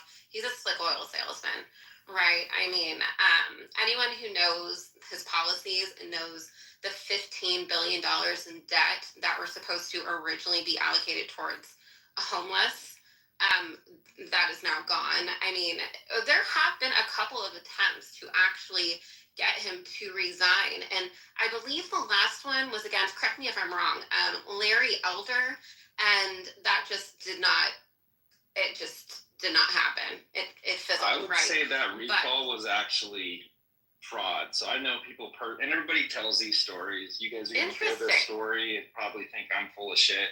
But people that I would bet my life on went to vote in Riverside County and were told they already voted. These are people that I know personally. Now, granted, for you, it's secondhand, right? But these are people I know personally that went to vote in Riverside County and were told their votes were already counted. So there's no way in hell that he didn't get recalled during that election. I want to send it over to you, E. Smitty. Go ahead, please. Hey, what's going on, guys? Amazing space. You know, my question and really it's just been the biggest question is like who and how and why are people still like supporting Gavin Newsom? I think he's been absolute disaster for California. I think his policies are absolutely horrendous. I think the way that he looks at family, household, man, woman, husband, wife, gender, I think it's atrocious and it's not representative of what we as a country are or our core values as human beings are. So I'm just trying to understand, like, you know, if they can overthrow us, how do we overthrow them? I mean, but in a legal way, legally correct way, because at the end of the day, I think the biggest change that's going to have to happen is for him to get the boot out of office. So, I mean, that's just my 2 cents, you know, and to everybody that's going through the fires, you know, I send my prayers, my support, anything you guys need, hit me up and DM or whatever. Love you guys. Thank you. David, we have a couple of updates. I'm going to have you read them as I don't have my glasses on me right now, if you don't mind, The sir. tiny print that I'm supposed to read. It's tiny print. I cannot see it. I'm an old lady. Luckily I have like a ginormous monitor on my desk here, and I just blew it up to 1,000. Kamala Harris has issued a statement saying that her heart goes out to those impacted by the devastating wildfires in Southern California. She goes on to talk about her and her husband praying. She was briefed, and they're damaging wildfires and the coordinated efforts to contain them. She's urging residents in the affected areas to listen to local officials, remain vigilant, and evacuate immediately if told to do so. She says President Biden and I are committed to ensuring that no community has to respond to this disaster alone. They've mobilized federal resources to help suppress the fires, provide overhead support, and begin assisting those impacted. FEMA approved the Fire Management Assistance Grant, and then she talks about being a proud daughter of California, and she knows the damage that wildfire has on her neighborhoods. That's basically what Kamala Harris has to say about this. We have information that there's peak winds of 81 miles per hour near Malibu and 83 miles per hour near Burbank. And these gusts are affecting the firefighters' efforts, of course, because it is just pushing this wildfire. There's a train line traveling from central Los Angeles south to Long Beach had problems caused by high winds and broken gates as the area continued to be pounded by Santa Ana winds. Service has been suspended between Highland Park and South Pasadena completely due to lack of power. LA Metro said on their X account that there were other problems between Azusa and Long Beach where train service was running but taking longer than normal. If you don't need to be out, please stay home, the agency said on their X account. And again, firefighters are not able to use aircraft over the Eaton fire due to the strong winds. Those winds are really strong, and I think Shane said earlier that we haven't reached peak winds yet. It's about 81 miles per hour right now near Malibu, 83 miles per hour near Burbank. So those winds are really high. Go ahead, Mace. If I were to bet that like 3,000 people probably rolled their eyes at the same time by the time you finished saying Kamala Harris, I would definitely put my money on it.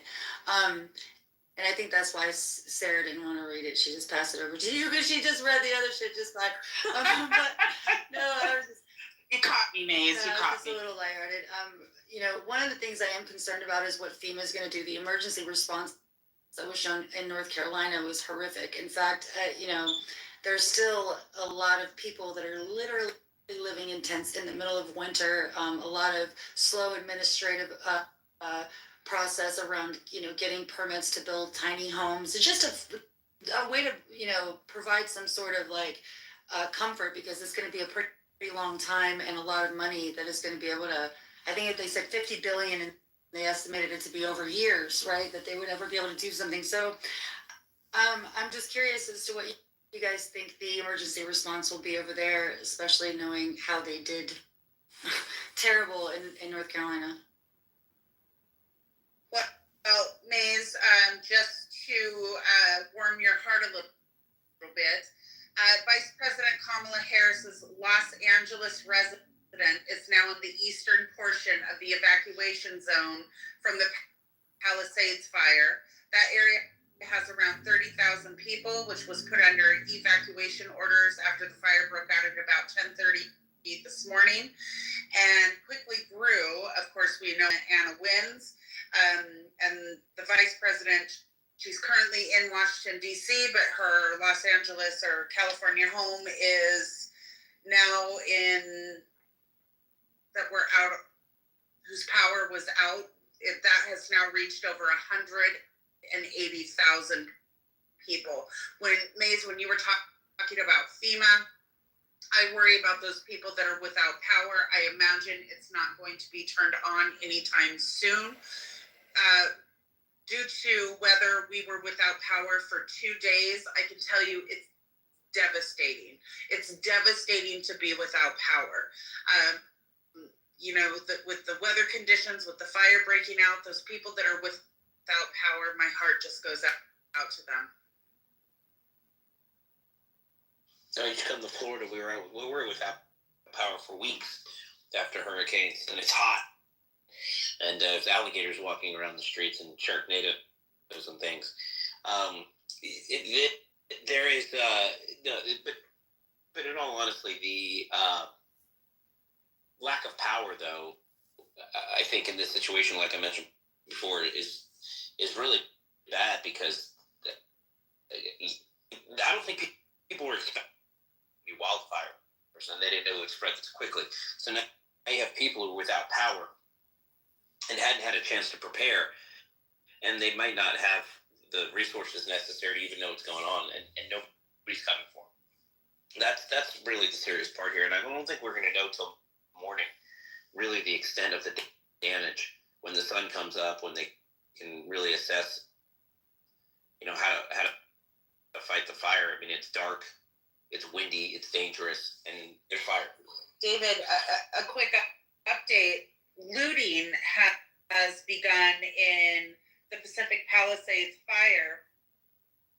The LA Fire Department is reporting that people are actively trying to break into homes, and they have made requests for additional resources. I hope those people are prosecuted to the fullest extent of the law, and shame on you.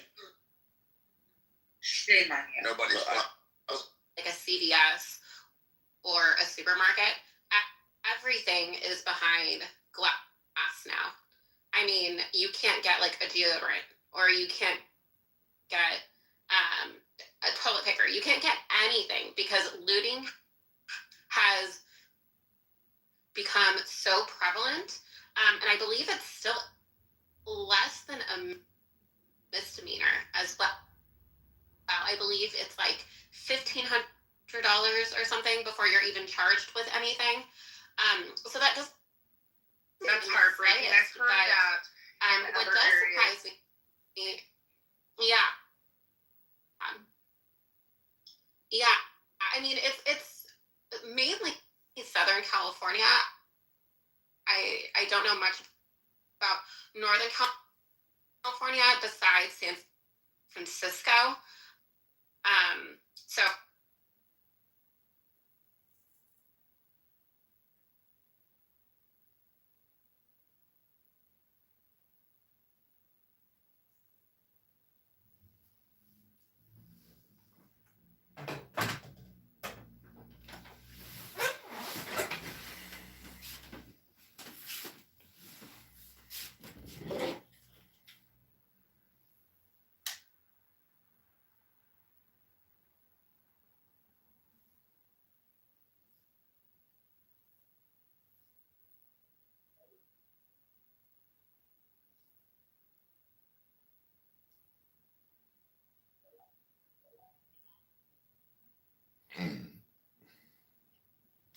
Thank you. Go ahead, Shane. Real quick, I want to go back to the power outage situation, being that, California removed protections for the utility companies a few years back. So the utility, I'm talking about the lawsuit protections, the liability. So the utility companies now shut down the power in a number of non-critical zones. They instituted a program at the state level called SGIP. It's the self-generation program that they have here in the state of California. My brother and I have a solar company. I'm obviously not going to name it, but we install those Tesla battery packs. And if you have solar and batteries on your home, granted, if a fire comes, you're still fucked. But if you have solar and battery on your homes, when the power goes down in these remote areas, you'll still have power. Our homes have those Tesla battery packs, credit to Elon. And my brother's house went out when they had the fire over there in the Idlewild area, and the power was out for 3 days. His neighbor came by and said, "Oh, is the power back on?" Because all of Sean's lights were on. Anyways, it was still out. It's just those Tesla battery packs kept it on.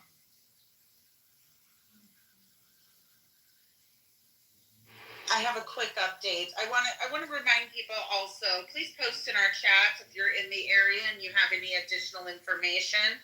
I'm having trouble seeing who's on stage due to a glitch. So if you have your hand up, you can send me an emoji so I can go to you. The evacuation center, there is an evacuation center now in the Pasadena Civic Center. The fire department has concerns that the Mandeville Canyon area will be threatened soon. And there was a Malibu City Council member, Bruce Silverstein. He sent a message to more than 3,000 households in the area suggesting that residents should evacuate if he can, as the Palisades fire is burning out of control and the Santa Ana winds are spreading the fire very fast, he wrote. He said that the fire would burn uncontained for at least 12 more hours. So 12 more hours of uncontained burning. I'll send it over to you, Michael. Go ahead. A bit of an update. Nick Sorter posted this 20 minutes ago. The Eaton fire is rapidly approaching a facility storing hundreds of pounds of chlorine gas. And that's coming from the LA Fire Radio. Wait, can you repeat that one more time, Michael? Yeah, it's from Nick Sorter. He says the Eaton fire, that's one above Pasadena, is rapidly approaching a facility storing hundreds of pounds of chlorine gas. And that's per LA Fire Radio transit traffic. So. Okay, that is a pretty big deal. If I'm not mistaken, that would then kind of swing this into the direction of them, the land would then go into super funds and you know what, I'm going to do a little bit of research just to see if that chemical would qualify for that. But there's, that would be that'd be a pretty big deal. Good news is chlorine isn't flammable. You're going to research. So it's not going to explode. I'm sorry, it's not flammable? Chlorine is not flammable. Okay. Maze, what were you going to research? I missed that. So there's specific requirements. The EPA, whenever EPA kind of gets involved, they make sure that the land and it's isn't toxic, because then people couldn't go back and live on it for a very extended period of time. I don't think that it's chlorine specifically, but anytime plants like that, anything happens and it ruins the, let's just say, environment, and then there comes like a whole bunch of other, just like I said about the even with the salamanders, the fish and wildlife, the environmentalists out there are pretty rogue. And so I'm just curious, hopefully that's not the case, but I think it's a potential if there is a chemical plant, not the chlorine specifically, but there could probably be something like that. But I'm going to look into it. And you're talking weeks of cleanup as well, right, Maze, if this plant were to be affected? Or longer. Potentially. Thank you. Can you research that and send it to us or post it in the nest when you have it? If this were affected, how long would the cleanup be, and would the area have to be evacuated for that reason as well, not just the fire? I'm curious to learn that as well, May. Yeah, absolutely. So there's, You know, it's just so it's really interesting. I think that when it comes to the emergency response when it comes to our country and like what we pay them to do, they're completely not equipped. Like they're supposed to like contain fires way quicker. Like I don't know if you guys caught what Valley Girl said. It took 5 hours just for them to even show up.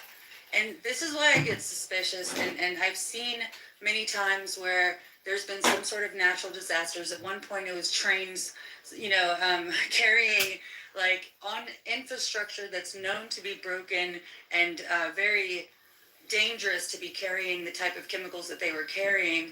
Like there's so much that's going on with this country. It seems to me that it's more than irresponsible. Like if we can't run it like a successful business, and it's not even a business, like it's failing. Like they're making, even when you guys brought up the looting, how they began to decriminalize this, knowing that they're going to also open the borders, to me just seems pretty crazy. Like people that are going to be here and that crossed over without any, let's just say, very little ability to be able to get a good start, right? Like not those that were facilitated by the NGOs, but those that actually like came over the border, they're going to loot. So like, or they're going to find ways to steal. You know, Maze, it surprises me that when there's a disaster that's happening, that looting wouldn't have double the penalty. For example, in my state, if you speed in a construction zone, you get double the fine. So if you're going 5 miles an hour over the speed limit, if you would have gotten a $50 ticket, now you're getting a $100 ticket. So I'm surprised that these states that have these natural disasters are not ramping up the penalty for looting in those areas. I think that sounds reasonable. And people, I'm a liberal, but I don't support Newsom, and I think that California is doing an absolutely disastrous job helping those people. This happens every year. There are wildfires every year. This is nothing new. I live in Washington State. In Washington State, we prepare for wildfires. I've seen some of the comments like Washington and Oregon are terrible. Washington and Oregon are actually not terrible. We have preparation and people are prepared, and there's an action plan in many of our areas. I'm in one of those areas where wildfires spread quite quickly. Please don't scroll. And we have an action plan from our city. These people seem to be being told, we only have, like Grant said, there's only so many ways out, but they have thousands of people trying to get out. That's what I find just mind-boggling. This is not new. This state needs to get its act together because people certainly pay enough taxes there in order to live in squalor. Why wouldn't the state do something to help their people? It's crazy to me. I had a brief update that Orange County has, and this is per the Orange County scanner, that there are no active fires in the county right now. However, winds will pick up in the mountains and coastal areas throughout the night. And it's saying if you are south of the 55 or in the mountain area, be ready to go within minutes. I think Valley Girl, you were saying that you were in Orange County. Have you received any sort of emergency messaging that you should be ready to go? No, I haven't. That's actually the first that I've heard of it. But like I was saying earlier, being in California all my life, I know that it's a domino effect. And I know that if these winds continue to carry on through the night, it is something that I'm going to continuously be checking. Well, please be safe because like you said, it's a domino effect. This can happen in an area very quickly, especially with these winds. Does Orange County have the high winds right now? Not nearly as bad as LA, no. And I mean, we're not getting any of, the smell of smoke or anything like that, or any haze or anything. We have another quick update that the Los Angeles Fire Department public information officer says that a female firefighter suffered serious head injuries and multiple burn victims reportedly reportedly walked into nearby restaurants. So that appears to be happening right now at the moment. Wait, Sarah, can you say that again? Sure. That the LA Public Safety Information Officer says that a female firefighter suffered a serious head injury and that multiple burn victims reportedly walked into nearby restaurants. There's a statement out from Gavin Newsom that says the state secured a fire management assistance grant from FEMA to help combat the Eaton fire near Altadena, and he says follow guidance from local authorities, including any evacuation orders. So there you go from Gavin Newsom. But he has yet to speak in regards to the Palisades fire? That's the information that we have right now. I'll look up and see if he's made any other statements. Okay, so forgive me for having to tap in with Grok. Okay, so guys, this is a Grok response to what would happen if they cannot contain 150 pounds of this chlorine gas. And it's only just because if anybody else does know, or if you can fact check me, come up here. But it says, if the fire involving 150 pounds of chlorine gas cylinders stored in Pasadena Water and Power Department could not be contained, there would be several severe implications. Release of chlorine gas, which is a highly toxic substance that can cause severe irritation to the respiratory system, eyes, and skin. Exposure in significant amounts can lead to coughing, choking, potentially fatal lung damage. If the cylinders were to heat up and rupture due to the fire, chlorine gas would be released into the atmosphere, potentially affecting a wide area depending on wind conditions. Health hazards. The immediate health implications would include respiratory issues, potential asphyxiation, and chemical burns for anyone that is in the vicinity of the gas cloud. Long-term exposure could lead to chronic respiratory conditions. Environmental impact. Chlorine gas can react with moisture in the air to form a hydrochloric acid, which could contaminate soil, water bodies, and vegetation. This would not only affect local flora and fauna, but could also have lasting effects on the local ecosystem, potentially leading to long-term environmental damage. Do you guys want me to keep going? Okay. Yeah, secondary explosions or fires. Chlorine gas, when mixed with other chemicals or combustible materials, could lead to explosions or secondary fires, exasperating the situation and potentially causing more widespread damage. This scenario would require immediate and extensive emergency response to control and mitigate further incidents. Emergency response challenges. Handling a chlorine gas leak in the context of an ongoing fire would significantly complicate firefighting efforts. Firefighters would need specialized equipment for personal protection against chlorine exposure, and the strategy for fire suppression would need to consider the chemical hazards, potentially delaying containment efforts. Wow. Okay, one more, and this is the community and economic disruption. Beyond the immediate physical dangers, there would be significant disruption to community life, including road closures, evacuations, and possible long-term displacement if areas were deemed unsafe due to contamination. Economically, local business might suffer from both direct damage and the broader impact of disrupted services and access. So, and again, just a caveat, this is a Grok response, although I don't see it being too far off, but I don't know. Thanks for that, Mace. Go ahead, Jeff. You know, unfortunately, forestry management has failed so many communities in our country, Sarah. I think the most important thing we have to point out here is that virtually everywhere you have wildfires, you have public land. And the forestry management that has occurred in those areas is totally disastrous. This has been pointed out by numerous experts. But wherever you have public land and forestry, you have a disaster of management. They fail to clear the underbrush. They fail to clear the areas that have, for example, a lot of undergrowth and a lot of areas that need to be cleared. I was recently in the Santa Cruz Mountains, beautiful place south of San Francisco, lots of leaves and trees and limbs that literally are sitting there waiting to be cleared.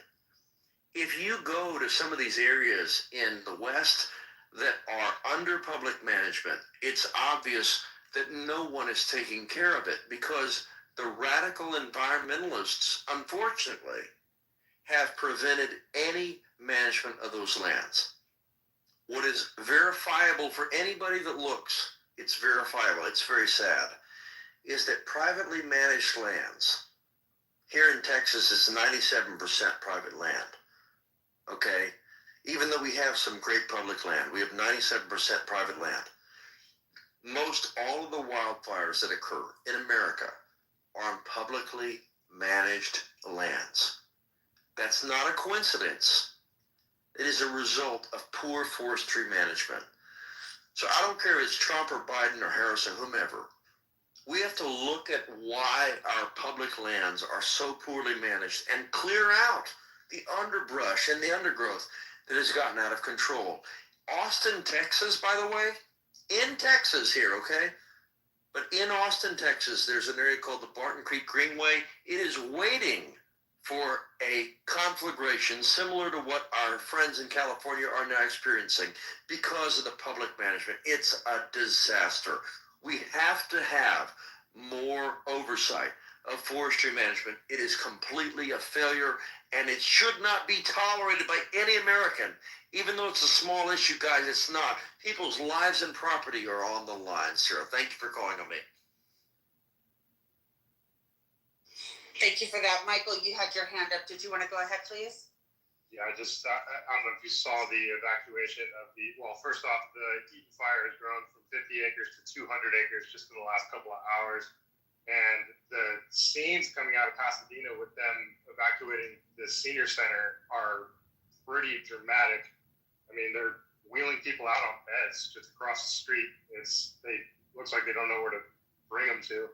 And video of the actual fire, I'm watching a time-lapse video of it right now. These winds are insane. It's like a blowtorch. It's like a blowtorch going right at Pasadena. So this is bad, folks. This is very bad. I've been in California all my life, and this is just as bad as the 2020 fires. And with LA being flanked on both sides, this has the potential to. These normally happen in really rural areas, and everybody's familiar with the Paradise Fire, where tons of people died because there's only one way in and one way out. That was still in a really rural area. This is right next to, main cities and highly populated areas. So this is, you could see scenes of entire buildings going up potentially. Thank you. We have somebody that's posting in our chat. Her name is Rocket Mama, and I want to thank her for posting in the chat. She's saying that the Burt fire in Pasadena below the 210 is now a 2-alarm brush fire with numerous structures involved. It's caused more likely from an ember that traveled 3 miles from the Eaton fire. So I want to thank her for posting that in our chat. She's been posting updates all night. I want to go to Valley Girl, and then I'll head it over to you, Jess. Go ahead, Valley Girl. Okay. Yeah, so I actually had it just pulled up, but if you follow, are you following Los Angeles Scanner right now, Sarah? We are, yeah. We have a back-end team. Okay.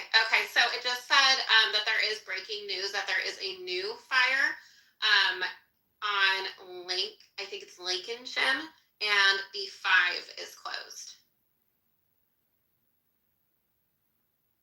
So that means the evacuation routes are where that closed, is? right?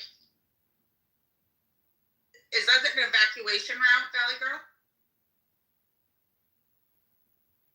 Yes, it is. The 5 is one of the largest freeways that go up and down all of California.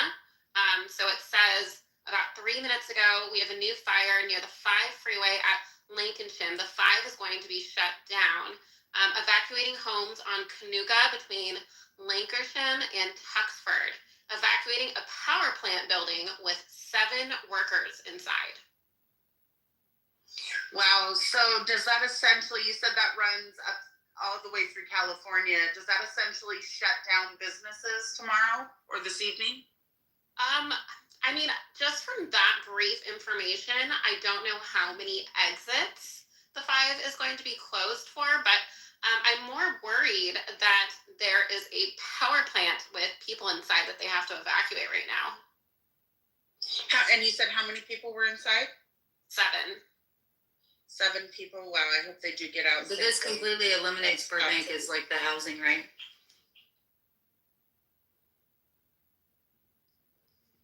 I'm not what sure. was that about I said, Burbank? does this eliminate Burbank as like weren't they building or not building? I think there was like one shelter. There was like an evacuation. Yeah, there was an evacuation shelter there. It looks like here. Let me put it into the nest. That was one of the equestrian It centers. says, yeah, it looks like multiple homes near Tuxford are being evacuated in Sun Valley. So Sun Valley is part of like the San Fernando Valley. It doesn't necessarily run parallel to Burbank, but because it's on the 5, I'm really not sure how it would affect the evacuation route. Thank you for that. Go ahead, Jess. It's a non-impact to the current evacuation, but I'm looking at it now, and yeah, it's definitely going to cause a lot of traffic on the 5. I'll post a map to the nest. Yeah, thanks, Shane. So it looks like Just a quick moment, Go ahead. Jess.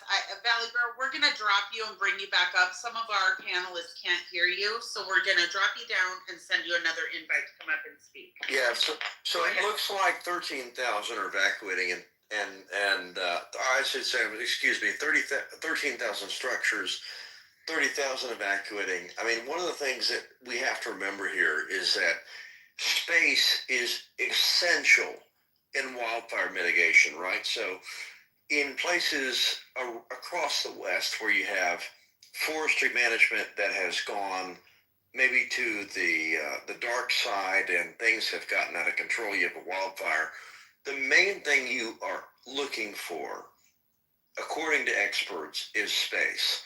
You want the space to turn over dirt. You want the space to create a buffer zone between existing structures and those who are having an immediate or an imminent threat of wildfire.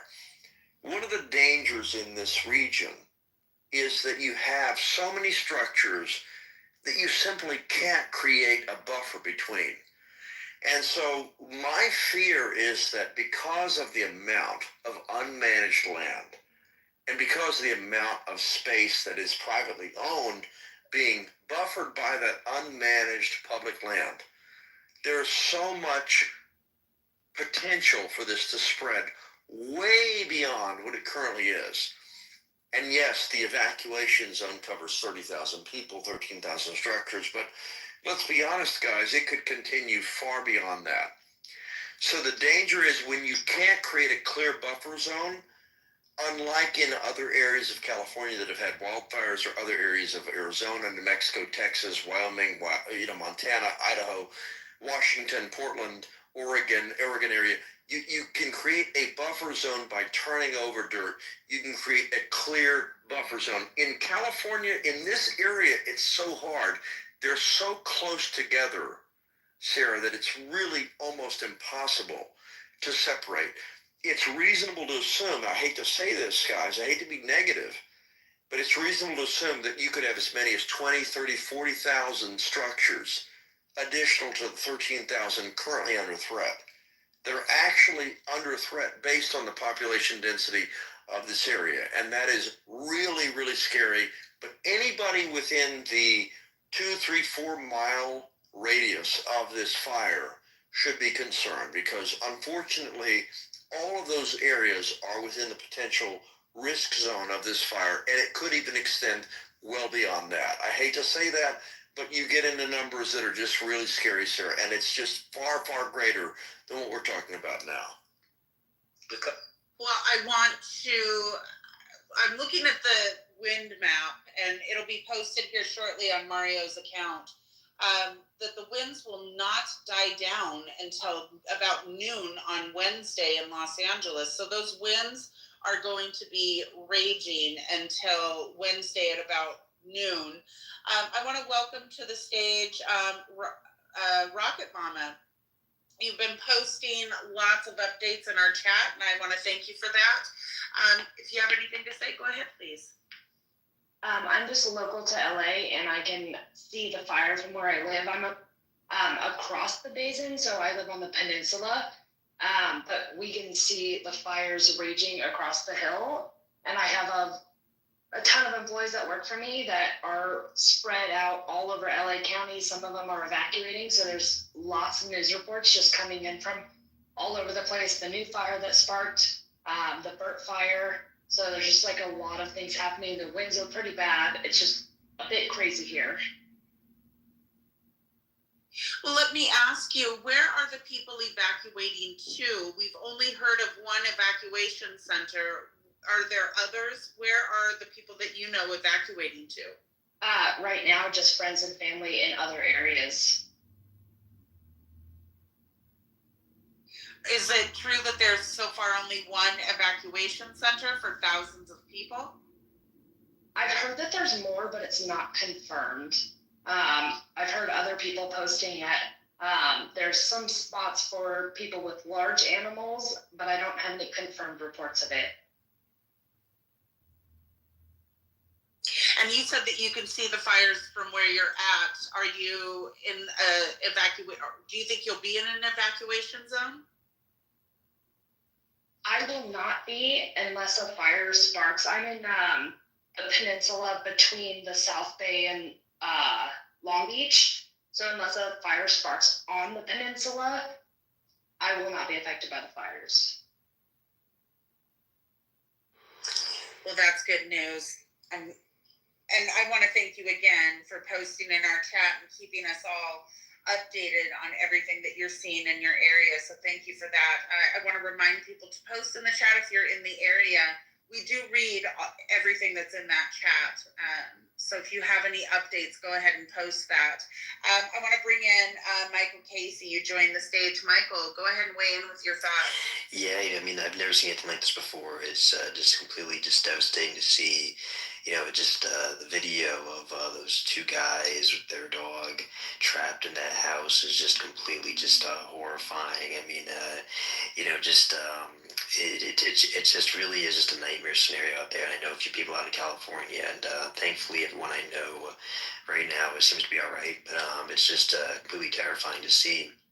I hope everyone's doing all right. And just the video of the horses that Nick Shorter posted, that was just just surprising to see. I guess, I didn't realize so much farmland was affected. I thought it was more so the city area, but seeing the farmland affected by it, all the animals are affected along with the humans, it's just really devastating to see. Thankfully, everybody I know is all right, but I'm just hoping and praying everyone's okay. And I'm just happy to hear some good updates on this space. Thank you guys for hosting this and reporting the news so well. We have a quick update that around 9 p.m., burn victims were spotted walking towards Duke's, the restaurant in Malibu. The fire department directed personnel there to help treat some of these victims. That comes from a spokesman from the Los Angeles Fire Department. So there were burn victims that have been treated. Go ahead, Mace. Yikes! That was the same place of the mass casualties, if I'm not mistaken.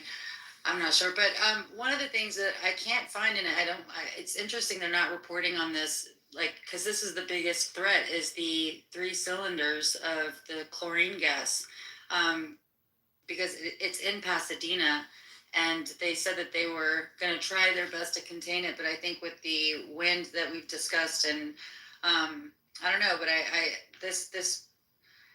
If you guys find anything on that, if anybody else is researching or posting updates, if you find anything on that specifically, I think it'd be important if you could post it in the comments. That'd be great.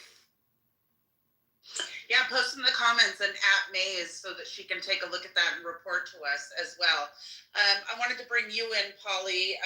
Welcome to the stage. Go ahead with any thoughts that you have. I just never seen anything quite as incredible as this. I just saw a video of firefighters being evacuated that were injured. Cal Fire put them on the back of a truck. It was a female firefighter. So people are getting burned, injured, burned. Very. This may turn into maybe the biggest fire they've seen in several decades.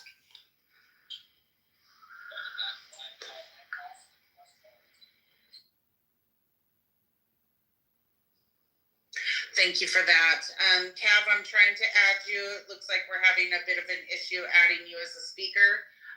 You can go ahead and re-request. Go ahead, Jess.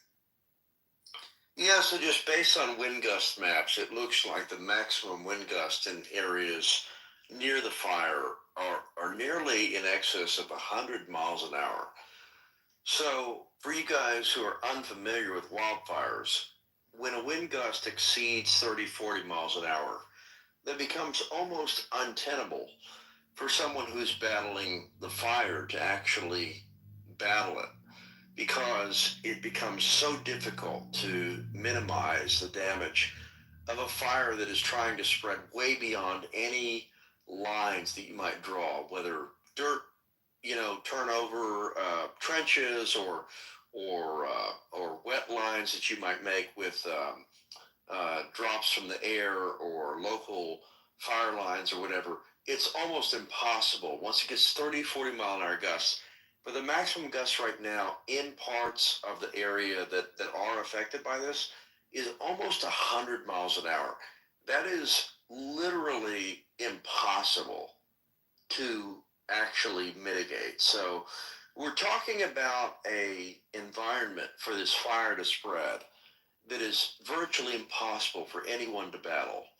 And unfortunately, although we might try our best, nature has a way of expanding these fires in a way that is basically untenable. We just have to pray and hope that it doesn't continue to spread as much as it has. But given the fact that they're so poor of land management, there's so much material, both man-made and natural, for this fire to feed off of, we should expect, unfortunately, sadly, that it's going to spread a lot more than it has. The gusts are insane and, for the moment, uncontrollable. There's nothing we can do at this point to control that. Thank you very much. Go ahead, Michael. Hey, so I just saw a breaking news report. I'll put up in the nest that apparently there's looting going on and some criminal activity. Apparently some people are breaking into homes and looting. I just wanted to put that there. Yeah, we reported on that earlier. We were talking about how these people that are looting, some people that live or reside in California said that there's little to no penalty for doing so, which I found to be absolutely shocking. Yeah, I must have missed that earlier, and I apologize. But I know it's not uncommon for these types of disasters. People take advantage of the situation, but it is very devastating to see. Some people aren't able to come together in these types of catastrophes. And I hope that these don't lead to violent situations, because these could lead to just fights and shootings potentially. I hope not, but I just want to. I'm looking at that to see how bad that gets, because the police and fire departments are spread so thin. There's a criminal element to that too now that they have to worry about. It's very probably extremely exhausting, overwhelming to them. So it's something I'm definitely concerned about. Maze, you had your hand up. Did you want to go, and then we can get to you, Lucky? Yeah, well, so I was trying to find what the compliance and regulatory measures are for chlorine, for that type of for those cylinders, and I found something. However, now I don't know if this would be fire resistant, so I'm gonna do a little bit more research before I chime in. But I'll be back in a second. Thank you. Go ahead, Lucky.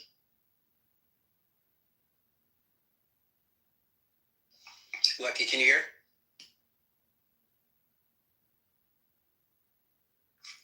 Lucky, we can't hear you, so if you're speaking, we'll have to drop you and bring you back up. Cav, you put your hand up. Go ahead, please. Hi, guys. Yeah, can you hear me okay? Yeah, we hear you fine. Thank you. Great. Yeah, I'm born and raised here, and this is actually pretty darn bad for everybody in this area right now. And the reason why is the winds are so powerful, and it's going so out of hand that we can't even have planes or helicopters dropping water. We are thin on fire engines and firefighters. We have called pretty much. There is, out of all the surrounding cities, we have used all of them in the local area, and it's only getting worse, and it's spreading very fast.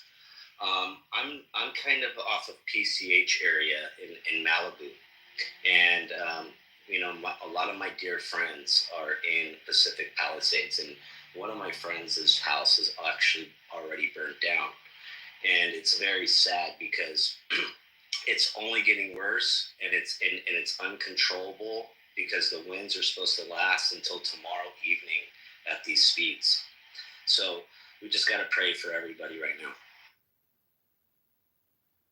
Yeah, absolutely. The situation is definitely getting intense. I know schools in Santa Monica have been canceled for tomorrow, and Malibu as well. Obviously, I think we saw that coming. And I think there's like 3 to 4 different fires burning right now. Red Cross Los Angeles says the residents impacted by the Eaton fire can seek shelter at the City of Pasadena Emergency Shelter located at Pasadena Convention Center. That's 300 East Green in Pasadena. So they're opening up more shelters for the evacuations. Jess, we'll go over to you.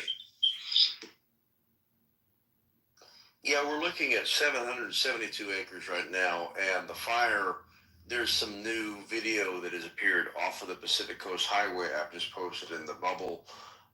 Apparently, according to, I think that was the LA Times, this is now at a point where it is burning all the homes that you would expect, frankly, to be the pinnacle of, the coastal lifestyle in California. A lot of those homes, if you've ever driven that highway, you've probably seen these homes.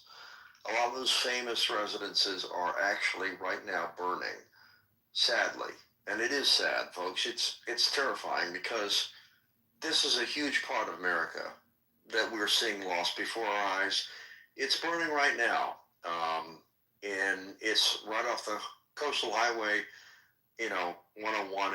It's a famous aspect of our great country, and it is burning. But we're at 772 acres, David, and it is only getting worse. And unfortunately, because of the winds aforementioned, it's probably not going to be over anytime soon, sadly. One other thing I would mention is that James Woods, a well-known Hollywood actor, a very well-known Trump supporter in Hollywood, James Woods posted about 6-7 hours ago that he had left his home, and his security cameras showed the flames licking the porch of his home, sadly, in the Palisades, where his pool was shown almost being engulfed by the flames.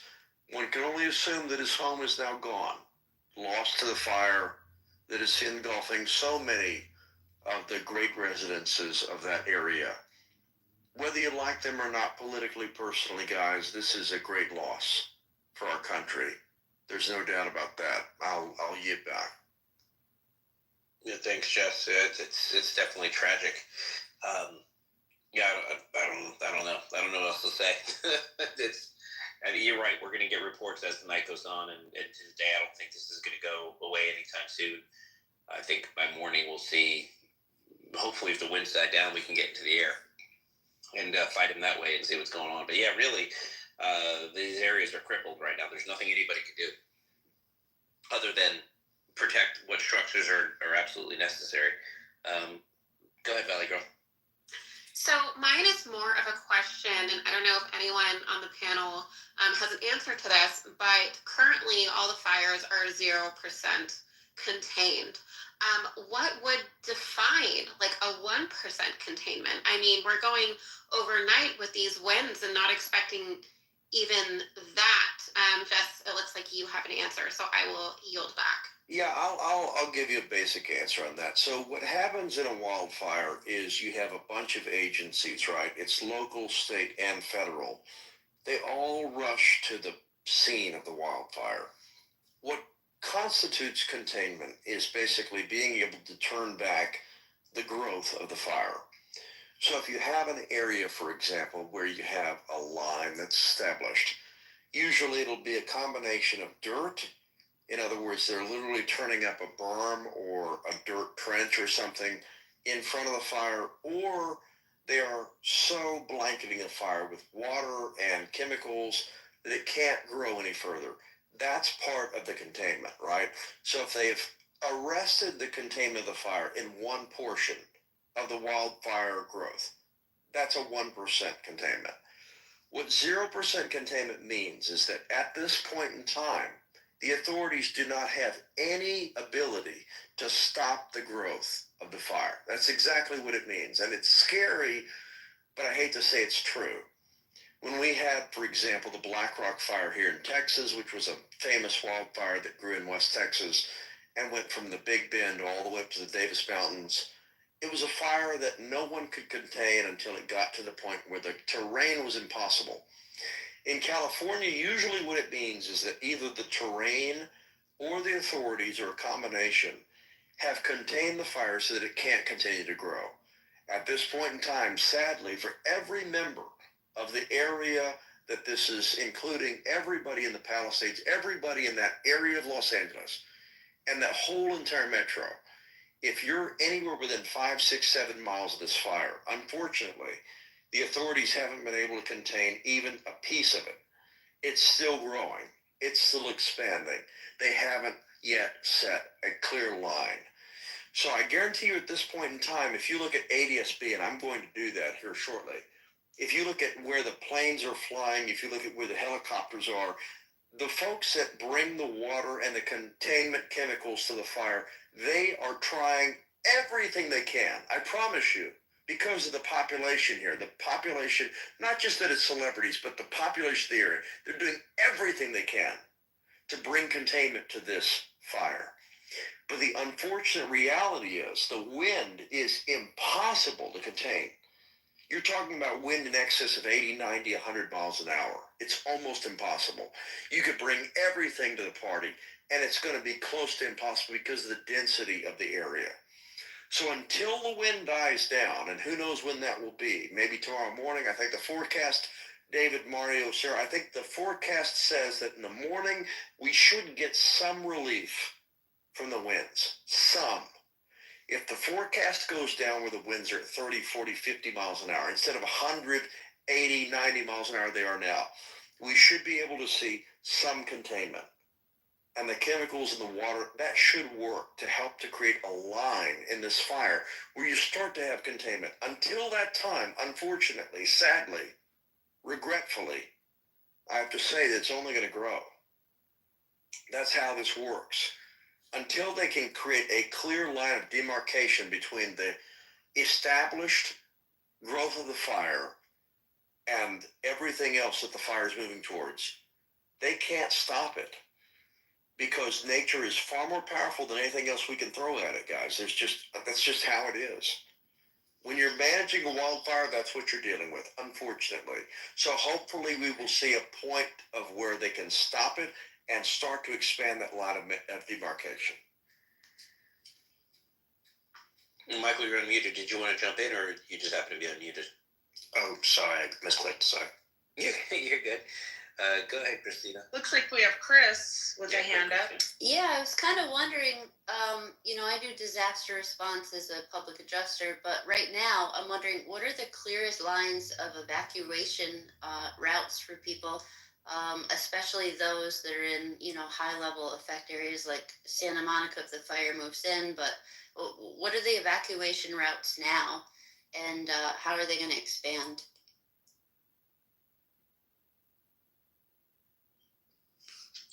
Kath, do you have an answer? Does anybody on the panel know? Yeah, I do actually.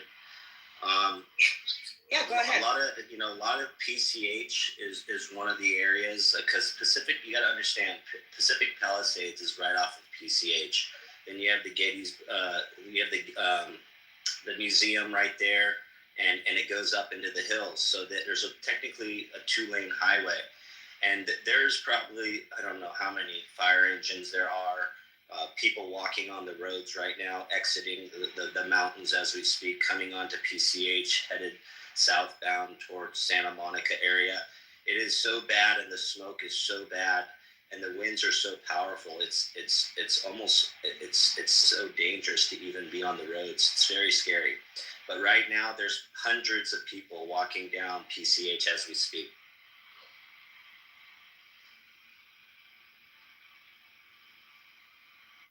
Wow. So, I mean, a lot of people close within the area should pack their bags right now and be, getting their stuff together, emergency supplies, flashlights, in case they do need to move. A lot of people are facing a lot of uncertainty. So the best thing you can do is be prepared. And then we all need to work together and make sure the evacuation routes are efficient. A lot of times there's 4-way highways going, one direction, and sometimes the highway patrol should open it up in the other direction. Meanwhile, allowing emergency vehicles to step in. And, and a lot of time, a lot of emergency people want to step in and help, but they can clog shit up. So what they need to do is kind of post about, 20, 30 miles outside of the disaster zone and coagulate there at rest stops, truck stops, where they can have emergency and efficient communication and be ready to go in, once they're needed, but not go in too soon. But yeah, evacuation routes are super important right now. And I'll land my plane on, I can't stress enough, back in the day, I used to study geology. And I do believe there's a lot of nitrogen gas in those ports that are stored under Marina del Rey, Santa Monica. And so it's very crucial that fire does not reach those downtown areas as well. But again, evacuation routes are the most important thing now. And then, and if you don't mind, David or Sierra, if I can comment on what David was saying. Yeah, go ahead. I'm sorry, Jess was saying, I'm sorry about that. Like I said earlier, the winds are so powerful. The planes and the helicopters that would normally contain and help contain the wildfires in the first place, they can't even fly right now. They can't even be in the air right now. They can't even do much as of right now. So it's more or less the hands-on the ground that is being fighting whatever they can at this current moment. So it's actually very scary because, living here my entire life, I have never, yes, there's wildfires here, but they're out in the hills and it's wide open land and it burns the brush fire, et cetera, et cetera. But seeing this, because Pacific Palisades are beautiful homes and they're all like half acre near each other. So there's a lot of animals. There's a lot of, it's somewhat compact. It's not like it's very, very far spread out and you're on ranches. This is neighborhood. This is a neighborhood, and it's one of the most unique neighborhoods in all of Los Angeles. And what's scary is that the winds are so powerful. It's just spreading from one home and one yard to the next. The smoke is so powerful, you can't even see 10, 15, 20 feet in front of you. So let's just pray for everybody. Yeah, to add what Cap said there, everybody in Palisades, I think, is well aware, and they're probably already gone. But the truth of the matter and the scary reality is, if you're between Malibu and Santa Monica, you need to pack all your stuff and think about going, unfortunately, because there's basically nowhere else for you to go. You have to go, if you're in Malibu, you have to go west. If you're in Santa Monica, you have to go east, southeast. You have to leave right now. So if you're in Santa Monica, if you're in Malibu, you have to think about what's most important and precious to you, and you have to grab it, and you have to go. Like now. Sadly. Tremendously sadly. Wait. You got to look at the winds and the weather conditions, pack your shit.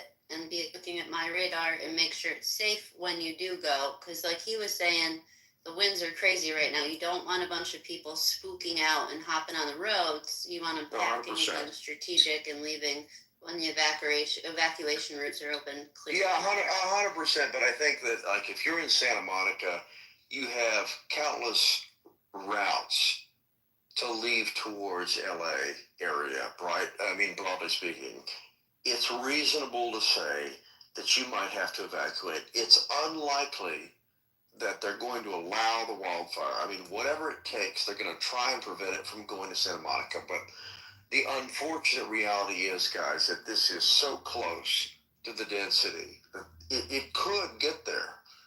That would be a horrific tragedy if it did.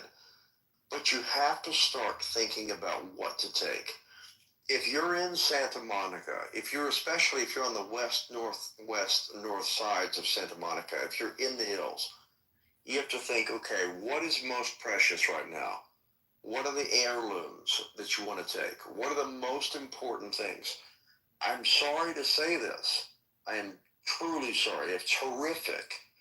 But you have to think about what are the most precious things. You know, we went through, unfortunately, here where I am, hurricanes, not wildfires, but hurricanes multiple times in the last 10 years. And people have to think, what are you going to take? What are the heirlooms? What are the booklets? What are the diaries, the journals? Or what are you the going to take pictures of that you have insurance on? Because that's another thing. Exactly. And that's the other thing. Take pictures before you That's a leave. fantastic. That's a fantastic point. You're exactly right. If you have home insurance, which I'm sure you do, and you live in this area, what you need to do, what we always advise people to do in times of great uncertainty and catastrophe, you put your phone on video mode, okay? Turn the damn light on and go into each room in your house. This is what I have. This is what it is. This is how many square feet I have. The unfortunate reality, Sarah, Daniel, Mario, the unfortunate reality is the sad reality. I grieve. I mean, I want to burst out in tears for these people who are maybe in this situation because they don't deserve this at all. But the unfortunate reality is you have to prepare for the possibility that you might lose it all. So when you're leaving your home, and you should do that. If you live in Santa Monica, if you live in Malibu, you should leave your home. What you have to do is take the most precious things that could not be replaced. Take the photos of grandma and the kids, take the VHS tapes, take that stuff. Don't worry about the laptops, don't worry about the TVs, that can all be replaced, the sofas, whatever. Take the most precious things and then take a video of every room in your house and get the hell out. If you have to Uber, do that. If you take your car, do that. But get the hell out. And trust that God, I know that not everybody believes this, but trust that God will provide for you as you leave.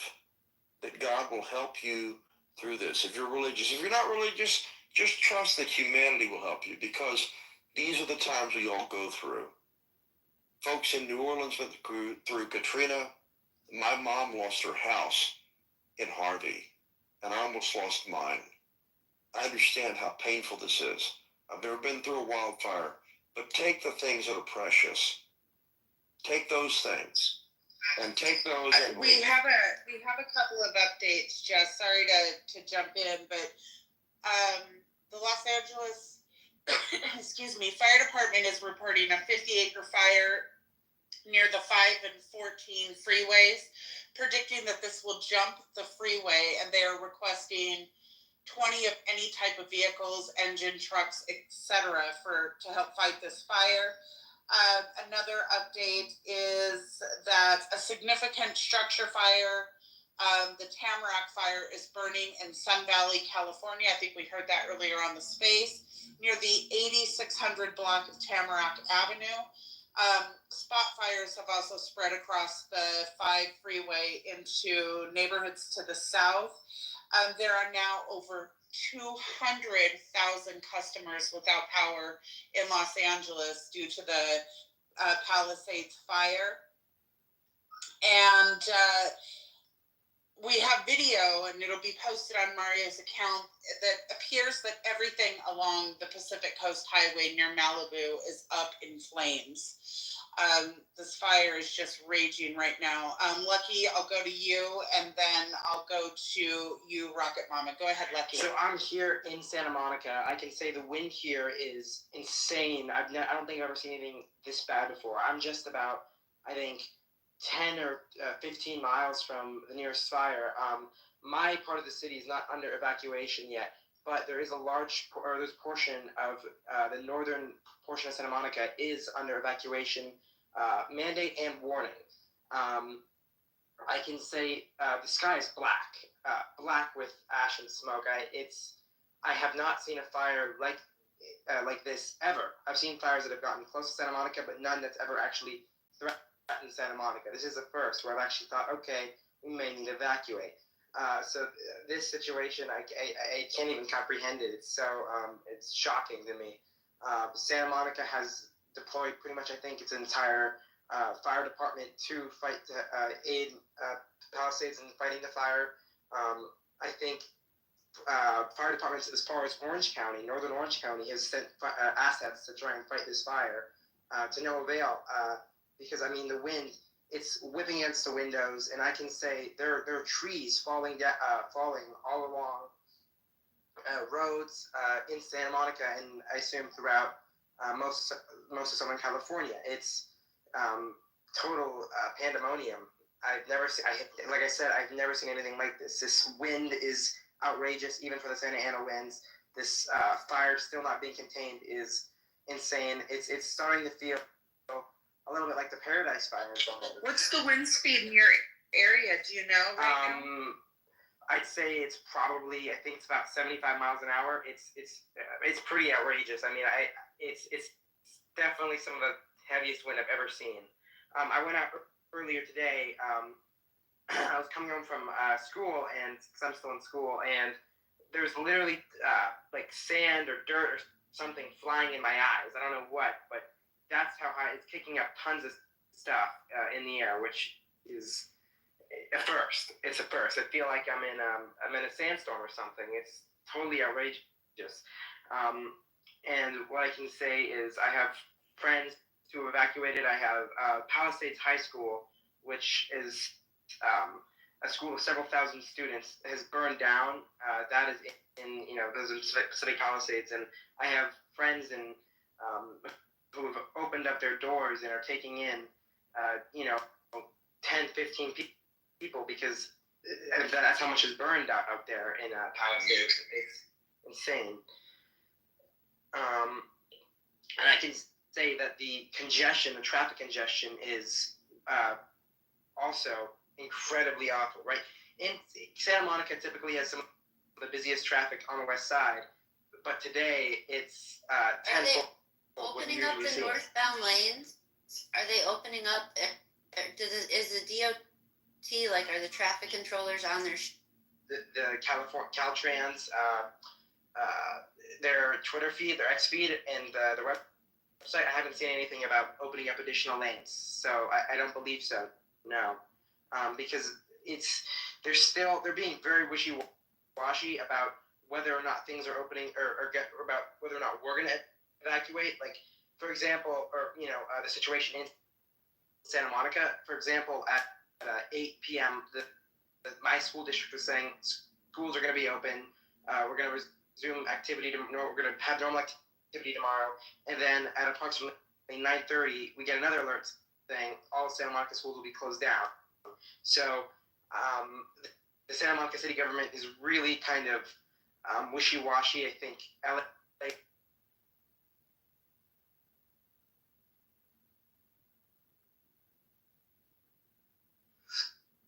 I think you went out, Lucky. Did he go out for anybody, or is it just me? Hello? I'm back. Lucky, you went out for just a moment, so you may want to repeat like the last 5 seconds. So yeah, like I said, the Santa Monica city government, talk about opening up additional lanes and a major citywide evacuation. Just the very northern portion, like 2 or 3 streets have been ordered to evacuate. Then the whole northern portion of Santa Monica, we call it north of Montana Avenue, has been put under evacuation watch. Thank you for that. Go ahead, Rocket Mama. I was just gonna say the fire that you just recently talked about, the Silmar fire, that was the one that was by Lancashire that closed the I-5. And it's got a rapid rate of spread and it is moving towards the interstate. And so they are now doing evacuations in Silmar as well. And then if you look at the comments, I did post 2 areas where you can go if you have. Thank you for posting in our chat. I encourage everybody to go ahead and post in that chat. Jess, I think you have your hand up. Again, I'm having some issues seeing hands. If you have your hand up, you can wave at me with an emoji or wave at David. But Jess, I think yeah, you're good, Sarah. So I'm looking at the latest data from user reported traffic on Waze, and also checked in with a couple of friends of mine. I've got some responses pending.